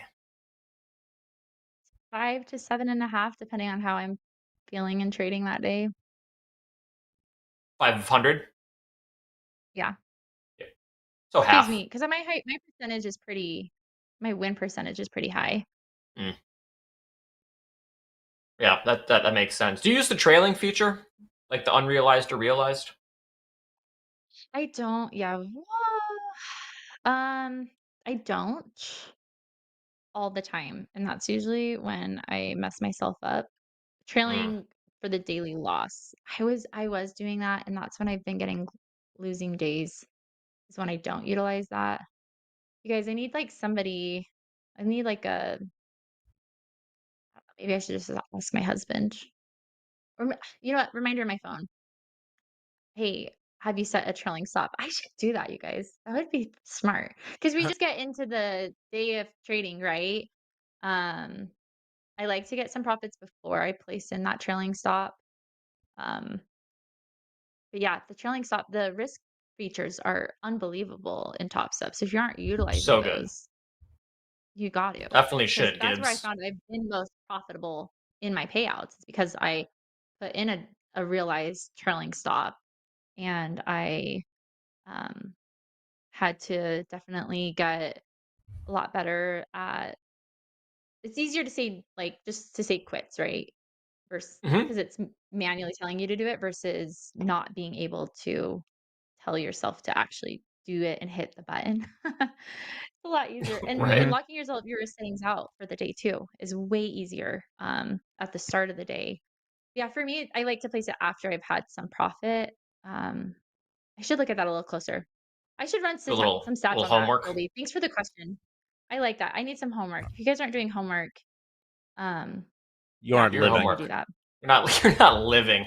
Homework is life. Yeah. Also, Hope points out we got 6,500 positive delta in the NQ right now. With that, I believe Andrea has a series 3 for us. Yay, Andrea. I sure do. All right, Let me what we got? just make this official. Ding, ding. Ding, ding. All right. Here it is. A silver and gold trader enters the following order. If October gold trades at 13.20, sell 10 October silver at 19.20. What type of order is this? Is it A, FCO, B, switch order, C, basis order, or D, scale order? Goodness, hold on. So, I took the series 3 a while. I feel like I should be immune because I passed the series 3 and should never have to think about it again. One thing that I definitely had to study was like the 13 or 14 different order types, 10 of which you will never use ever. Let alone need to know what the name of it is. Okay, so it's not a scale order. What does B. FCO stand for? No idea. Speaking of things you have to memorize, acronyms, because they don't spell it out for you. But I think it is. I think it it's a is the switch. FCO order because I think that's Really conditional. You're sure it's a switch? Right. I don't know. I think so, but it's been a long time since I've even thought about Series 3. Passed it long ago. Painful moment. That's hard. It's a I honestly history have test. no idea where this is coming from. Like, I don't know anything about this. So this is you guys. All right. All right. What do we got? Basis order. Great. Right. All right. Anyways. And then I Anyways. got some top quiz winners for y'all too. Oh, fun. Yeah. We like that. Oh wait. We got Oh, they got OQ emojis trades. I know. But Bologna, True W, Wade, Bobby D, $2 gas, Artemis Fowl, Voldemort. All Artemis right. Fowl. Nice. Yes, there you go. Congrats. I like the emojis. Bring them on.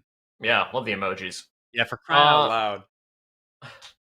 It's a good All the acronym right questions there. on the series 3 are about like copper futures and Treasuries. Gotta Anyway. get some treasuries in there.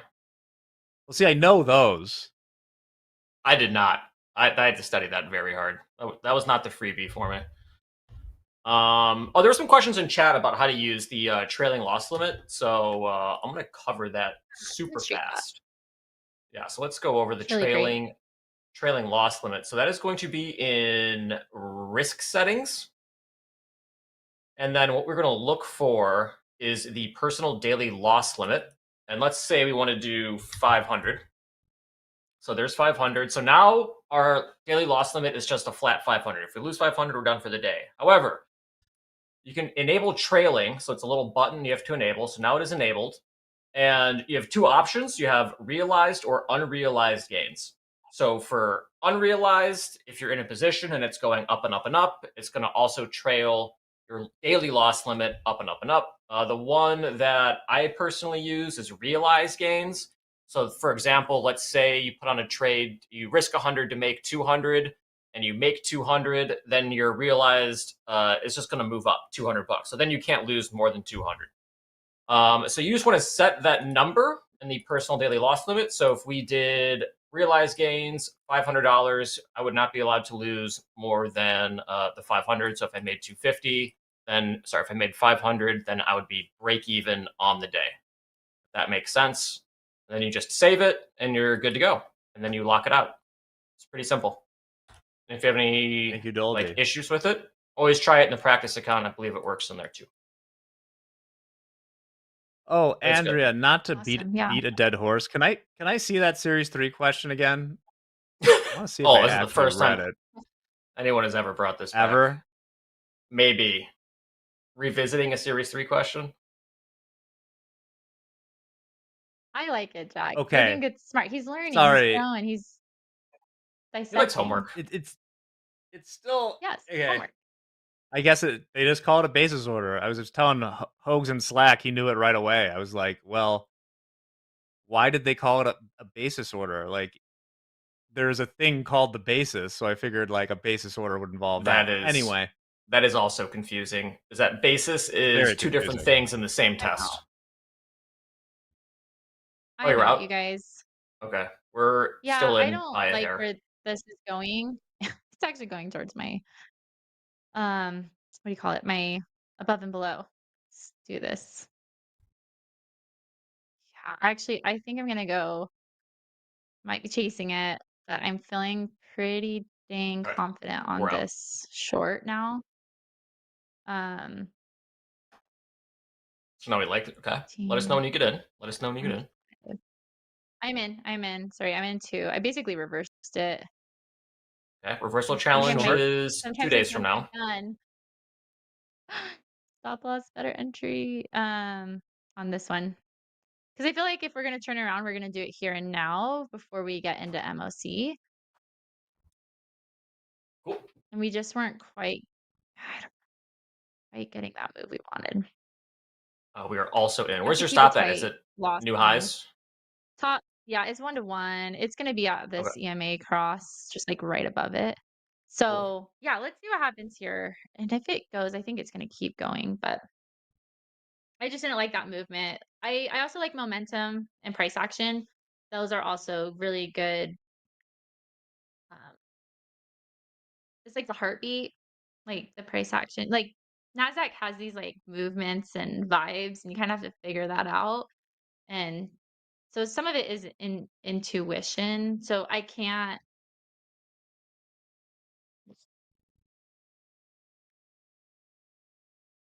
Uh-oh. What happened? Lost Mandy's audio for a second Sorry, there. somebody ring my doorbell. The dog did not like that. Oh yeah, wow, nice, familiar with nice that. mute discipline there. That was impressive. Didn't even know. What kind of dog do you have, Mandy? A cockapoo. He's 7 You months must see old. that. It's cute. Oh, He needs a look at haircut that though. pup. He's crazy. But yeah, so anyways, I was saying that there's like a lot of it is also can also be intuition. Like, yes, there's fundamentals, but you also have to just spending time in the charts helps you understand how NASDAQ likes to move. And so sometimes people might be like, wait, Mandy, why did you enter that? That doesn't make any sense. You kind of jumped over your rules. Rules play a huge factor into it, but there's so much intuition. I also feel like that Mhm. has been part of it. I don't know if you guys can relate into that or not, but We've seen Dakota talk about it. I mean, he has a 3-bar reversal set up, and every now and then he'll, maybe front run it. He won't front run it, wait yeah, for it to exactly. fully form the 3-bar reversal because maybe there's a little bit of intuition there that he's seen this. He's utilized this setup so frequently that he can maybe get a little bit extra information from experience, and so that justifies Yeah, entering I like in a that. hair early versus waiting for the full setup to form. So I think all traders do that. I mean, I think that's the benefit too of running the same setup over and over again is that you get familiar with more of the nuance versus switching between a bunch of things. So if you only do moving average crossovers, you're probably going to start figuring out some momentum and other tricks that can happen there. If you're a range trader, it's the same thing. You stare at ranges all day. You're going to learn things about ranges. For sure. Don't switch too much. All right. Chat. Well, we got 4 minutes and 20 seconds until MOC. Nice. We'll get some action going here. Getting a little bit of what constitutes a pullback Getting these close. days. 4 points. Do my TP here. Hoping it tags it, and then I'll be up. And that's part of what I do with scalping too. I kind of realize the greens, and then I find another quick entry if I feel like there's a good long directional. If my bias for that direction is going, if I'm feeling pretty confident about it, then I will go ahead and jump into a couple trades as it's heading for a longer term trend trade, so to speak. I don't like holding.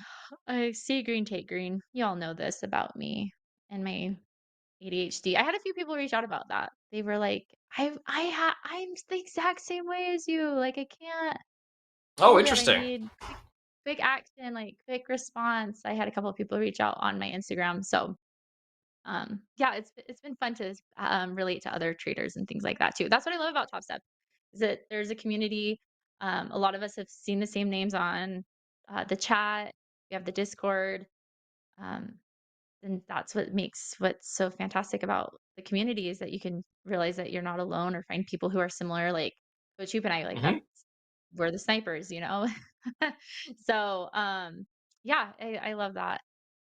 Let's see what happens here. We're back to break even on this trade. Almost hit my TP, which is maybe a little more than I normally do, but Yeah, it was just a very let's see how this clean goes. bounce in the ES. We went back to that area.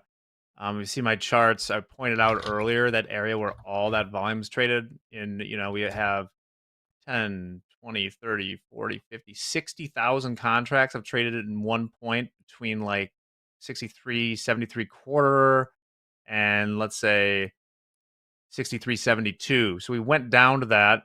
It got rejected. Now it's coming back in here. I'll feel really good about that short if we can like bust through Exactly. We need to bust 72. kinda I'm looking here at the now. ES, but I'm sure it's similar. Similar, yeah. I need it to bust through 415, and then I can see us possibly hitting closer. If we break below 400s, usually we run to about 80, 85 or so sometimes. So if you put another TP at like 90, that's a 92. That could be a safe way to go here. But yeah, this is looking better. I'm liking this direction right now. We're And coming up then on 90 seconds until the MOC. Let's go. yes, I know that's the other issue. Like, what Do you do we not like do? MOC? Not a fan? If I'm up big on the day, sure, let's do Mhm. it. If I don't know, I just feel like Yeah, where is it gonna be in line? We've had such a big buy day. Where is that gonna be at? I feel like it might push us higher, but I've been seeing what Feels like it's always the rest of the. positive. I've never. Right. I wouldn't say never, but it's rare that it comes in and it just sells off like 100 points. Yeah. It's really rare. What's the rest of the market doing? HIMS is down. Palantir is up. Tesla is up. Well, the big winner today, Apple's up 5.5% and has been pretty much the whole day. Yeah, look at that. Amazon up 3.8. Reddit up 6%. Oh my god, how does that work? They crushed earnings. Oh my god. Okay. All right. 20 seconds. I'll see if I can fit this in first. Everyone jokes on Reddit Wall Street Bets, like, why are you shorting the company that you spend all your time on? Yeah, right. Talking about trading. Absolutely. Okay. 15 seconds here.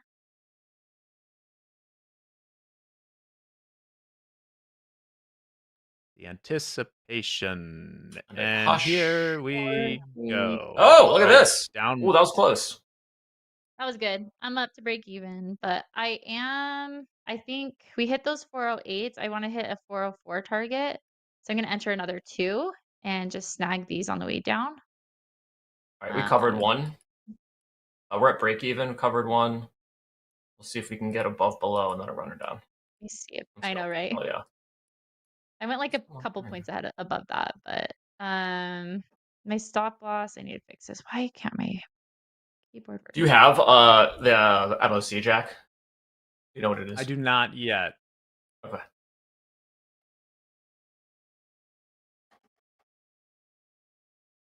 They have ads and stuff on Reddit. I have not dabbled too much into, like, I've never traded it. I have not looked into exactly how they make their money.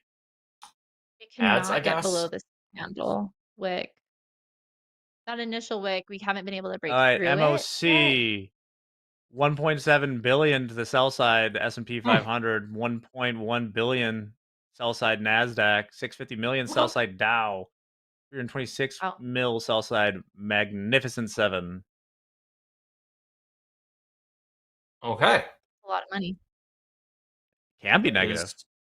Well, it's a lot of money until you start thinking that, like, this is what I think about all the time. It's like when you see Nvidia up $1, that's $23 billion in market cap. Yes, there are 23 billion shares of Nvidia. Wow. That's like these numbers. Quite Add a 0. a thing Just to add a 0. comprehend. I'm gonna break Keep out on of adding that. I'm just gonna keep it scratch right now. We'll see if I can do anything else. It just didn't go past that initial wick at MOC. So for that reason, I don't want to stay in it. It didn't wick past it. So we'll see. We'll see what we can do here. Well, House is break even on the trade. Took one off at around 410s. Maybe we can get to that. Mandy's above below. Mandy is quite good at calling the above below. So very comfortable with the TP there. Yeah, Maybe I a know. runner. I'm like, I should re-enter maybe. I think this next candle close will be a big deciding factor for me at like in about a minute 30. What direction time I wanna frame go. candlestick? 3-minute for me. 3 minute. But I guess that's when. Hold on, another. But that's at the. Right, I'm gonna lock it down to 420s. Shout out to Eddie.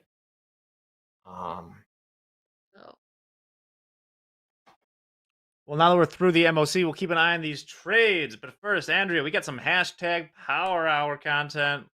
Lay it on me. All right.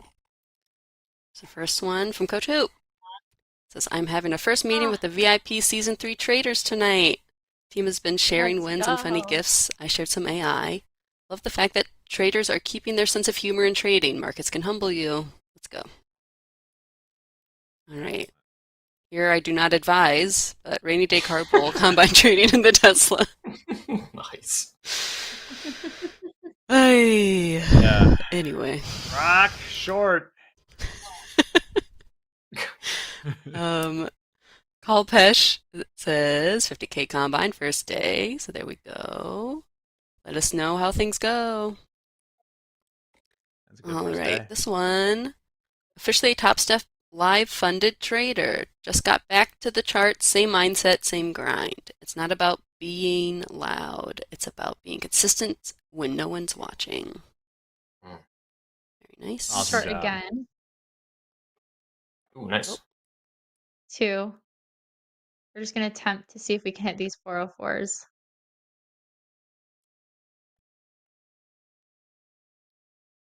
Come on, 404s. Yeah, I would have finished. Yeah. Is there one? Let's Let let the this last trade one. play out. I got Last 3 Andrew. left. 3 left real fast. Okay. Go for it. Well, while we're playing All it right. out, Do it. let me Just announce. keep on doing it. Because people still asking if you miss your chance for who will win the Combine Challenge. Oh, we're out. Well, What just we're happened? doing it again. The form will be up tomorrow during Fast Markets at 7:30 p.m. Central on our YouTube channel. Baron and Dakota will be there, so get it. House is flat. Yes. We're down There, $100. those two are. What was that spike? I was like, Just flying. NASDAQ things. Ooh, Yeah, look at this. right. All right. Okay, I'll finish this off real fast. Let's do it. All right. I got Joel saying crazy day, but banked on XFA, so up 393. Beautiful. And then Spider trading, profit locked in. Took 200 from gold in the Asia session, added another 200 trading MES in New York. Market was slow and choppy, but staying patient paid off. No need to force trades when discipline does the work. I got up 413. And then best for last, Nice. we got a Coral Hungus. So we got it was pretty solid. Dude, Dolby, you I got was on watching- the poster. You guys have me in the back? My hair is wild. Absolutely wild. Oh my gosh. Oh my All right, gosh, that's it. Carl. Amazing. 2 things. One, that was the first time I got a chance. I was out yesterday to watch the Thunderdome with those two. They're awesome. Love Chad. Love Alfie. Could not rile up the British gentleman with everything he was throwing at him. Second, Danielle asked me for a list of names for that segment before I left for Mexico, and I wrote like 5 or 6, with that one, Thunderdome, being one. Like, there's no way they're gonna friggin' use this. And then, lo and behold, it's here. What were your other your other names, Jack? Maybe make the cut. Yeah, what's the one you fought for? I wasn't there. I didn't fight for anything. I just, I was like, you guys figure it out. Andre, the carving station was pretty good. I think we gotta bring that back. That's the one I was thinking of. Carving station. That's a good one. That is a good one. It's a great one. I like that. Well, we have higher highs at highs.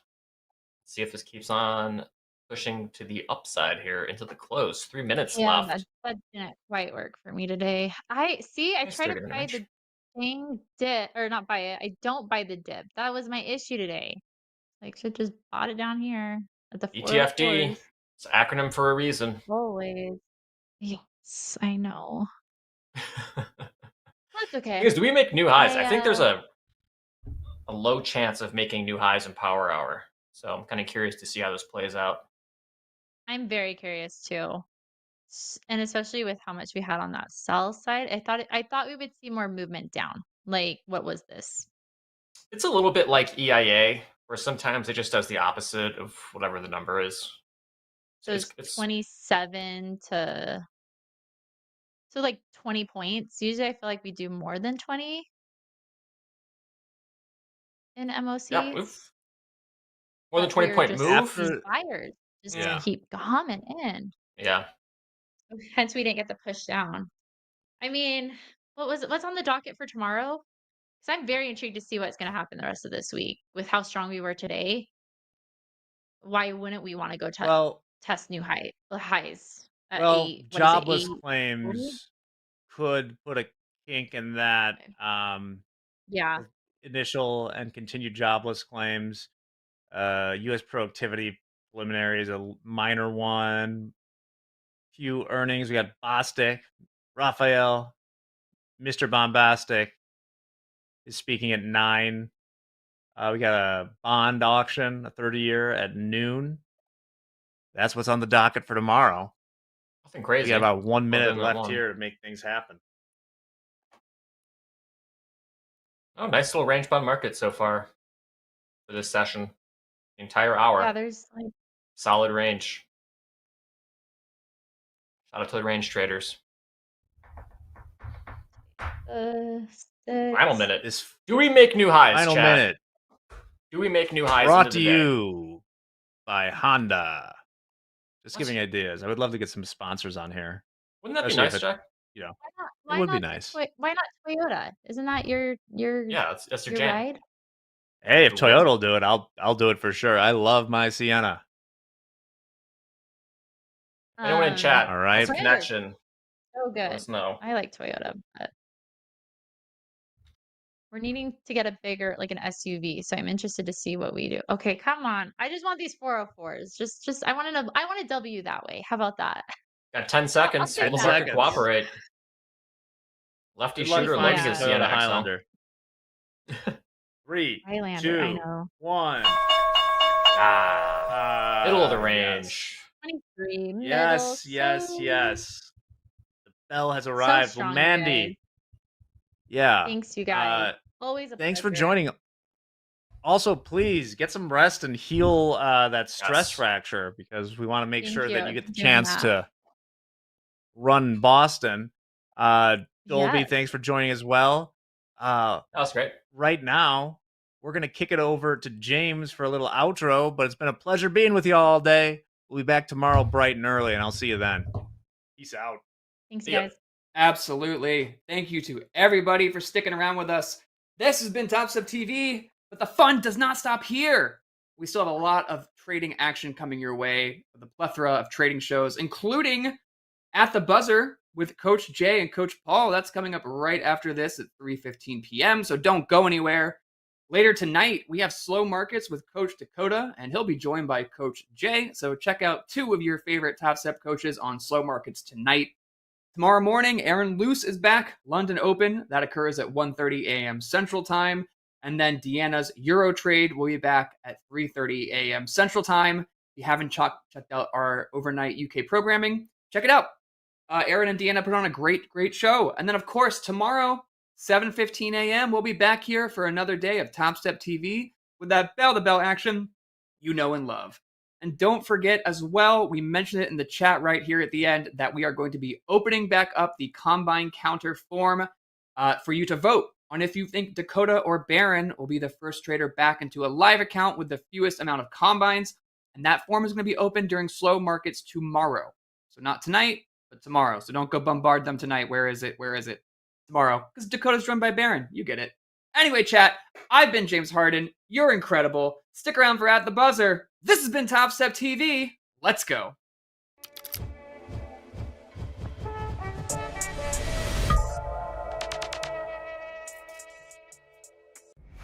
Why Topstep? Because traders shouldn't have to risk everything to participate in the markets.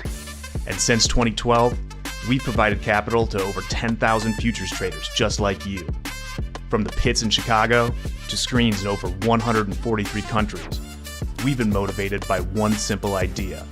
We don't care who you are or where you learn to trade. If you pass Topstep's trading evaluation, you'll be invited to trade with our capital in a fully funded account.